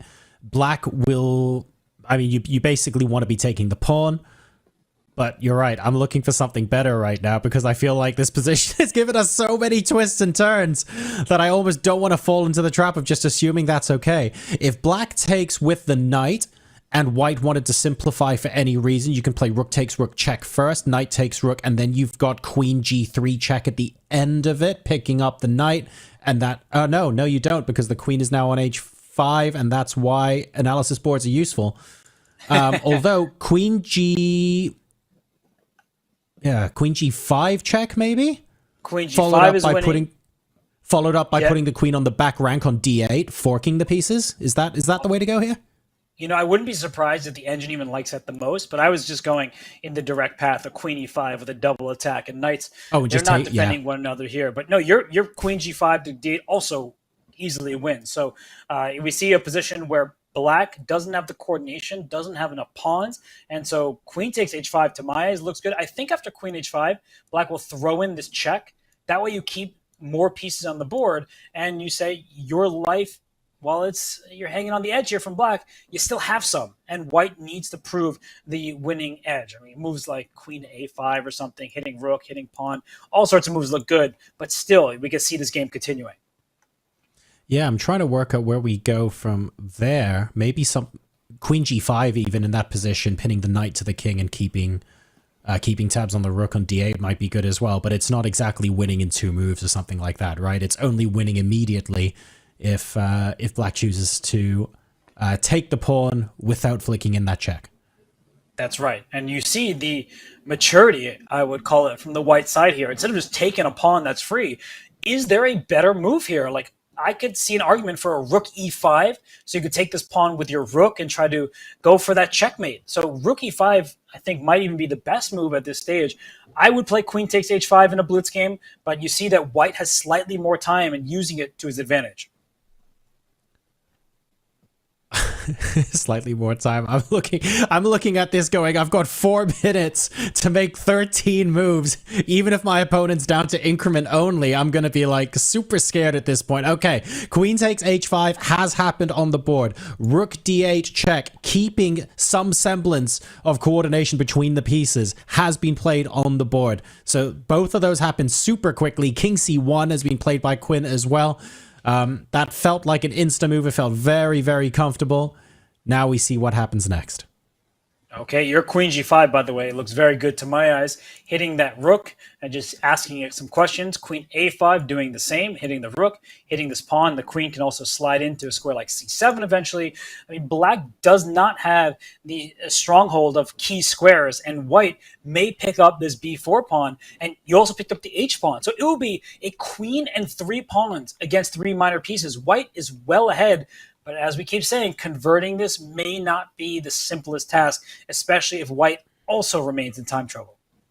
So one of the... I've been dipping into personal experience quite a lot, haven't I? One of the easiest ways to lose a position that's winning is to think that it's winning faster than you think it is, right?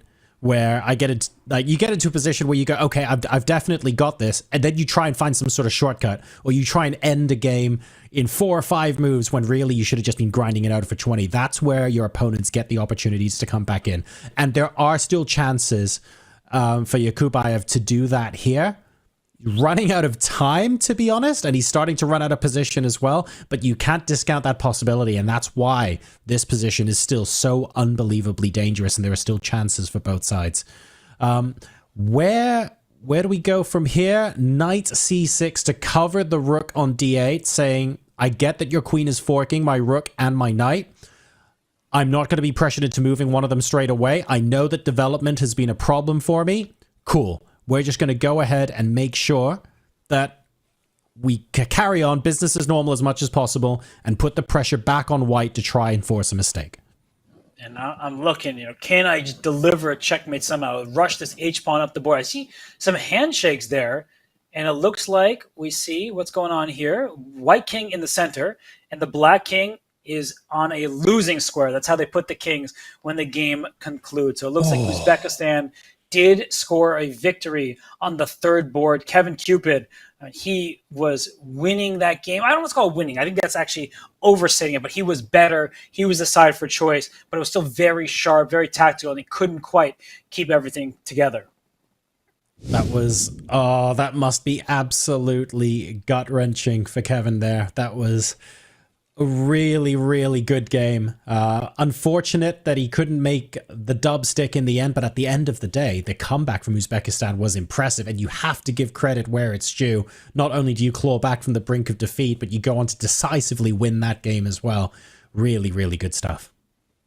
Indeed. It's a sign of a champion, not just what's happening in good times, but also what you're doing when it seems like there's a struggle on the board. So to win that game, yes, heavily outrating their opponents, but having their hands full still, even this deep in the round. All right, folks, we're going to be coming back to check out the end of those games in just a moment. But don't forget, not only is it September, but Chess.com are also teaming up with Discord this month. So if you haven't already heard about it, you can play against the Discord bots themselves on Chess.com.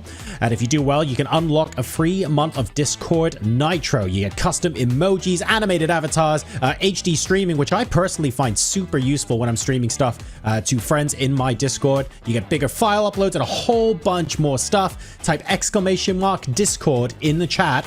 Or if you want to, go to chess.com/Discord to get the lowdown on everything that you can get with that team up between Discord and chess.com. I'm going to go ahead and refill my tea before we come back and check out what happens in that very, very exciting finish in the other Team Uzbekistan game. And we'll be coming at you with some of the results as well after this break.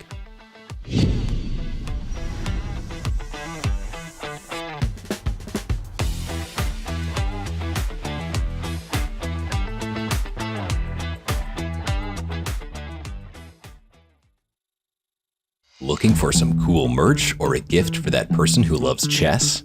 We've got you covered in our all-new merch store, literally from head to toe.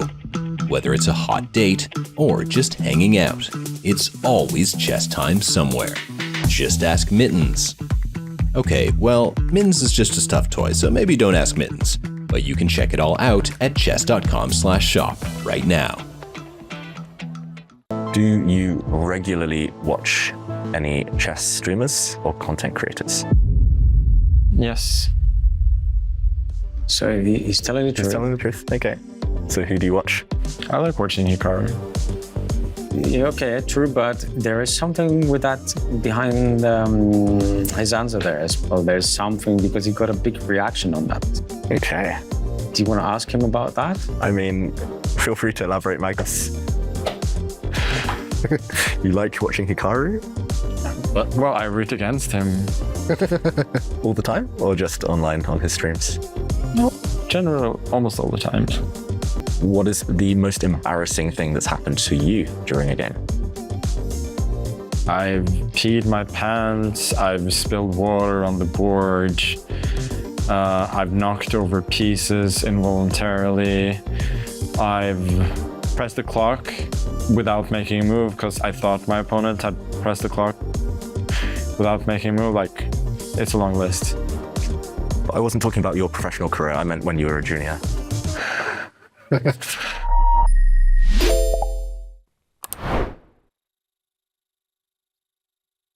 No more fancy openings, no swashbuckling middle games, no attacks. We're here to tell you about what comes after that.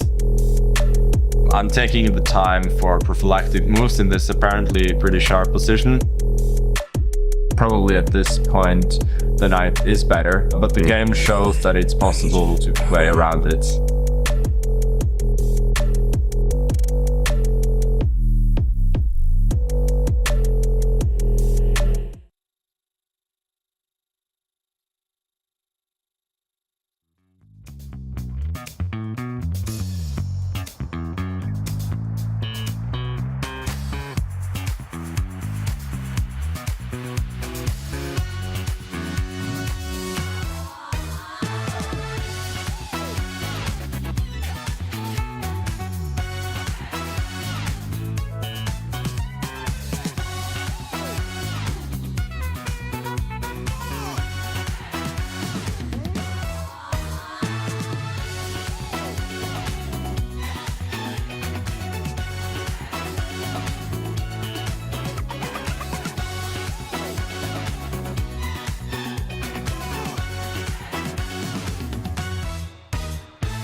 Welcome back, everybody. We continue our coverage now of the 45th World Chess Olympiad. I'm John Sargent. With me is Robert Hess, and we are diving straight back in to the game we left in time trouble. Uzbekistan still continuing to fight across 3 boards. Robert, this has been our first, I want to say, super exciting finish that we can't get enough of, and there's going to be loads more of that over the next 2 weeks, but this really has been back and forth all afternoon.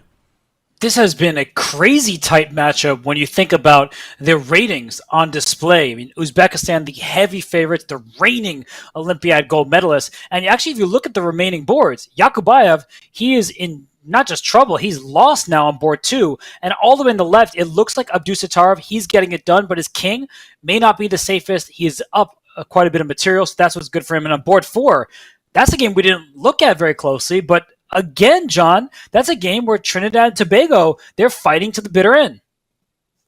This is anything but one-sided. Oh my goodness. Absolutely love this from Trinidad and Tobago, really showing us what the spirit of the Olympiad is all about today. Cabrales and Yakubayev now looking like they're very much entering the closing stages of that game. Although I do also want to point out that Yakubayev is fighting to the absolute bitter end here and still looking for an opportunity to force his opponent into a mistake. And this is just delightful, delightful chess. On board number 1, we just had a rook sack on h3, right? That was I think that was a rook takes pawn. I'm guessing there's no follow-up after pawn takes rook. Why don't we just start diving into these games here, because all of them have been quite hotly contested, and I will bring up the game that we're seeing on the left-hand side of our screen between Nodirbek Abdusattorov and Joshua Johnson, because as we look here, as you said, the last move played was not even a capture. Rook h3 played. White is up a knight back here. Rook h3, and the point was that White got a move, and they have reached move 40, but the point was to like check and take on f3, just try to go right after that white king, and that's why the rook slid up to d3. And I want to point out one quick point, that queen takes e6 with check was likely tempting, but that brings the queen further away from the white king, but the queen can be useful as a defender in many of these variations, so you don't want to just go in for a check for a free pawn. You have to think about your own king safety. That's paramount. And now, John, queen h2 check, that looks scary, but the white king can slither away. Yeah, and I'm almost looking at things like whether you can play knight takes e6 and leave the queen on c4 to potentially defend, but also just have that discovered check in the bag as well. It looks scary. I just can't see the follow-up, unfortunately. Yeah, let's just quickly, because we have other games to look at, if this rook after rook h3 were captured, you'll see the evaluation change completely, because queen g3 check. All of this is coming with check. The king tries to slide away to the corner. Well, good for you. I take this one with check. The king comes back. I give you I'm just keep checking you, and your king slides in the corner, and now I don't have to take on f3, because that actually might not win the game anymore. I'm bringing my rook, I'm lifting it, and I'm delivering a checkmate, right? That's game over. So the only thing white can do to stop that is giving up the queen. And after all of this, at long last, I can take this pawn with check. I'll eventually take this pawn with check and get your knight, and black has the queen for the 2 rooks. At the very least, black has a draw there. That's why the rook was untouchable. That is beautiful stuff. No, that's really, really nice there with the rook on h3. And a good try, to be fair, making their way to move 40. A little bit of a desperation roll of the dice, but one very much worth taking considering the position that they were in. Now, though, with the extra time, where the players get a chance to have a little bit of a breather and go, okay, let's figure out what we want to do now. This is looking significantly more difficult. It is indeed. So it looks like Abdusattorov, he is taking this one. By the way, I just want to note that Team China is up 3-0 over the Dominican Republic. It looks like Wei Yi will make that 4-0 soon. But I do think we should stay in this match. And maybe we should go back to the Cabrales game, just because they had so many moves to make. Still, mistakes were possible. So I'm going to bring up that one here. And we see that, well, we have our last move, rook. Wait, have they been repeating moves a little bit? The queen was on f6. To try and get to move 40, maybe? Okay. Because it's still move 37. I'm just trying to see if white is in danger of making a draw. We have seen a repetition. This is a draw. No. They drew. Oh my goodness. No way.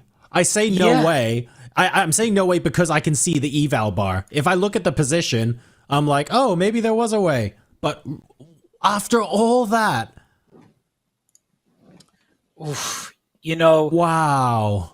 I'm not sure Cabrales will feel disappointed because he might have just scored his biggest upset in his chess career against one of the strongest players on the planet. But the way he played today, John, he was throwing punches from the get-go. He slid his rook to G1. He gave up his E4 pawn. He just started going after his opponent's king that was left in the center. And then when all is said and done here, he has the advantage. Yes, he allowed a threefold repetition. Everyone, what does that mean? If the same position occurs 3 separate times, the game concludes with the point being split between the two players. So it is a draw, half point to each, but well-played game by Cabrales. I mean, this is what the Olympiad's about. John, the lower-rated player was not inferior in any way, shape, or form against a superstar grandmaster, a gold medalist from Uzbekistan. And you know what? Credit where it's due. Well done for hanging in there from Yakubayev as well, because it cannot be overstated how troubling that position looked for our player from Uzbekistan. It was just really, really... I couldn't even work out where the hope was coming from, with the exception of the clock, because you knew that both players could potentially still make a mistake. So well done for having the tenacity to hang in there. Cabrales is going to be feeling so happy with the way he played, I have to say. But there is an element of, to what extent did Yakubayev luck out here? I have to say it looked like it was a point going to Quinn. He did receive some fortune. His opponent was in time trouble, and there are many ways to play on for the win with minimal risk, in fact. But you can understand the decision. Time was of the essence, and both players were nervous in that scenario. But here, 100%. It looks like there's nothing to be nervous about for Team Uzbekistan. Black has an extra pawn.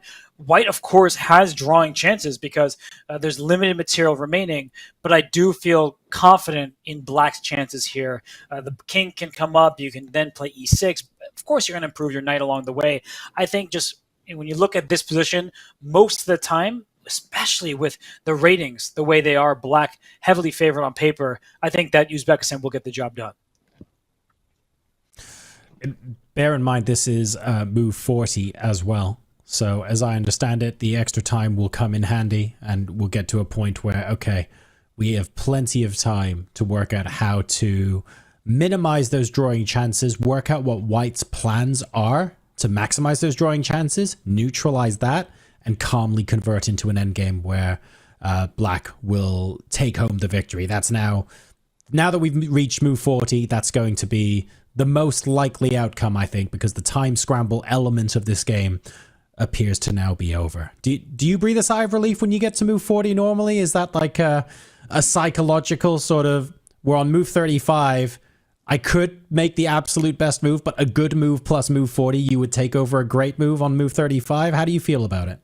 Well, I'm just going to answer your question by looking at this position and going back here. Like, White had a pass pawn, and now I'm nervous because that looks pretty scary. The position's unclear. And then I fast forward to where we are in move 41, and that pawn is gone from the board. Yes, that looks so much better. Liquidation. It looks better, but there are still chances for White to hold. It's just going to be a daunting task, especially facing a grandmaster as strong as Vakidov. So Uzbekistan, I think they're finally righting the ship. They were in danger of losing this match. That's wild to say, but on several boards they were in trouble. There was little separation, but now I think the result for the team is in little doubt. Even if this game wasn't one-sided, it now looks like it's Black's for the taking. You can make this knight, can hop all around, just pester White's pawns. You can also play a move like F5, bring your king out this way, try to push on the king's side. There are many ways to press forward here for Black. I don't think we need to stay here much longer. No, there's one of those things where you can expect... Black is now playing for 2 results. You can afford to make a mistake, and it can still be a drawn game, right? So you're playing for a win or a draw realistically there.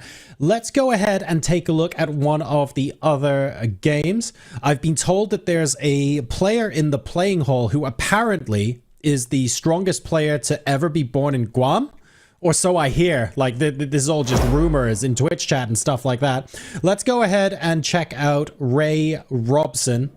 Has that game just finished? It was about to finish. Has it just finished? Maybe we can take a look at the position. Hopefully we can get a glimpse of that. There we go. Team captain John Donaldson, and then right behind him, I saw a player from Djibouti. So you see that players from all around the globe, even if it's not their team's match, they're focused in. But on the top board, at least the top table, I should say, board 4 in that matchup, this is over because the Black King has been successfully hunted, and he can escape for maybe a move or two, John, but not much longer. No, not at all. You've got the queen on b2 as well, which you might... it's easy to overlook because it's so far away from the action, but the rook on the f-file, checking the king. You've got the bishop in support on e6 as well. The Black King cannot move up to g7 because the queen is obviously there, so you have to stick it in the corner on e8 instead. And then, oh god, I'm afraid, it doesn't look like there is any way out of this at all. This is just completely and utterly over for Black. Yes, indeed. And it looks like Levon Aronian also just did fatal damage to his opponent. I can't believe it, given what we saw. No. Yes, John, yes. This is what happens when these strong grandmasters find form. Better late than never. He wins this game because with the black pieces here, you have this outside pass pawn, and it looks like there is a checkmate coming by force against the white king. This is unreal. If you take a look at the final position, no one is going to question Aronian is winning this.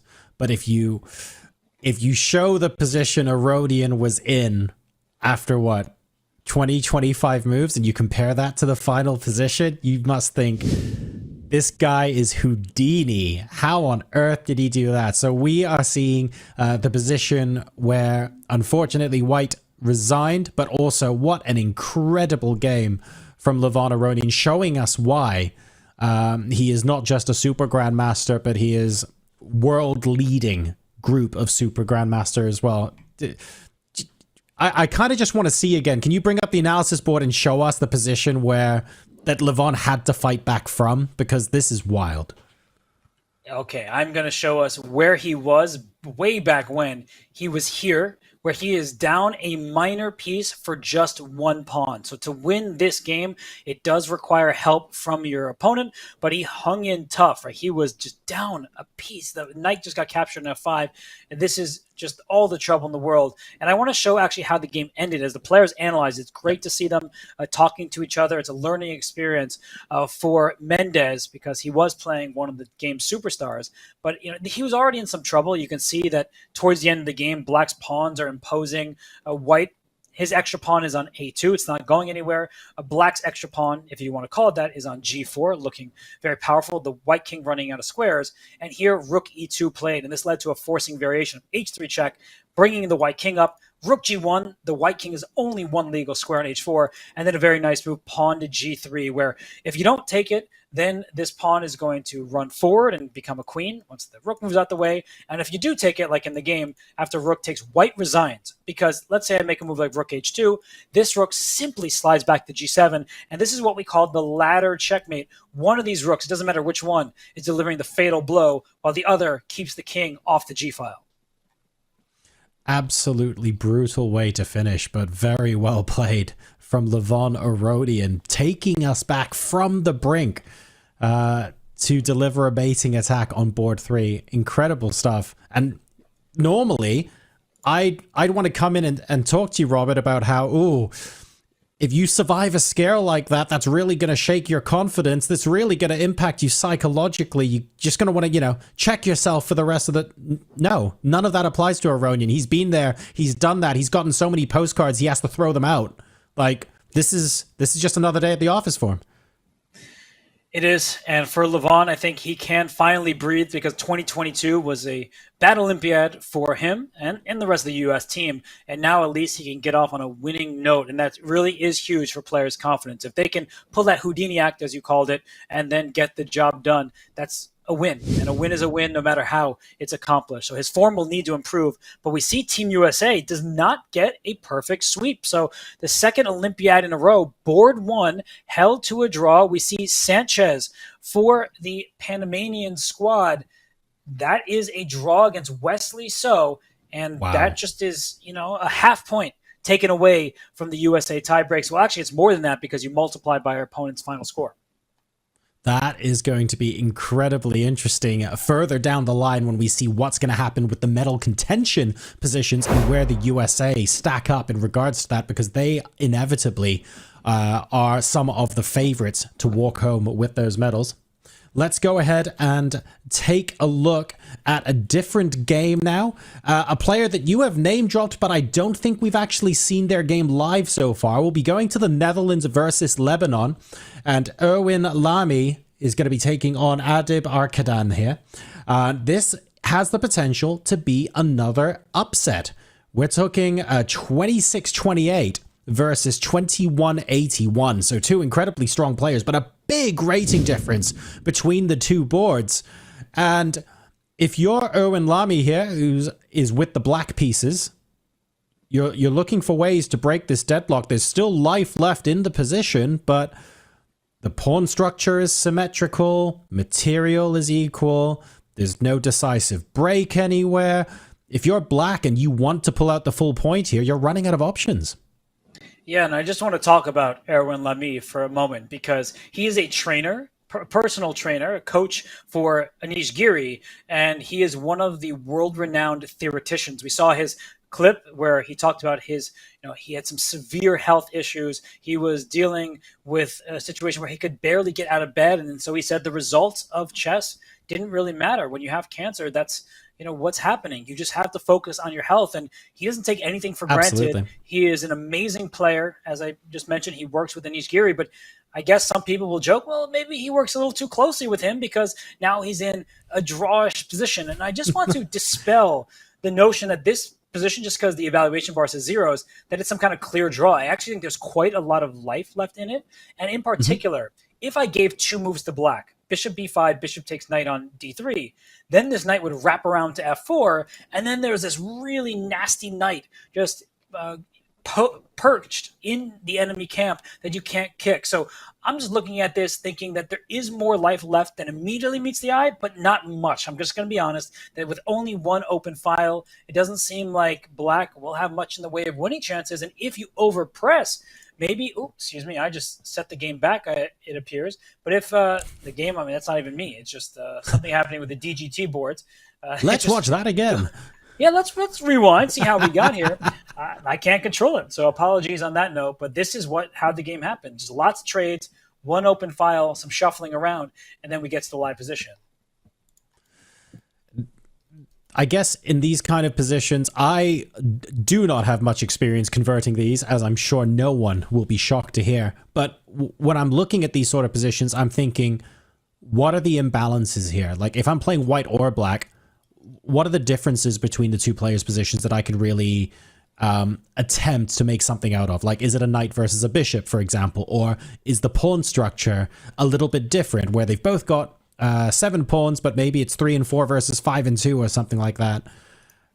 Unfortunately, every one of those questions I asked myself when we got to this board, the answer has just been no, no, no, no, no. And it's felt like a little bit of a tick box exercise. So I guess that if black wanted to play for the win, like you say, bishop b5 to try and create that imbalance in the minor pieces.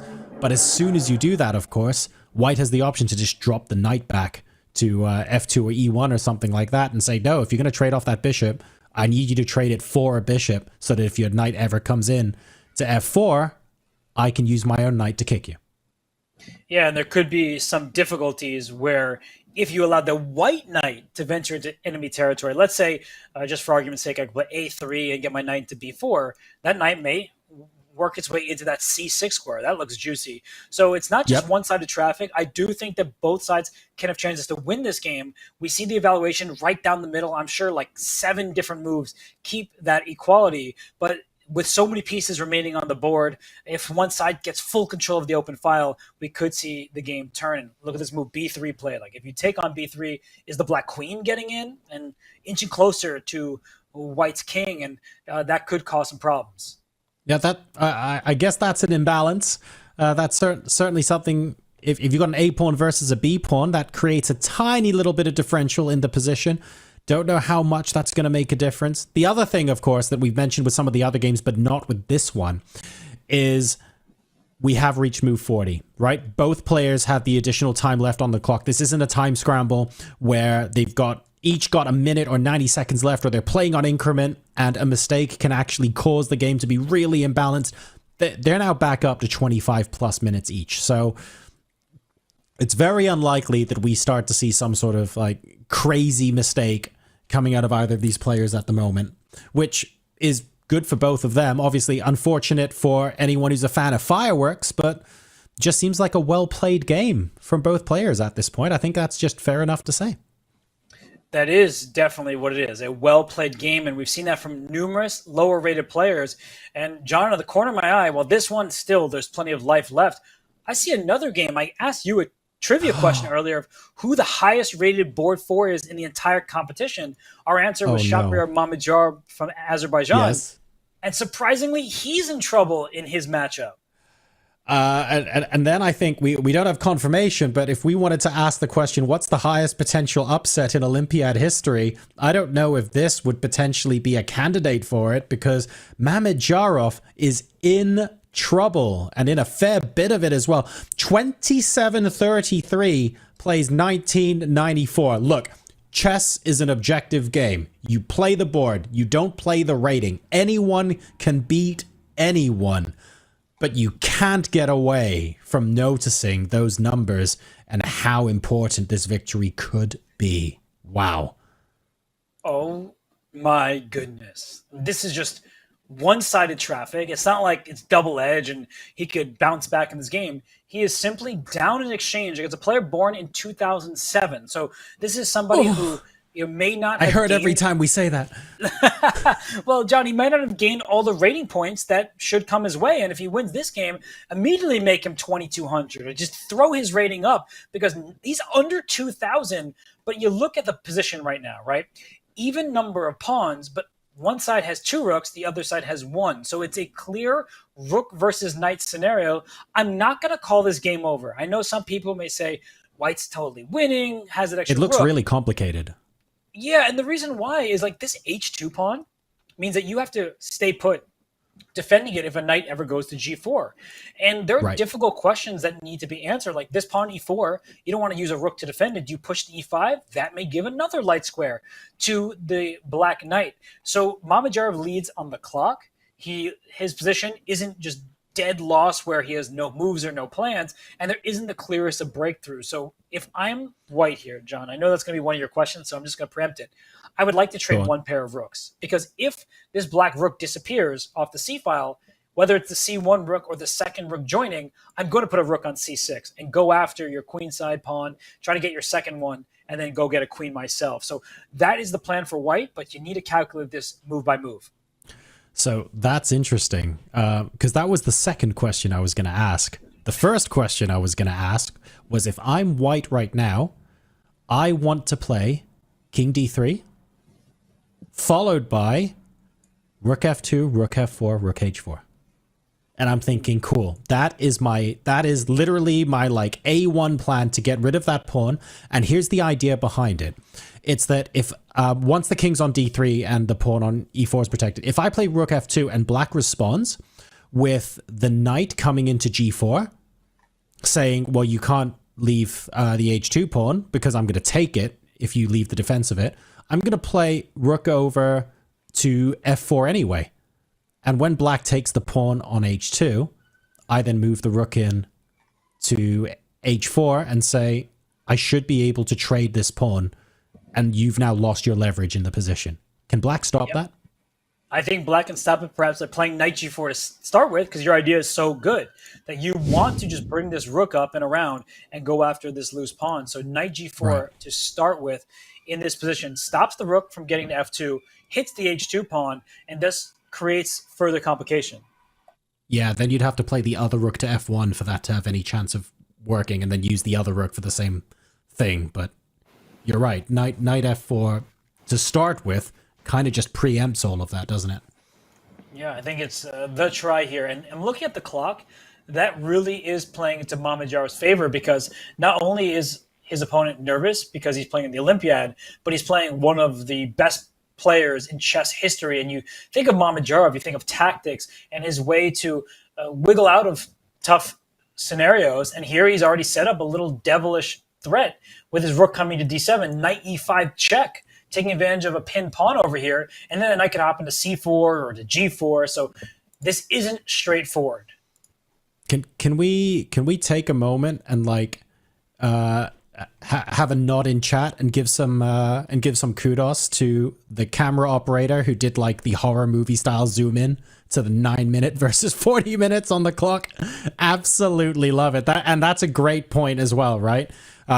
This is Jordan versus Azerbaijan. You're playing one of the most experienced players in the tournament hall. And when there are this many accomplished chess players in the tournament hall, you don't say something like that lightly. And you're down on time 40 minutes versus 9. Like, that genuinely could make the difference in this game yet. And that's why Mamadjarov is very much not still hanging on, but he might even be hoping to clutch victory out of the jaws of defeat here. And he has saved so many positions over his illustrious career.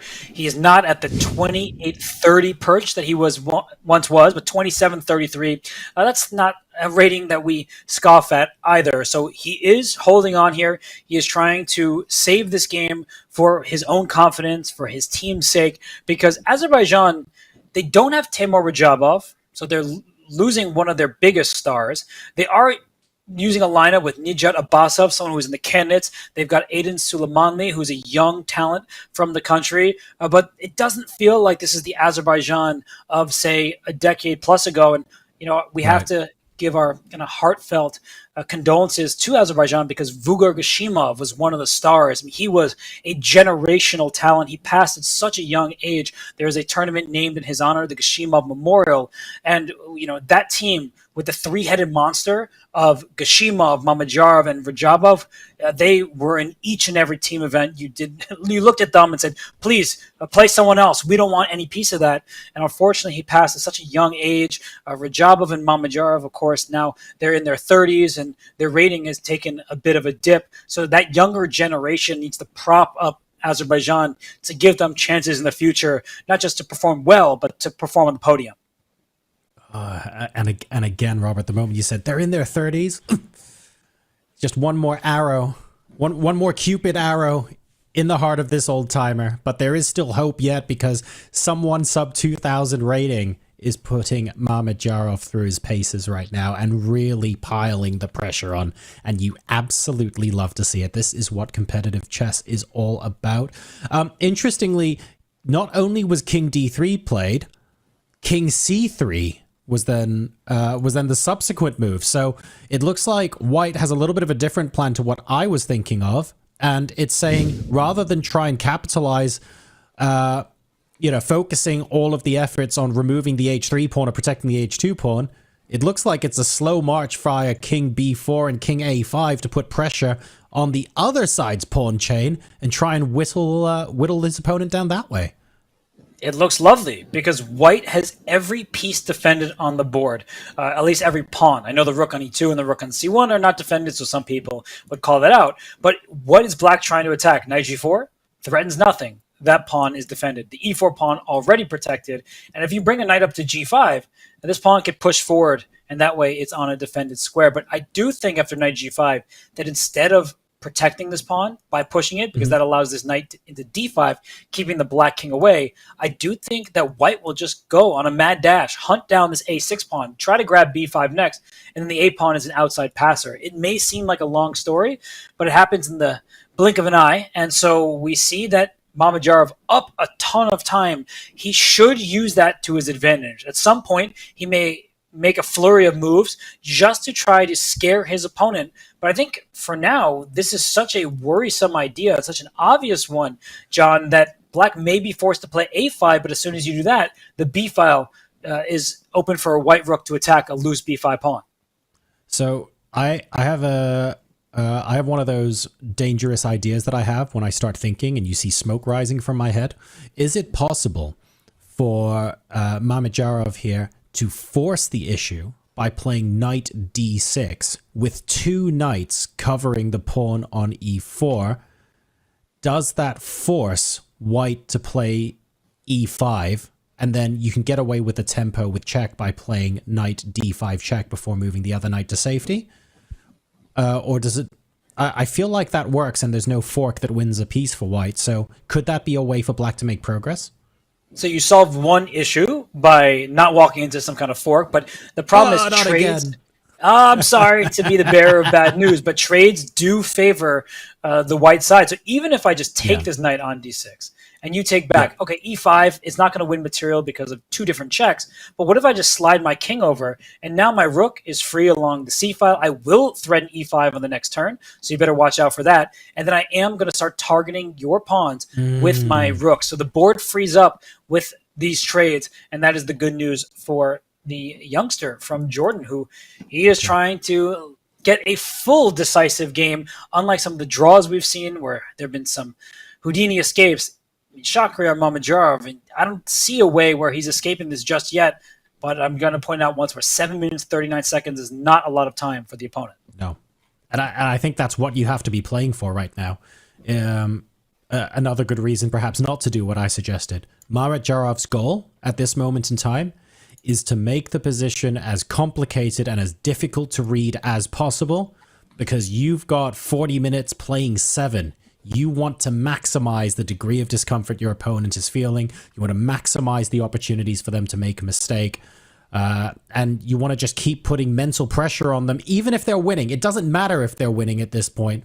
All that matters is that they have an opportunity to mess up so that you can capitalize later. And if that's what happens, then you end up playing a favorable position, or at least a drawn position, where you've got triple or quadruple the time of your opponent. And there's no more, aside from increment, there's no more time being added to your clock. So that becomes an amazing situation to be in. You have to get there first, though. Well, I will say that Mamedyarov did the right thing by making his move, grabbing his drink, and walking away. The sign of some maybe false confidence or just trying to will himself back in the game. And while he takes a step away from the board, maybe we should do the same, because this isn't the only upset brewing in this round. Exactly right. We have another end game that we want to go and take a look at. Admittedly, the rating differential isn't 700 points, okay, but it is still pretty impressive. We're going to take a look at board number 2, I believe, and that is between South Korea and Norway. So let's go ahead and line that one up. The difference in rating between the two players here is 400 points. So Tari is rated 400 points above An here, who is an international master and holding this position admirably so far and continuing to make steady progress. In fact, I'm going to say it now, I'm so glad that there are bishops and rooks on the board where we might see a decisive result. I will admit they're not opposite colors. They are not opposite colors, and I'm not sure who that would help in this case, because white has an extra pawn, but it's not just one pawn. So let's call it this way. Black has an extra pawn in the center, and then white has 2 extra pawns over here on the queen side, because we don't have any sort of symmetry. So what white is trying to do is get those pawns to the other side. Also, this king marching to c6 may land a checkmating attack, and that's why black's move was rook to d2 check. The king cannot step forward legally. The bishop covers the e5 square. d5 is covered from the rook, so the king must step back. And I do believe king to c3 looks very scary, John, because once the king goes to c3, you may check it again on, say, d3, but I'm seeing a king hop up to b4, pawn to b6, and it just seems like white's play is straightforward on the queen side. So black needs to find some idea that stops white from just pushing that pawn. I'm looking for it. I'll tell you when I find it. But this broadcast might get a lot more boring a lot more quickly. This is looking like very strong stuff. And of course, each time you push a pawn as white. So let's say white's king is on b4, for example. Nothing too complicated. If you can then push b6. And if black says, well, hang on a second, I can attack it twice because I can check you with my rook on b2. No, you can't. I'm moving my king to a5. My king's now covering that pawn. And you can just slowly make your way up the board, one rank at a time, until you force your opponent to capitulate. So that can't be a sustainable strategy for black.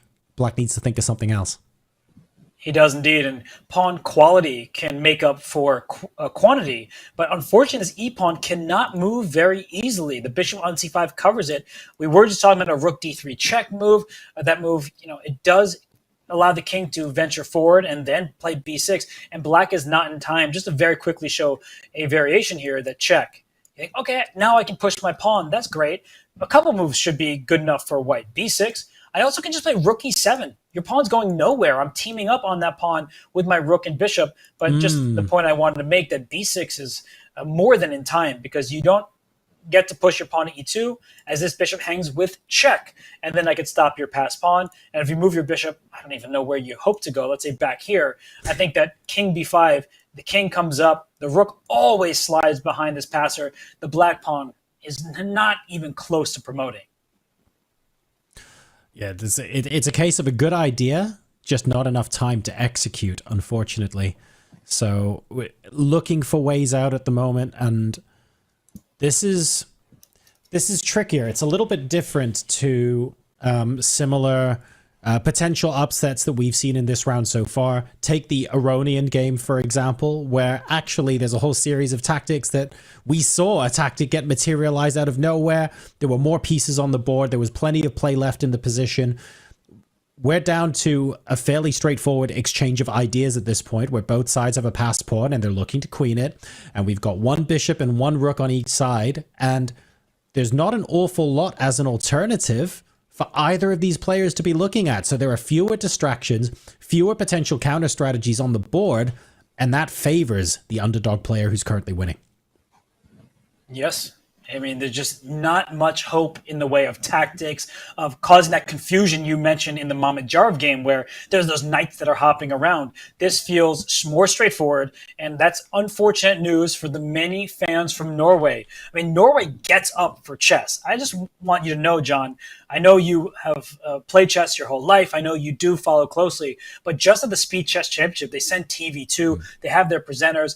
Ludwig Hammer is not playing in this Olympiad, but he is one of the known personalities in chess, and not just chess, but in television in Norway. So they'll be watching closely. It's beyond huge. It's like the most watched thing there. So they're not going to be thrilled to see Aryan Tari in this kind of trouble, because they want the non-Magnus Carlsen players to feel up to it, to feel like they can rise to the occasion. It's not all about Magnus, because we can land a punch against a super grandmaster ourselves, but this is a gut punch instead. Aryan Tari, I don't see a way out of this for him.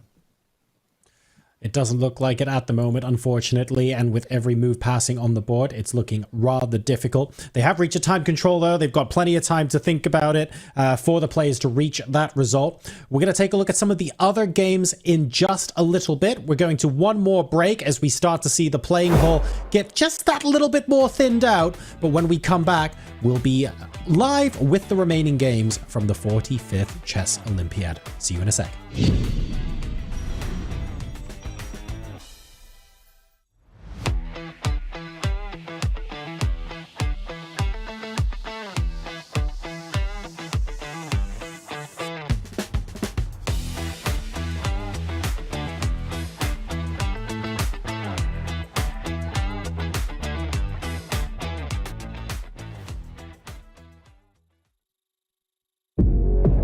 I can guarantee that working your way through this course and solving all 1001 exercises will reward you not only with a greater tactical knowledge, but also with spotting more tactics in your own games. My name is Fiona Steil-Anthony and I'm a Women International Master. I wish you a warm welcome to the course 1001 Chess Exercises for Beginners, authored by Franco Mazzetti and Roberto Massa, with videos by me.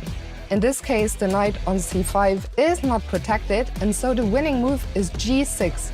g6 is the discovered attack, but it is also a double attack, because not only are we hitting the knight on c5, we are also threatening mate on h7. In this case, rook c7. Black has no choice but to capture, and now our queen comes in. We've lured the queen away. Now the king is too far removed. It cannot protect the black queen. So we are going to pick up the black queen on the next move.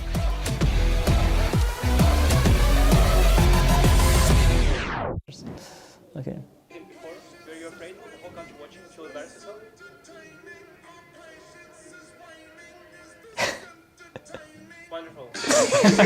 It's edited. I think it's edited. Yeah, it's clearly. But it's close to how it was, but it's a little bit edited. Yeah. Not a little bit. It's completely edited. No, but it really was like that. Yeah. Like the eval bar in Hikaru's videos. Yeah. Right? Edited. Edited afterwards by the editor. Not how it really happened. Afterwards, taken from somewhere else and placed in the middle. And then squeezed. You know, before this, I thought I would be the one getting into trouble. Now I think it's you. Lawyered. Okay. As VD, I would play rook e8, bishop c3, queen h4, queen b2, queen h5, and then bishop e2, queen g5, bishop f1, bishop f7, h4. Better than Hikaru's lines. Better than those lines that Hikaru rattles out. Hikaru learned from somewhere. Yeah, because Hikaru likes that thing. Hikaru was in Norway. This was yeah, but Hikaru's was like completely off. Like I checked it afterwards with the engine. The line makes no sense at all. Yeah, it makes no sense at all, that line. I think only the head bob was missing here. Like Hikaru is doing this. Ah, true.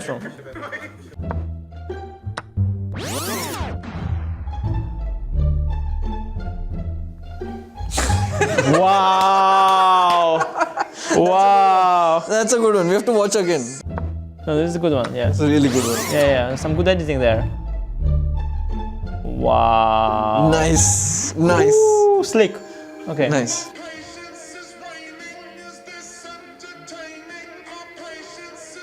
Oof, awkward. Yeah, this whole thing is like but I think it's embarrassing when you play candidates and you he does it on, like, you know, he knows the content game. So it's not like Hikaru doesn't know the spelling of Nepo.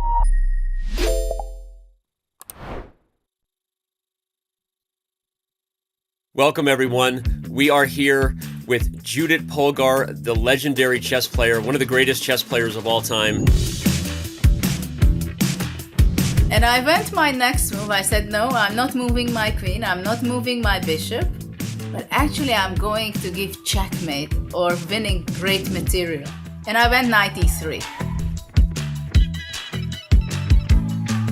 It works only that way. If you're an attacker, you sacrifice something, go all the way until the end. Don't chicken out in the meantime at some point, because many times there is a point there is no way back. It's only forward.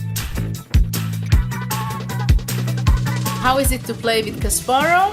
When you saw him personally, he really had this incredible energy. Judith, thank you so much for being with us, and I hope you're ready to dive into the past with us. Oh, absolutely. I'm very happy to share with you some of my most memorable games.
Welcome back, everybody, to the 45th Chess Olympiad.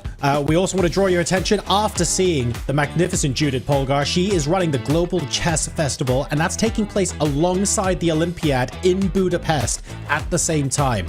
So on the 17th of September, you can go to the Chess Connects Us Arena on chess.com, and it gives you a chance to win a private lesson with Judith Polgar, the chess legend herself. Absolutely get on that. You can play in a live simul against Judith as well using Vote Chess, and you can tune into our stream to watch Judith play 8 games of chess at once. 8? I'm surprised she's not doing 80. She could do that in her sleep. It's going to be great to watch. Use !ChessFest in the chat right now to read up on the event and how you can get involved as well. So that's the Judith Polgar Global Chess Festival that's taking place alongside the Olympiad. We're watching all sorts of fantastic players, including Super GMs playing. You can be playing one yourself. Back to the action here at the Olympiad then. Rob, we've seen highs and lows all over the shop today, but at the end of the day, we haven't really seen that decisive underdog has scored the full point upset yet. We've had it threatened 4 or 5 times, but it hasn't actually been the full point just yet. Well, they say the threat is stronger than the execution, but I think for all of these underdogs, low-rated players, they would like to execute their advantage to victory, because for the likes of players from Jordan, we've seen, Trinidad and Tobago almost land the monster upset against the gold medalist from 2022. So there's still plenty of upset potential. Now, I'm actually also looking at that game we were watching it between Ari and Tari. It seems like maybe that advantage could be slipping. So that's what happens. The longer these games go, the more chances it feels that the higher rated player has to come back. Well, let's go ahead and take a look at one of the games I believe we were following earlier on as well. And this would be board number 4. So still high drama in the match that Uzbekistan are involved in, where this is by far, this is far from over right now. We're still looking for some sort of conversion. Are we going to see, oh no, hang on. That's not actually Uzbekistan, is it? That's a different board 4. Nope. God, you're correct. Just for a second, I was doubting myself, but we do actually have some imbalances in the position now. It is bishop versus knight, and that has materially changed what the outcome of this game is likely to be. Well, it looks like, from where we left off, Black has made some serious progress. That knight was back on b8. It just simply rerouted to f6. Black is up a pawn, and that pawn looks frozen. That's the annoying thing about Black's position, is that you want to use your extra pawn once it gets to the other side.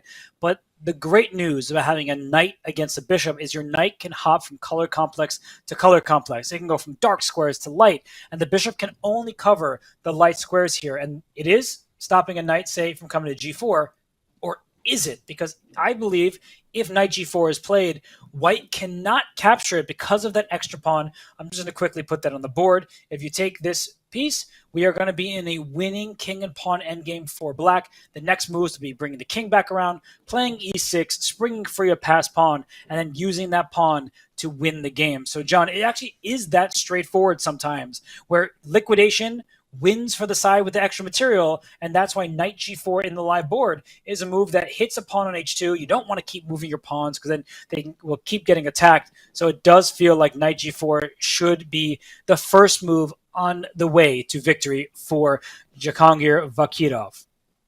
So I have a question that's going to take us back in time history just a little bit, Robert, because we went back to the position where we were watching this game, where we left it off. We came to the conclusion that if you were playing white, your goal was to make sure that if any trades happen, the same pieces got traded off. So you didn't want knight versus bishop. You wanted to force Black to trade bishop for bishop or knight for knight, and at the time, rook for rook. How is it that Black was able to engineer any position where there was an imbalance that he could use? Because it felt like white had that more or less under control. In this game, I think this is the one where there was like a pass pawn for white, and as they approach time trouble, if we do go back in time just to around here, like this pawn, this is way, way long ago, we had a position where white actually was the side for choice. We didn't actually look in on this game, but b6, look at that pawn, right? White is doing everything you could ask for in a game of chess. Both rooks behind your passed pawn, equal material, but easier to play for white. And as the game, went forward here, it looks like black was just able to regroup. And look at that. Queen d4 question mark? Are you kidding me? Why is that? It gave black just enough time to coordinate pieces, start creating threats, and this b6 pawn, which is such an asset to restrict your enemy's pieces, it can become a liability, and that's what it really did become as the game continued, because black just surrounded the pawn, and then the knight just shuffled back and forth, and around here we saw bishop capture knight, and then in a few moves the b pawn was in fact won by black. So it was just nice maneuvering from black. White just didn't find the right moment to keep pressing forward, and then at this stage you can see black is already better because that great passed pawn is one that's not getting the other side. In fact, black was able to win it very shortly after this. So this scares me a little bit, and it scares me a little bit because as you were going through that game, I was watching white's position get worse. I was watching black's position get better. And at no point did I stop myself to go, oh my goodness, that was a mistake. Oh wow, that was a bad move. Everything looked natural. But as soon as you put it in fast forward and show me how the game went, genuinely 20 seconds of footage of you going through the moves. And at the end of it, I'm like, I don't recognize this. How is it possible? This is the same game. And I guess that's really the difference that some of these players make in how strong they are and how well some of these GMs and super GMs play these kind of positions. You can feel like you've done nothing wrong and they'll still find a way to squeeze blood out of a stone. And that's why I always liked watching Mickey Adams play, because it felt like his opponents weren't really going wrong. He was just better at chess. And you're like, I would have made that move, and that move looks fine. The eval bar is barely budging, and then you're stuck with a moment where you may have 2 moves that keep the balance, and then like 6 very natural-looking moves that make your position slightly worse turn after turn. So as we get to the live board, knight g4 was in fact played. I don't think that Vakirov, he needs much help here. He sees the win through. He is up a pawn. Trades favor him. So, John, it looks like Uzbekistan, they will win this match by a healthy margin. Is there another game we should go on over to that may have a little bit more action? Well, I don't know how much more action it'll have, but there is potential for another game to be an upset as well. It's a game that we've taken a look at briefly. It is Anish Giri. So if we head back to the Netherlands, playing against Lebanon on board 1, the eval bar will give this game will show us that the game is relatively equal. But what's different from now compared to before is that we do at least have an extra pawn on the board for Anish Giri. The question is whether there is a way to formulate a plan to make that matter. Well, let's go on over to that game. So Anish Giri, he has the black pieces, still bishops of opposite color, and he does have chances. So, John, black is up a pawn, and you see that white is trying to use this outside pass pawn to his advantage. So you're going to have your pieces tied down, but excuse me, this bishop on d4, is it really tied down, or is it just the most imposing piece on the board, stopping your pawn from getting to that dark square, also allowing a rook to check over here? So what black really needs is to get this f-pawn rolling, and if it does move forward, we're not going to be saying, oh, it's an opposite color bishop draw. We're going to be saying, uh-oh, white could be in some serious danger here, despite what the evaluation bar says. John, I'm throwing that out the window. From an over-the-board encounter, when if this is correct, white is down to 1 minute 22 seconds. I would say that if we look at the time, we look at the position, we look at where this game has come from, Anish wins this game a majority of the time. We were talking about it most of the afternoon, how opposite color bishops are drawish, but I was desperate to look for an opportunity to say, but with major pieces on the board, and it's beginning to look like that Giri might be the example, showing us that actually there is plenty of play and a lot of really scary tactical things that can happen when you've got those bishops in conjunction with a rook. And when you're down to under a minute versus nearly half an hour, I can see Anish Giri, I don't necessarily want to say comfortably, but I feel like he grinds this out and he already knows what he's doing for the next 4 or 5 moves. You know what I mean? If not more. His plan is simple. Stop the A-pawn, push f5. And this rook also can swing on over to a2 to make sure that pawn gets no further than a6. So at the right moment, the rook will help out in the defense, but you really quickly want to either get f5, f4 in, or if these pawns get exchanged, now you have two passers, and that's going to be an issue. And the white king doesn't look 100% safe. It doesn't have that many squares. In the event the pawn runs, like if the king can get to g5 and this pawn goes forward, the white king may not be in the safest territory. So Anish favored here, but white hanging tight. And John, I'm getting word that Mamedyarov actually survived his game. That is surprising. I don't even know how. Given the position, but maybe it was that rating that allowed him to escape. I think it honestly might have been. Mamedyarov drew his game, although still, what an unbelievable upset. Remember, his opponent was rated, or is rated, was rated on the live rating list that we're creating right now, has got to be shooting up above 2,000 now. 1994, securing a draw against the legend that is Shaq. So an incredible result on that board. Going back to this one just for a sec, I think you've already answered the question as well, but something that I saw in chat, a very, very legit point of view is that, well, look, black can play rook to a2 and try and stop the pawn in its tracks, but the pawn is on a white square. As soon as you push that pawn, black's never going to be able to take it. The problem now is you can't both watch that pawn and prevent f5 at the same time. And suddenly the rook is just left with too much to do. And that's the reason why black has the edge and the winning chances in this game. So it'll be interesting to see how Anish is able to convert this one, if indeed he converts it, because there are still drawing chances here for white. Definite drawing chances, and it's actually a position where white could lose on the turn. You move your rook anywhere. Rook a3 just simply picks up this bishop. It pins and wins it. So king g4 does stop pawn to f5, but it is a bit of an awkward move, bringing your king up like this, eventually inviting f5 with check. And I'm wondering if this rook sits on d2, John, that freezes the white rook. The bishop is so powerful. Why do I keep putting pieces in yellow? I'm going to actually change it to green, but it covers a7. It just stops all of white's best plans before they can even lift off. So I just feel like black is comfortable here. There's no risk whatsoever, and white's down under 30 seconds. Can you move maybe the black rook to a1 so that you can swing it across to g1 under the protection of the bishop if necessary, whenever you need it to, and then give you enough cover to push f5? Why not? That also looks good, and white needs to find a move down to about 10 seconds here, and you need to play something, and some of these moves might just be losing on the spot, and he plays king to g4. That was the move that we were advocating for, stopping pawn to f5. So at least for the moment, white has things under control on the board. But John, time is ticking, and 35 seconds remain for white here. That is not where you want to be when you're just kind of barely holding on, pawn down in this kind of endgame. No, it absolutely isn't at all.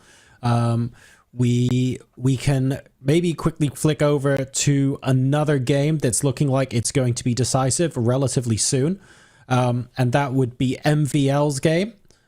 So if we take a look at France, his game looking like it's going to be in the latter stages now, but that is with 13 minutes each, so there's no particular time pressure. One thing I do want to point out while it's still on our screens, actually, Robert, the playing hall looks so much emptier, and I feel like this is something we don't necessarily talk about on broadcast as much. When you had that massive hustle and bustle of the playing hall at the start of the round, and you're one of the last boards playing, I can't describe it, but almost like the quietness of it, I feel like it adds another element of pressure. At least they don't like suddenly allow all the spectators in and you have a huge crowd around your board. At least they don't have that, but it is still an added element of pressure in addition to time trouble that we don't necessarily appreciate. Yeah, it's a change in environment despite the fact that you're just sitting in your chair for all those hours, because all of your surroundings change. Instead of those interesting boards, a few down that you start looking at, you're all alone and it's silent, and it's not always the most pleasant place to be when you're the last person remaining or one of the last few, because that silence actually is quite loud, and it's a weird thing. But this is Maxime Lagarde. I mean, it's funny. That is not MVL. I was led to believe it was MVL. their names are so similar, right? Like Maxime, Lag, and the similar letters. I beg your pardon. That is my mistake. Hilarious. Well, just like MVL is known to do, it looks like Maxime Lagarde is in charge here with the black pieces. Even material. This is a weird position because both sides have queen, rook, and pawn, but this is check to the white king. So black's checkmating attack comes first. White would have checkmated and won if he were on the clock, but that's not what's happening here. This is just game over because the white king is hunted. If you go up to d2, this rook comes down. It's just checkmate in, I think it says checkmate in 5, but I wouldn't be surprised if it ends even sooner than that. Yeah, you have to calculate these, I guess, fairly precisely because there are a lot of squares, namely the dark squares. Exactly. Different Maxime, same country. Different Maxime, same day. All sorts of puns we could make there, but same result by the looks of things. There's also the option, of course, of just moving the queen and rook over, avoiding the dark squares where the white queen on g1 could interpose. This must have been a real knife edge in the middle game to get to this point, and I think Steven Sanchez there is going to be frustrated that more can't be made of this game, because it feels like it was a really good fighting game of chess. It has been. And I do want to just note that there were some variations in this ending here where black could have gone wrong, just given the wrong check. Just go right after the white king, and the king escapes, as you were mentioning. So it does feel like white had some chances, even in the recent past. And I just want to show, just to kind of make some moves here, that if you get a situation like this, there actually are no more checks towards that white king. Black is still winning because you can bring your rook back and cover the checkmating and the only check that white has. But these are the type of ways that games get out of hand where you think check, check, check, mate, and then you're looking at, oh, nothing there. And then accidentally there's no mates. Yeah, there is no mate, and there's not even a check because the white queen is there, and otherwise the rook on d2 is loose. Of course, rook d8 covers that checkmate and opens up more attacking squares, but the point still holds that you have to be careful about where you place your pieces. This one does look over. So, John, I mean, it's just action everywhere across this playing hall, even though relatively few games remain. All right. Do you want to take a look at a potential endgame lesson featuring two teams we haven't looked at yet? Sure. Where are we heading? All right. I don't know how boring or how technically brilliant this is going to be, but we'll find out. We're going to take a look at Germany versus Madagascar. Who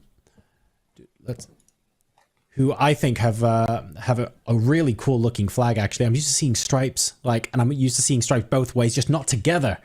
So really cool stuff. We have GM versus a CM on this board where it's just knights and pawns, and I would say something like 2 moves ago, the eval bars were completely equal from what I could see just a couple moves ago, and it looks very, very different now. So something tells me that playing through this kind of endgame is perhaps a lot more tricky or a lot more difficult than you would initially give credit for, considering that all of the pawns are on the same files, both sides have this single minor piece.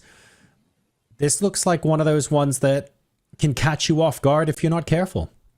Yeah, and black just made that move very quickly. So if the clocks are accurate, that was, I think, the most important lesson for everybody watching. I understand why he wants to pressure his opponent time trouble, but bam! Look at this move, knight takes b5. That wasn't me. That was Frederick Svane, and I am going to give it the honor of this deserves more than the double exclamation point. I'm going to put this because that move was nasty, just blowing up the position over here. And the point is that knights are notoriously bad at stopping past pawns. And no matter which pawn you take with, then the pawn that is free is going to go to the other side. John, I see your face. You are in disbelief, but this is a product of playing too quickly, not seeing that there were some issues, and the main issue is that white's pawns were more advanced, so let's clear the path in front of them and let those pawns run to the other side. I mean, when you play a game for 5 hours and you hold this kind of position against a grandmaster, you are putting half a point on the board, or so you think, for your country. And then something like, I felt everything that player just felt. And Oh my good, this really does go to show how things can turn on an absolute dime. There is no stopping one of those pawns now. There's nothing you can do. You have to take, I mean, what are you going to do? Not take the knight? I mean, that really is nasty. It deserves all of the exclamation marks. The bombs on the board, the lot. There's no coming back from this, I'm afraid. And chess is such a brutal sport sometimes where you can be holding your own or even dominating against an opponent for so long, and then one moment of madness or even one moment of playing a move that looks sensible costs you the game. This is rough. He wanted to bring his knight back to defend both of those pawns in case the enemy knight attacked. But if we just back up one single move here, John, this position, it's not easy, right? White is still better. You have the more advanced pawns which are useful if you want to sacrifice your knight. And it seems that a move like king h6, the white king is kept out, but king h6, well, there's knight f7 check. Excuse me, my arrow game was off. That hurts. If you go king to g7 here, this knight is just going to hop around like knight c8. You're threatening a move like knight a7 to get at this pawn. And if the black knight steps back here, the white king steps forward and white has more activity. So there are all these landmines in the position. It's not just a simple endgame hold. And as we see in the game, knight takes b5. It deserves those 2 exclamation points. I'm just going to show one more time. That pawn is well defended. It seems like a move you can't possibly make. And then bam. Please take my knight. I'm giving up material to get a new queen. If you take with the a pawn, you cannot stop this one from getting the other side. If you take with the c pawn, similar story. c6 is played, the b6 square is covered by the white pawn, so you can't stop there. And no matter where your knight goes, it really doesn't matter. c7, c8, and that is game over. So I guess that would be an appropriate point to bring us on to the $1 million question, which is, if you go back to 2 moves ago, what plan does black have to formulate to keep white from taking home the point? Like, what? It feels like moving the king most places results in disaster. We saw a knight move end in disaster. Those are the only 2 pieces black could move right now. So what's the idea that leads to securing the draw for black? Yeah, I'm trying to figure that out. I will use this handy tool known as the engine, because king h6, you just drop this pawn, tactically speaking. So king g7, maybe that makes more sense. And if the knight tries to wrap around either to b7 or say c8 to go after the c6 pawn, I think now we can bring our knight back to g8. So you go to a7, I go to e7, and your knight gets trapped back there. And if the white king steps forward, we land ourselves in opposition, which is super important because now the king has no way to march forward. That's the beauty of opposition. And knights are sometimes bad in the endgame because they can't lose a tempo. A bishop could just slide one square and sort of keep the status quo. The knight moves. Well, this knight comes here. Can't do that. If the knight moves back, I give you a check, kick your king back, and then we're just rinsing and repeating. Okay, in many ways, this is just as, if not more complicated than if we had this position with bishops, where you can sort of shuffle around and still maintain that that you're covering the same squares. You can't do that with a knight. You have to hop somewhere, and you're covering a completely different set of squares, and that just hasn't worked out in their favor at all. We've gone with the approach of, okay, it's certain death if I take the knight. I'm going to opt not to take the knight instead, but this does feel a little bit like it's only prolonging the inevitable. Yeah, when you're down a pawn, and especially one that can sacrifice itself, this b5 sacrifice happened once with a knight. It likely will happen with a pawn later just to free up one of those passers. So white can really go knight e8 and knight c7 check in this position, bring the king up. White is spoiled for choice. Now it is officially a winning position, and there's nothing black can do about it. Really unfortunate for Dylan there, but well done to Svane for spotting that opportunity, and still got a little bit of ways to go in order to execute, but we will be on our way, no doubt.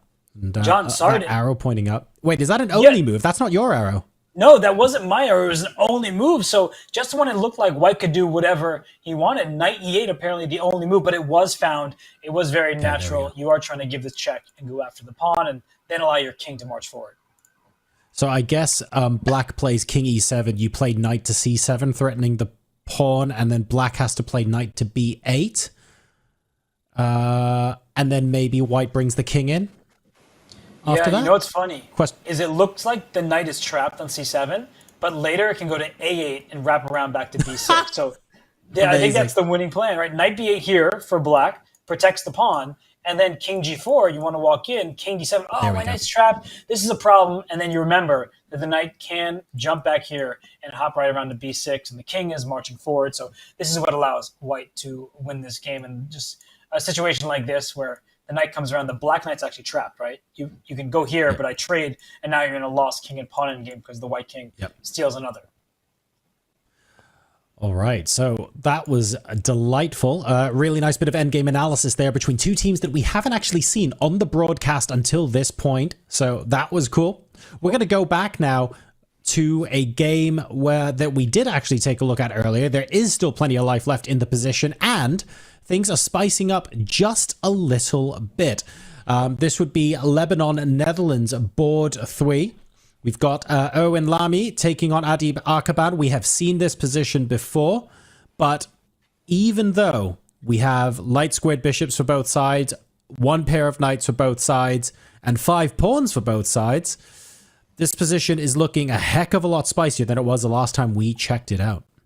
Yes, and if we look at the pawn structure itself, black has 2 pawn islands, a4 to b3, and then these 3 pawns are all in adjacent files to one another, and g4 is isolated, which means you need to use a piece to keep it defended. This bishop on d7, sure, it can take this knight on c6 at any moment, but also if that bishop loses sight of the g4 pawn, I will gladly grab that one. And I would not, I repeat, not take on c6 in these positions. I know it's tempting, you think you're winning a pawn, but then after bishop takes c6, a piece can come to the c file with a pin, and not to mention that in some of these lines, the white queen would also be free to go to a square like a7, but I do think it's a pin along the c file that is what white is relying on there. So not an easy position, John. I really think there's so many tactics remaining here, but black is clearly the happier side between the two because white's pawn structure has been compromised, and I think that the tactics right at the moment, they are harmless to black's king,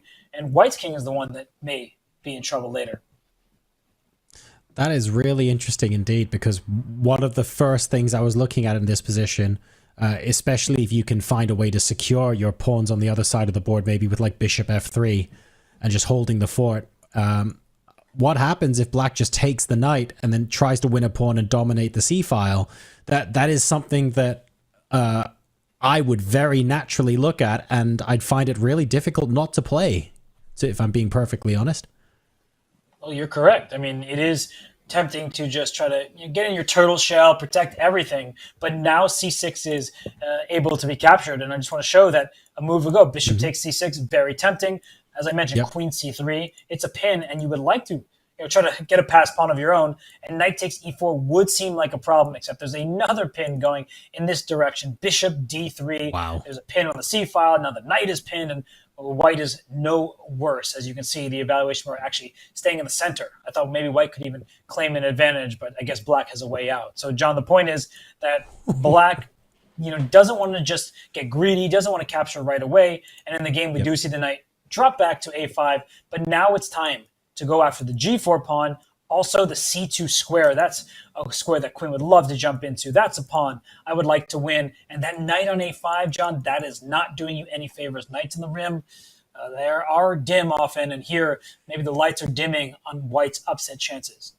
Yeah, I feel like there's just too much to do on the light squares here. Like, part of me wants to say, that's okay, you can put a knight or a bishop on c4 and sort of hold the fort there, but the problem is that you've got g4 dropping.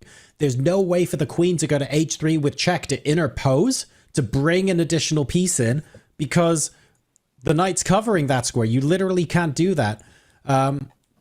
You might have time to play a move like king g3, which isn't unreasonable. You can't play bishop takes pawn anymore after king g3 because you've got the white king and the white bishop protecting g4. But that allows infiltration by the black queen onto the c2 square before you can plug that gap. It feels like every problem you solve inherits another in this position, and I don't know how to plug more than one of them at once. I'm struggling. I'm not sure there's a way. Well, you're also correct about everything you just said, that you can't protect one pawn, but you allow the queen in. And another issue is the white king is more vulnerable than the black king, because some variations you may say, "Oh, your queen gets to c2, my queen gets to a7, don't mind if I do." And even in this position, the queen could go up to a7. That looks very tempting. You're pinning a bishop along the rank. But if you go queen a7 on the 7th rank, and then the black king just steps out of the way, even forward to g6, there are no checks against this king. g4 still falls. Queen still comes to c2, causing all sorts of damage to this king. e4 now is undefended. So you can come up with one-move threats and things like that, but ultimately black has all of the cards in the position. You're just keeping everything well defended, and you're going on the offensive. This is out of hand suddenly for white. It's literally overloaded on about 4 different fronts here for white. Unfortunately, it looks like that's going to end up being a losing game. But I'm just appreciating how nice the position is, where we have the same number of pawns, same number of minor pieces, and it's all about piece placement and activity and being able to attack multiple places at once.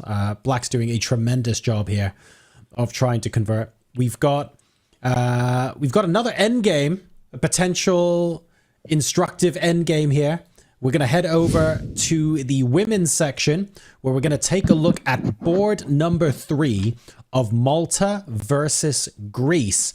I've had a very luckily good track record today of picking stuff that ends up being instructional. Let's see if we can continue here. We've got a pair of knights versus a pair of bishops in an endgame here, and it looks, I don't want to say messy, but it certainly looks like there's about a million different things to calculate. Check this position out. I think messy is correct. That feels like an apt description here, because I had to count the material. It's actually even. I mean, both sides have 2 minor pieces, 2 bishops for white, 2 knights for black, and they both have 3 pawns. And this pawn looks the scariest to me, John.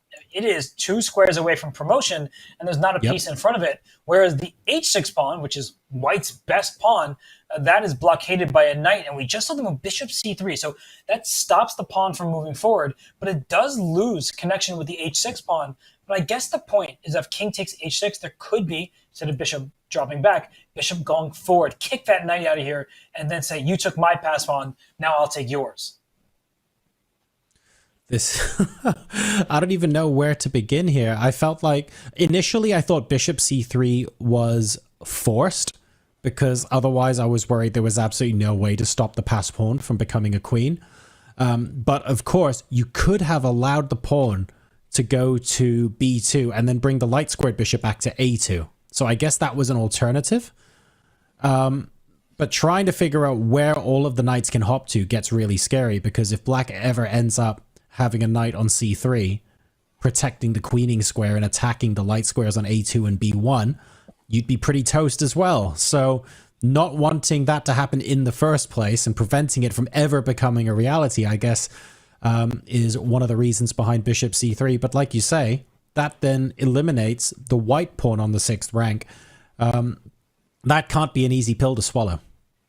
No, but I don't think that black should even take it, and she doesn't. She plays knight to a4, and it's because if that pawn were captured, then white would have successfully corralled that b3 pawn. Knight on a4 hits the bishop, allows the pawn to push to b2 next, and this is a tough moment here, John, because both players are in immense time trouble, and if you make a careless move, the game may suddenly be over in your opponent's favor. So I'm looking at this. Do I put my bishop on g7, or does that allow b2, and then that bishop is quite far away? I was looking at, bishop on g7. Is there a way to, there's no easy way to interpose, but like any sort of move that interrupts anything allows for queening to take place. And then, of course, bishop a2 subsequently would fall to a knight c3 down the line. So you're correct. It feels like black's the one piling on all the pressure here. But at the same time, I can't not notice the eval bar. It's still very stone cold in the center, which tells me that maybe it's a tightrope for white to walk, but there is a tightrope there, and there is a narrow path to making sure you don't lose this game. But bishop g7, as you were astutely pointing out, that's actually not where the bishop belongs. If you go bishop g7, pawn to b2, and this bishop comes to a2, exactly as you were saying, that this knight can cut this bishop off from the pawn and importantly the c3 square. So in comes the black knight to c3, and I don't even see why this is somehow close to even still. This looks game over. I'm going to turn on the moves here. Okay, you know what the only move to survive is, John? It's pawn to g4. Giving up a pawn on this square doesn't even really make sense to me, but somehow g4 keeps keeps white in the game. That's ridiculous. That's not really human. So bishop g7 was not played. And wait, what's happening here? Bishop d2 was the choice. And, well, this b2 pushed. At least the bishop covers c3, and it still protects h6. Interesting. So can we go, but is there a point in the game that created this pawn or something else was happening where we could say this was the critical moment or this was the instructive moment that we should be, that we should really keep in our minds and like the lesson we want to take away from this? Well, it's a good question. I'm looking also at the clocks as black dips under 40 seconds. I will do my best maybe once black makes the move, because she is running out of time here, to go back just a handful of moves, find the place where this turned into a pawn race where both sides have passers, but black's looks free and white's looks stuck. John, she's got to move. She's now down to 15 seconds. There aren't really that many useful places for the knight to go, but that knight doesn't actually have to move. We're bringing the other knight in now, maybe with the idea of hopping across the board to aid in promotion of the B pawn there, knowing that the pawn on the H file cannot move because king takes pawn happens as soon as you push it. So this could be interesting because you move that knight away. You've potentially got, you don't have bishop g8. Because you instantly queen with check. There isn't enough time for white to get that move in. Yeah, that bishop can't move unless it goes back to b1. King e1 played, and I'm wondering, is knight d5 available here? Just trying to get the knight to c3, but that's why white made this last move. King goes to d1 and c2, at least that's the plan, but knight c3 comes with a check and a fork. This this bishop on a2 would be loose over here. So now that black is down to her final 15 seconds once again. She's gaining 30 seconds with every move played. She's hopping forward. John, this looks scary to me. And look at this. King e1, knight to d5, knight to c3 next. And now, oh God. You can't afford to play that now. So knight to d1, knight to c3, check. Bishop takes, knight takes, king to c3, and you take the bishop. Uh-oh. We need plans and we need them fast. Yeah, from a distance, it just looks losing for white because knight c3 is automatic. So what could the plan possibly be here? I wanted to play king d1, but I'm just not seeing... is there a way out here? Like knight c3 looks like a problem to me. So why is this so equal? Is it equal because if you play king d1... and you check, you can play king c2, and even if you lose the bishop, you can park the king on b1, and the knights are stuck somehow? I think that has to be the reason for it. And perhaps another thing to keep in mind, John, is two knights, if there are no other pawns, against a lone king, right? That's a theoretical draw. So I'm keeping that in the back of my mind, that if white can trade off these pawns over here for these pawns, and even if it costs you a bishop, well, then you can make a draw if you get rid of the b pawn as well. But knight c3 check. I'm still looking at this. Knight c3, king here. Knight takes bishop, king takes pawn, and the knight can successfully get back to the b4 square. Maybe the knights are sort of stuck and the white king is just going to enter the position, but it looks losing. In that position, I guess we're going to see it on the board. In that position, white can force at least one pair of pawns off with f3, right? And then you're just looking for an excuse to sacrifice the bishop for the second pawn. And if you can do that, then you get the theoretical draw. That, I think, is part of the plan. Yeah, trying to get rid of those remaining pawns. But I mean, I'm just looking at this position. And I think if the evaluation bar were turned off, you would think that black just won the game. You are taking a bishop. 100%. You're taking a bishop. Your knight goes back. You can keep going all over the place. And yet somehow, some way, this game, in the balance, and black not winning, that must be so frustrating. So the knight goes back to b4. I'm guessing king c3, knight d3, king, and then f3. Oh, I don't even know. I'm super confused about this. I think if there's a theoretical draw here, it's got to be something to do with white being able to force the pawns off the board, right? Yes. That's got to be it, because that's the only way you're drawing this. Black has a knight. It looks winning. Like, it really does for black. But what you're saying might be the case where you trade off the F pawn for the E pawn, and if your king can quickly sprint on over to E5 and you can get rid of this pawn with your king here, you'll win this F5 pawn.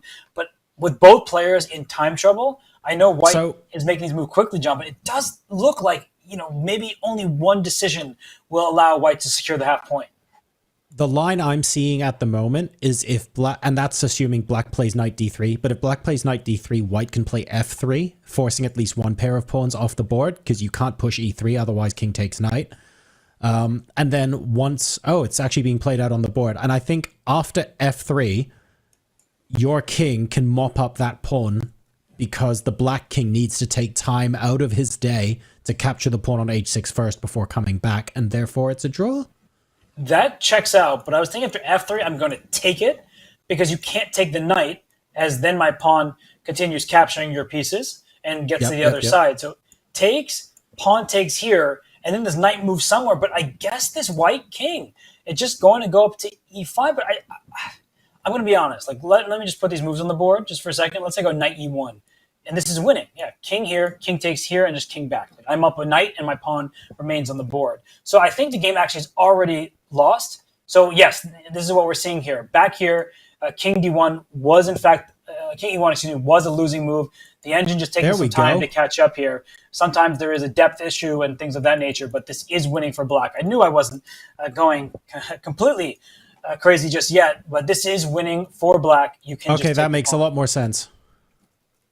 The depth issue was in my prefrontal cortex somewhere for a hot second, but this to me makes more sense, because if you can consolidate with the knight, then black should just be winning this. Okay, this makes sense.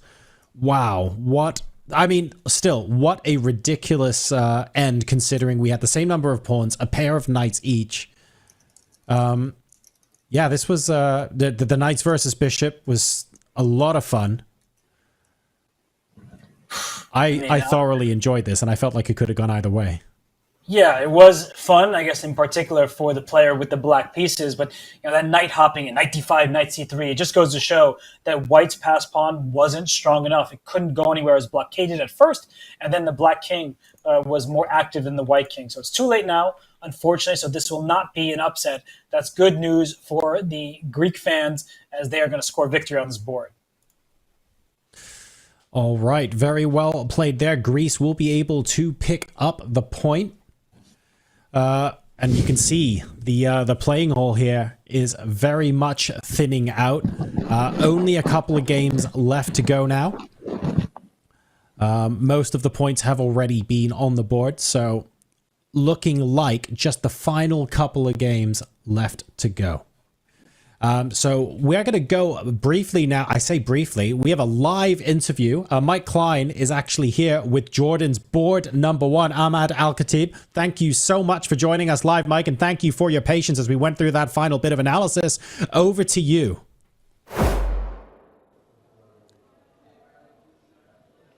Thanks, guys. There was a big upset in the making in the Jordan versus Azerbaijan match. It turned out to be a draw, and that was played by the less than 2,000 rated, although not for long, Anis Khouera. Now, Anis has snuck out of the building before we could grab him. That's what happens in round one. But we have the next best thing. We have the chess.com director of our Arabic channel and the top board for the Jordanian team, Ahmad, who's going to explain to us the star move. But before we get to that, there was a little bit of a joke you had with Anas before the game. Tell us about that. Yeah, when we were walking to the area of playing, we told him, Anas, listen, we rely on you. Like, if you can beat him, then the whole team will be upset, then we can catch them.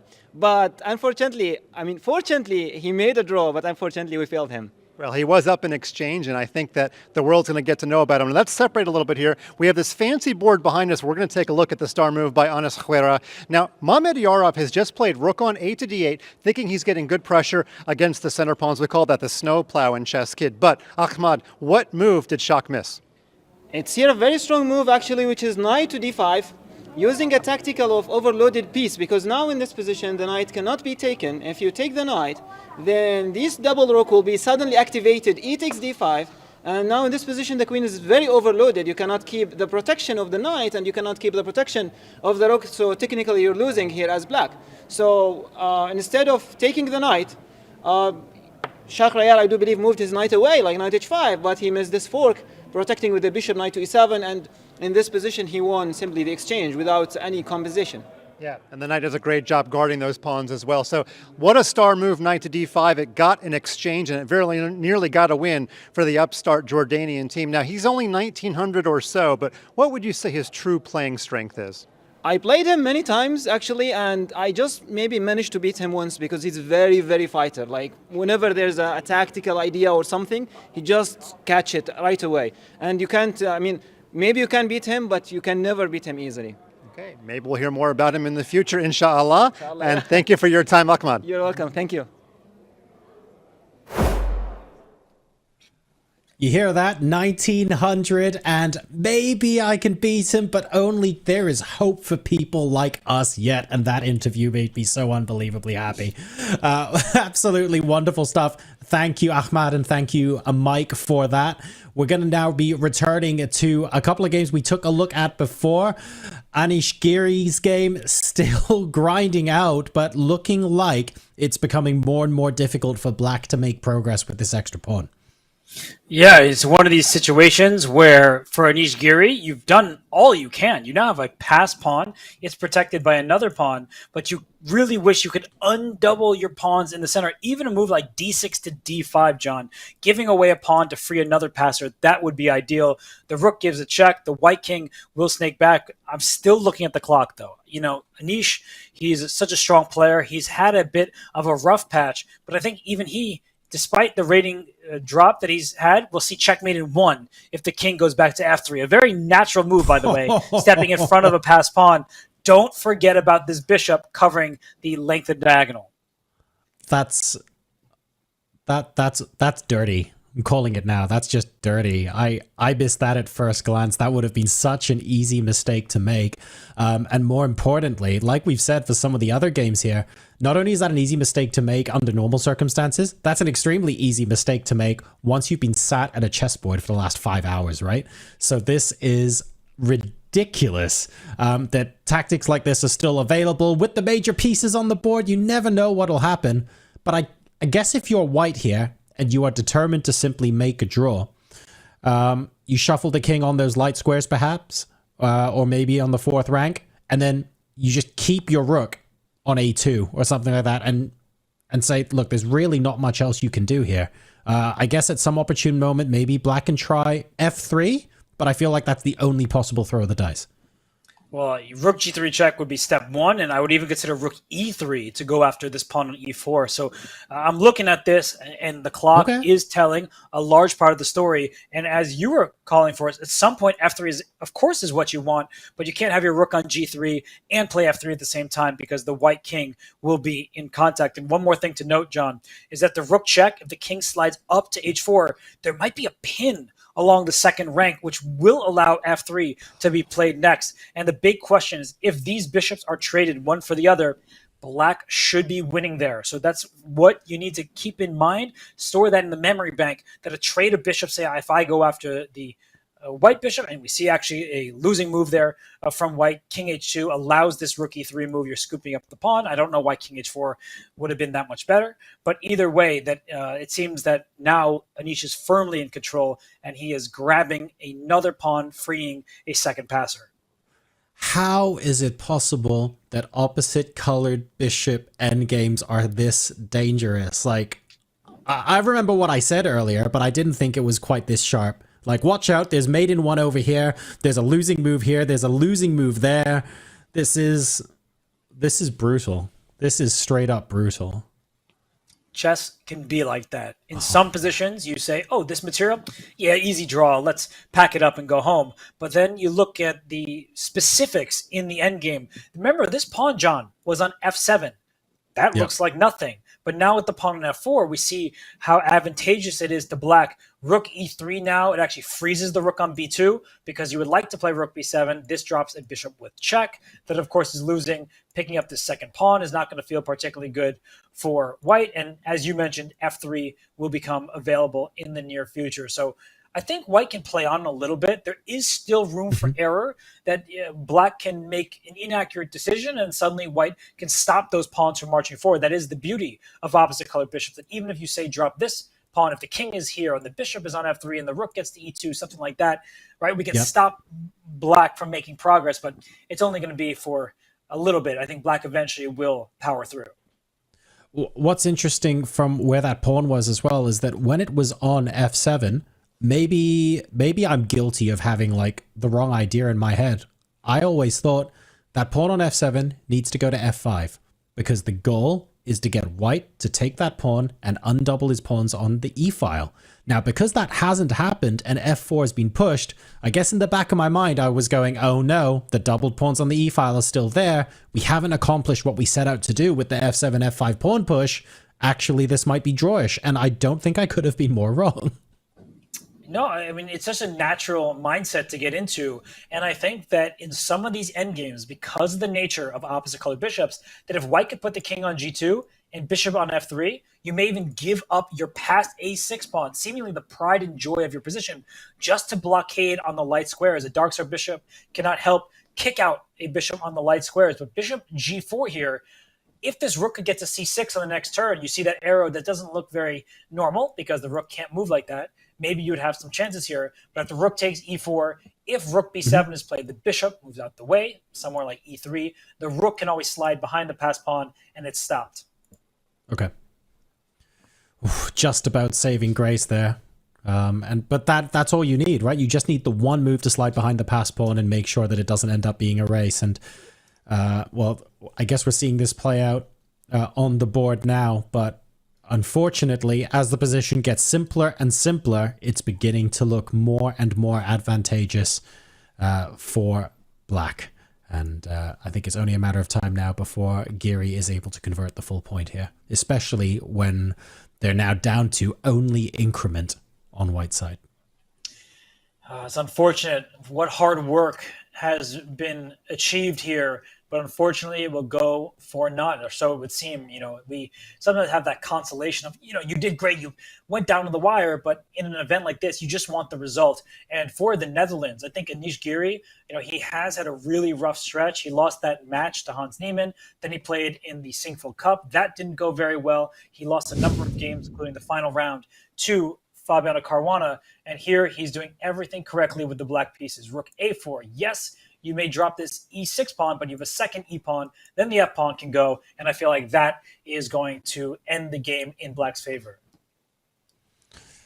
We're still trying to find a way to make to have any sort of mistake from black's point of view, but I think you're right. The plan is fairly clear now. You're okay with dropping a pawn in this position if you're able to pick up the passer and you've got those pawns rolling down the center of the board yourself. And another couple of moves perhaps, and I feel like it'll become plainly obvious to both players that yes, we know how this converts, and that will be the end of the game. Heartbreak, unfortunately, here. But also at the same time, again, credit where it's due, Giri continuing to find ways to squeeze out a potential advantage from goodness knows how many positions, right? Like, this game was looking drawish for I don't know how many hours of this afternoon. It wasn't back and forth, you know, seesawing like some of the other games we saw.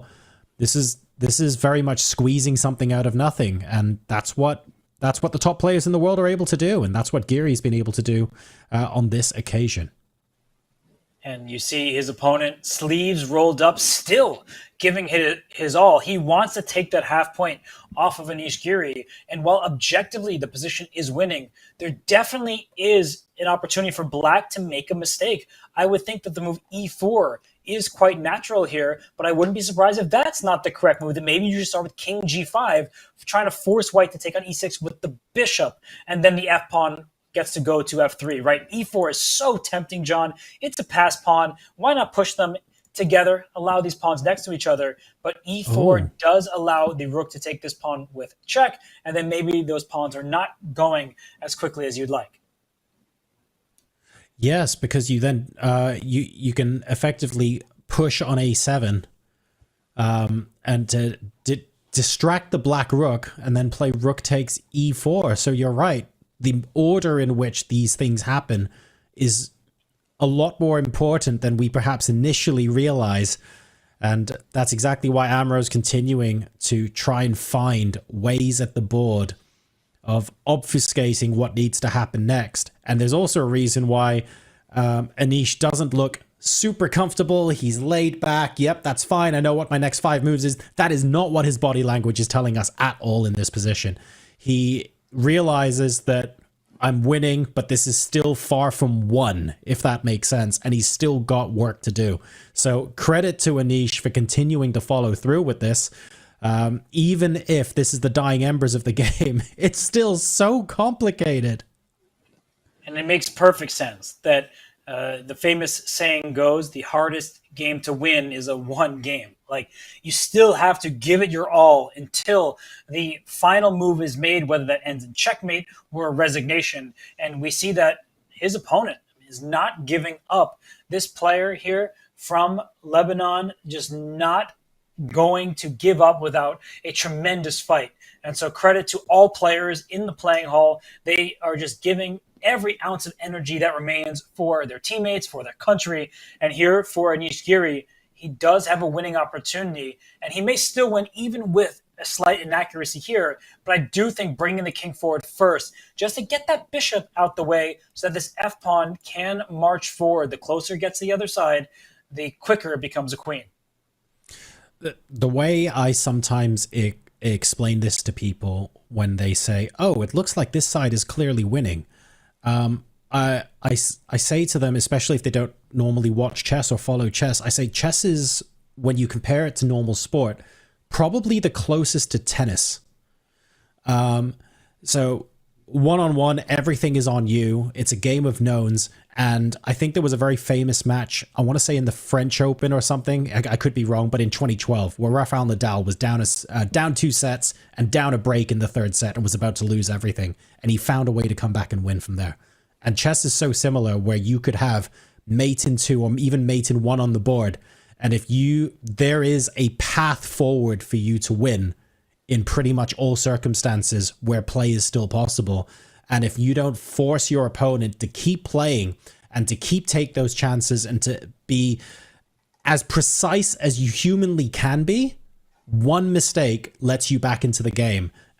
So even if something looks really one-sided, we've seen, how many games have we seen today that look one-sided? We go away, we cover 3 or 4 other games, come back, and then it turns out, oh, players escaped with a draw, or we thought black was winning, but white's now won this game. We've seen that how many times today? And these are some of the world's top players, right? Representing their country. So if it can happen to them, it can happen to anyone. It's one of the reasons why chess is such a beautiful sport to follow. Oh, we do see the pawn push, just as you were saying all that he pushes e4 and bishop takes e6, quickly played by white. And now the king goes into the center, king to e5. So I wonder if on, say, a higher depth, if you put this engine on like depth 100 or whatever the maximum is, if it does actually see a win for black, because it is quite heavily already in black's favor. But I think from a practical standpoint, everything you said may be true, John, but Anish is the higher rated player in this matchup. We saw the comebacks happen when the higher rated player was struggling. Here, there are no struggles at the moment for Anish Giri. He wants to march those pawns forward, f3 coming next. And, well, it does feel, if we could remove the evaluation bar, the engine telling us that black is so heavily favored, but maybe not completely winning, I think our eyes tell us that black is winning this game. I think that's the human take in this position. Yeah, absolutely. There are white's remaining chances in this game, unfortunately, come down to things like traps and like being exclusively reliant on slip-ups. As it currently stands. And right now, it just doesn't look like that's going to happen. There's also a little bit of change in body language as well. Anish was very much hunched over the board, properly thinking as recently as 3 or 4 moves ago. He's he's distanced himself just a little bit from the pieces now. It feels like after those pawn pushes, he's got the two connected pawns now. He's not out of the woods yet, but you can tell he feels a little bit more comfortable with the position and how he's playing it. So he's doing his best to double check to make sure there isn't anything he's missed, but I feel like the path to victory now is clearer for him than it was before. That's right. And white could make this position into a theoretical draw if you're able to give up your bishop for both of these black pawns, right? Bishop and rook versus a rook. Of course, the kings will remain on the board. Don't worry, everybody. That is often a theoretical draw, but with the white king also sidelined, it might just result in a still winning position for black. Here comes the f-pawn joining the action, getting closer to that f1 square where it will promote into a queen, and white's pieces, they're a bit far away. The bishop and the rook, they're defending this a6 pawn. That's the good news, but it does seem like black is just going forward, and this white king could be checkmated in the near future. So the pawn push has come out. White does play the check, rook across to e6, and let's see if I accidentally fall into a trap or something here. The way I'm thinking about this is white has the king on h2. Obviously, if the black king moves towards the white king, there's going to be a limitation to what squares he can use. Fine, I get that. So why not just bring the king in via d4 instead and just move across the other side of the bishop? You've got all the time in the world here. That pawn's not about to disappear because you're going to play king d3 and have it covered. I think we can keep going. Anish rudely ignores my advice. Well, I do think they were both good options, and I'm not just sticking up for you here. I think objectively speaking, that's the case. He goes king f4 because he sees those checks that you talked about, but then they run out, right? This rook can come to f5 with check, and the black king can even go out to h4, and no more checks for you, and then there will be checks for black as you go after the white king. So it is a situation where you have to be careful not to leave your pawns behind. Right? If this bishop can line up, suddenly we're looking at a position where maybe that pawn drops, but f2 is just in the air. And there's also rook a2 check, just trying to mate the white king. So white's going to move bishop b7. I think he is trying to keep black as frozen as possible here. Looking at this e4 pawn, it makes perfect sense to my eyes. But now it seems that black can push this pawn to f2 if the white king steps over in the very near future. If not immediately, rook a1, protecting the promotion square, should be the knockout blow. Looking for alternatives, not necessarily seeing them at the moment. Bishop e7 has been played. Black has responded not with f2, but with a bishop move, saying, well, I know there are lots of checks available. I'm going to eliminate some of them by very simply moving my bishop out of the way so that I can play the king into e3 instead and push the pawn that way. Can bring the king in. If this rook moves to a different square, maybe the e-pawn can start running to the other side. Not so fast, because there will be a check and f3 would drop, but it's another opportunity in certain positions. Yeah, I like this move, bishop to c5. It just says to your opponent, you need to find a move, any move, and I think most moves actually just lose on the spot. And we're inching closer to that critical point where if f2 is played and black gets, for example, rook a1 in, the position becomes trivial. We're not quite at that point yet. There are still tricks to be played on the board. The rook comes across now to c6 to say, can you get away doing this without a bishop entirely? I don't know. I'd rather not find out. So Anish goes ahead and casually moves the rook down to give the check. Before then, I guess, pushing. We were just given a fun stat about Anish Giri in the Olympiad. It seems that his overall record is quite overwhelming. 23 wins, 24 draws, and just 2 losses. So there will be those wins accrued in earlier rounds where you're much higher rated than your opponent.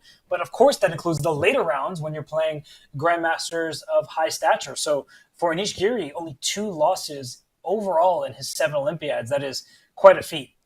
But chat's not going to hear that though, Robert. Chat's going to hear more draws than wins. More draws than wins, Kappa.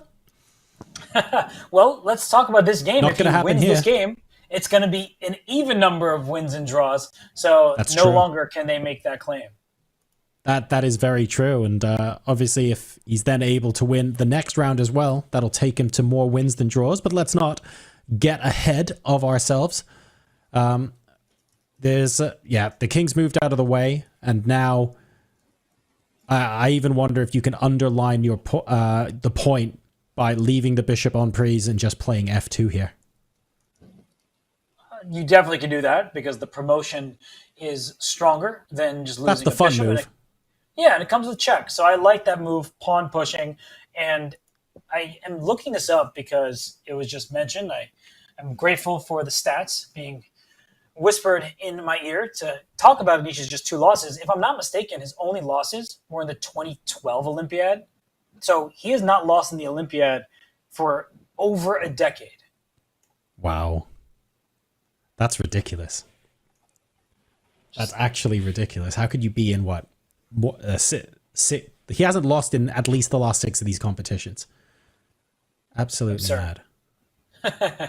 Well, he has enjoyed himself 3 bronze medals in 2010, 2014, and 2018, an individual bronze medal. But the Dutch team, they have not medaled since 1976. So it's been a long time. And we know how much Anish cares about the Tata Steel Masters event in Vaishali in the Netherlands. It's on home turf. He's an ambassador of the tournament. He would want nothing more than to represent his country on the Olympiad stage with a medal hanging around his neck for the country. Yeah, that would be absolutely incredible. I can already visualize him in that interview, how much he would enjoy it and how emotional he would be. These events really do mean a lot to him, and his passion for chess is absolutely unquestioned. So this is, of course, but one step in that journey. He's looking to try and complete the Netherlands 4-0 sweep in round number 1. That could prove to be very, very important for medal prospects later in the tournament, like we spoke about earlier today. So every single half point here, even though the Netherlands have already won the match, is critical, because if you get to a point where everyone's doing just as well and it comes down to tie breaks, those game points are going to matter, and they're going to matter a lot. And that's why you still see these guys continuing to push. That's something I really like, to be honest. It means you're not just incentivized to, accept a draw, let's go back to the hotel and rest. There's none of that. Every game matters, even if your team is still already won. It's fantastic. And for teams that won't be fighting for gold, silver, and bronze overall, there are different rating categories. Of course, there are the individual medals. So if you can draw a 2700, your performance rating for that result is 2700. That can get you going early on. So for players who may be from countries that won't win it all, there still is a lot to play for. We see the handshake. We see the resignation. Game over. Netherlands wins 4-0. And I always love this, John. The players immediately go to analysis. Sometimes you love it, and I feel like sometimes you hate it as well. This feels like it's a love it sort of moment, but sometimes, especially when I went wrong, I don't want to sit at the board and have someone immediately tell me, hey, this was your losing move. And I'm like, yes, I know. I'm so sorry. But that was a thoroughly entertaining game, and honestly, a real tight squeeze all the way to the end for Anish. Incredible result for the Netherlands, but then they come back and they do it all again, because it's not just today, it's an 11-round tournament, and they're going to want to keep repeating that success if they're to have a chance at being on the top step of that podium.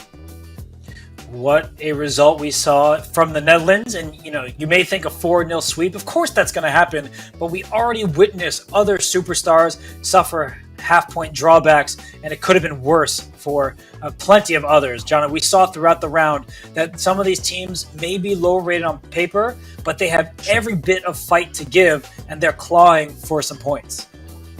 100%. That was the final game to be played in the section, ladies and gentlemen, which means we are now in a position where we can give you some of the overall results. So let's go ahead and take a look at where the points were dropped here. The USA beat Panama 3.5 to 0.5. Hungary and China scored 4-0 victories over El Salvador, Morocco, and the Dominican Republic, respectively. Trinidad and Tobago lost 3.5 to 0.5 against Uzbekistan, but we've been following that matchup all afternoon long, and frankly, we're expecting more fireworks from Trinidad and Tobago as the tournament progresses, because they will argue, and I think rightfully so, that at various points they deserve more than that. So that's going to be great. We just saw the Netherlands win 4-0 against Lebanon. And then we have a string of 3.5 half results, with Norway triumphing over South Korea, Germany beating Madagascar, England against Chinese Taipei, and Iran taking the victory over Malaysia. So what a rundown that was.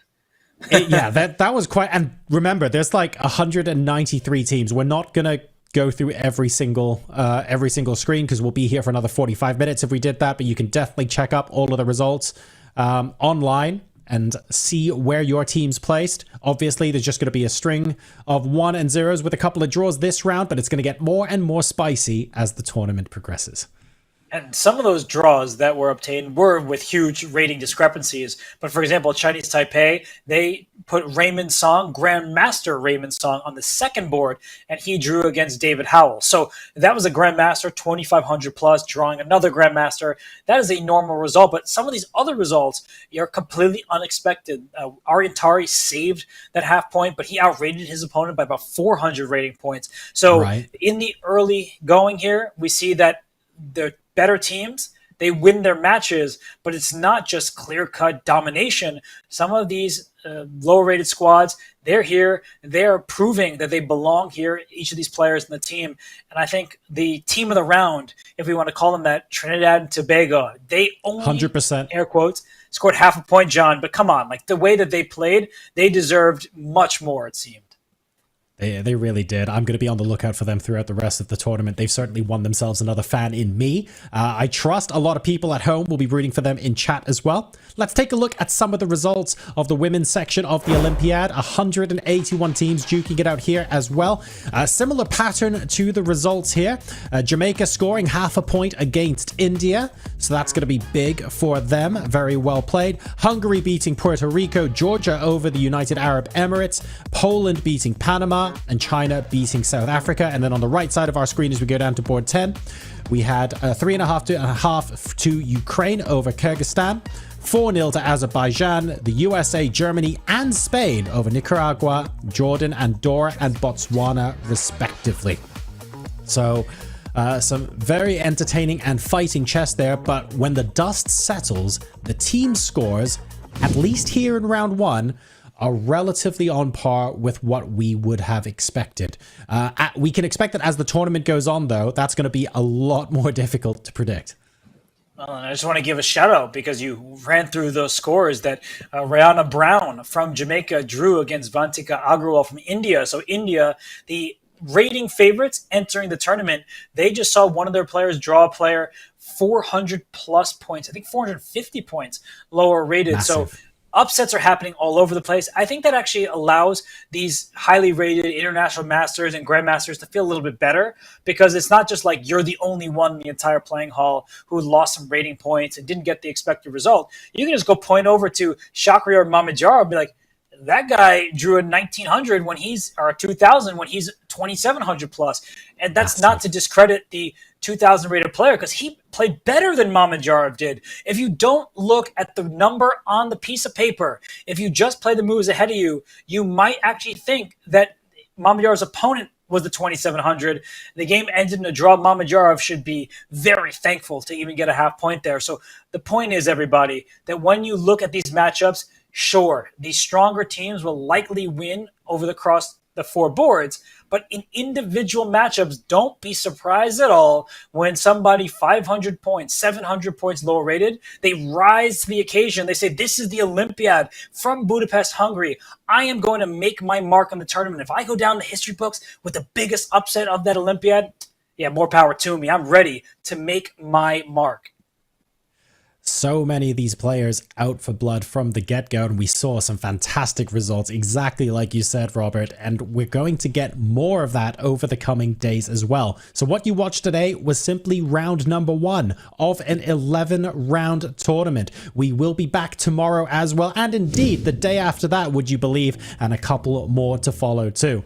So very simply, it is 3 o'clock in the afternoon Central European Summer Time, or 9 o'clock in the morning Eastern Time, and we will be back for the next 4 days. All relatively straightforward, same start time every day, so there's no excuse for you not to tune in and join us. We'll be covering every single round. We'll be trying to cover as many boards, as many teams as possible in the women's section and in the open section, bringing you live updates, not just of scores, but of positions as well. Been quite the day, Robert. I don't really know where to start or even where to end. It felt like it was sacrifice central for the first half of the day, and the end games and the instructiveness that you were able to help us provide towards the end of the day, also absolutely incredible. We had a little bit of everything. Well, we had sacrifices galore. It was an absolute pleasure to sacrifice my vocal cords, joining you for the call throughout all these hours. It's only day one. So for those of you who saw today's action and were like, well, that was really enjoyable. I like seeing these mismatches.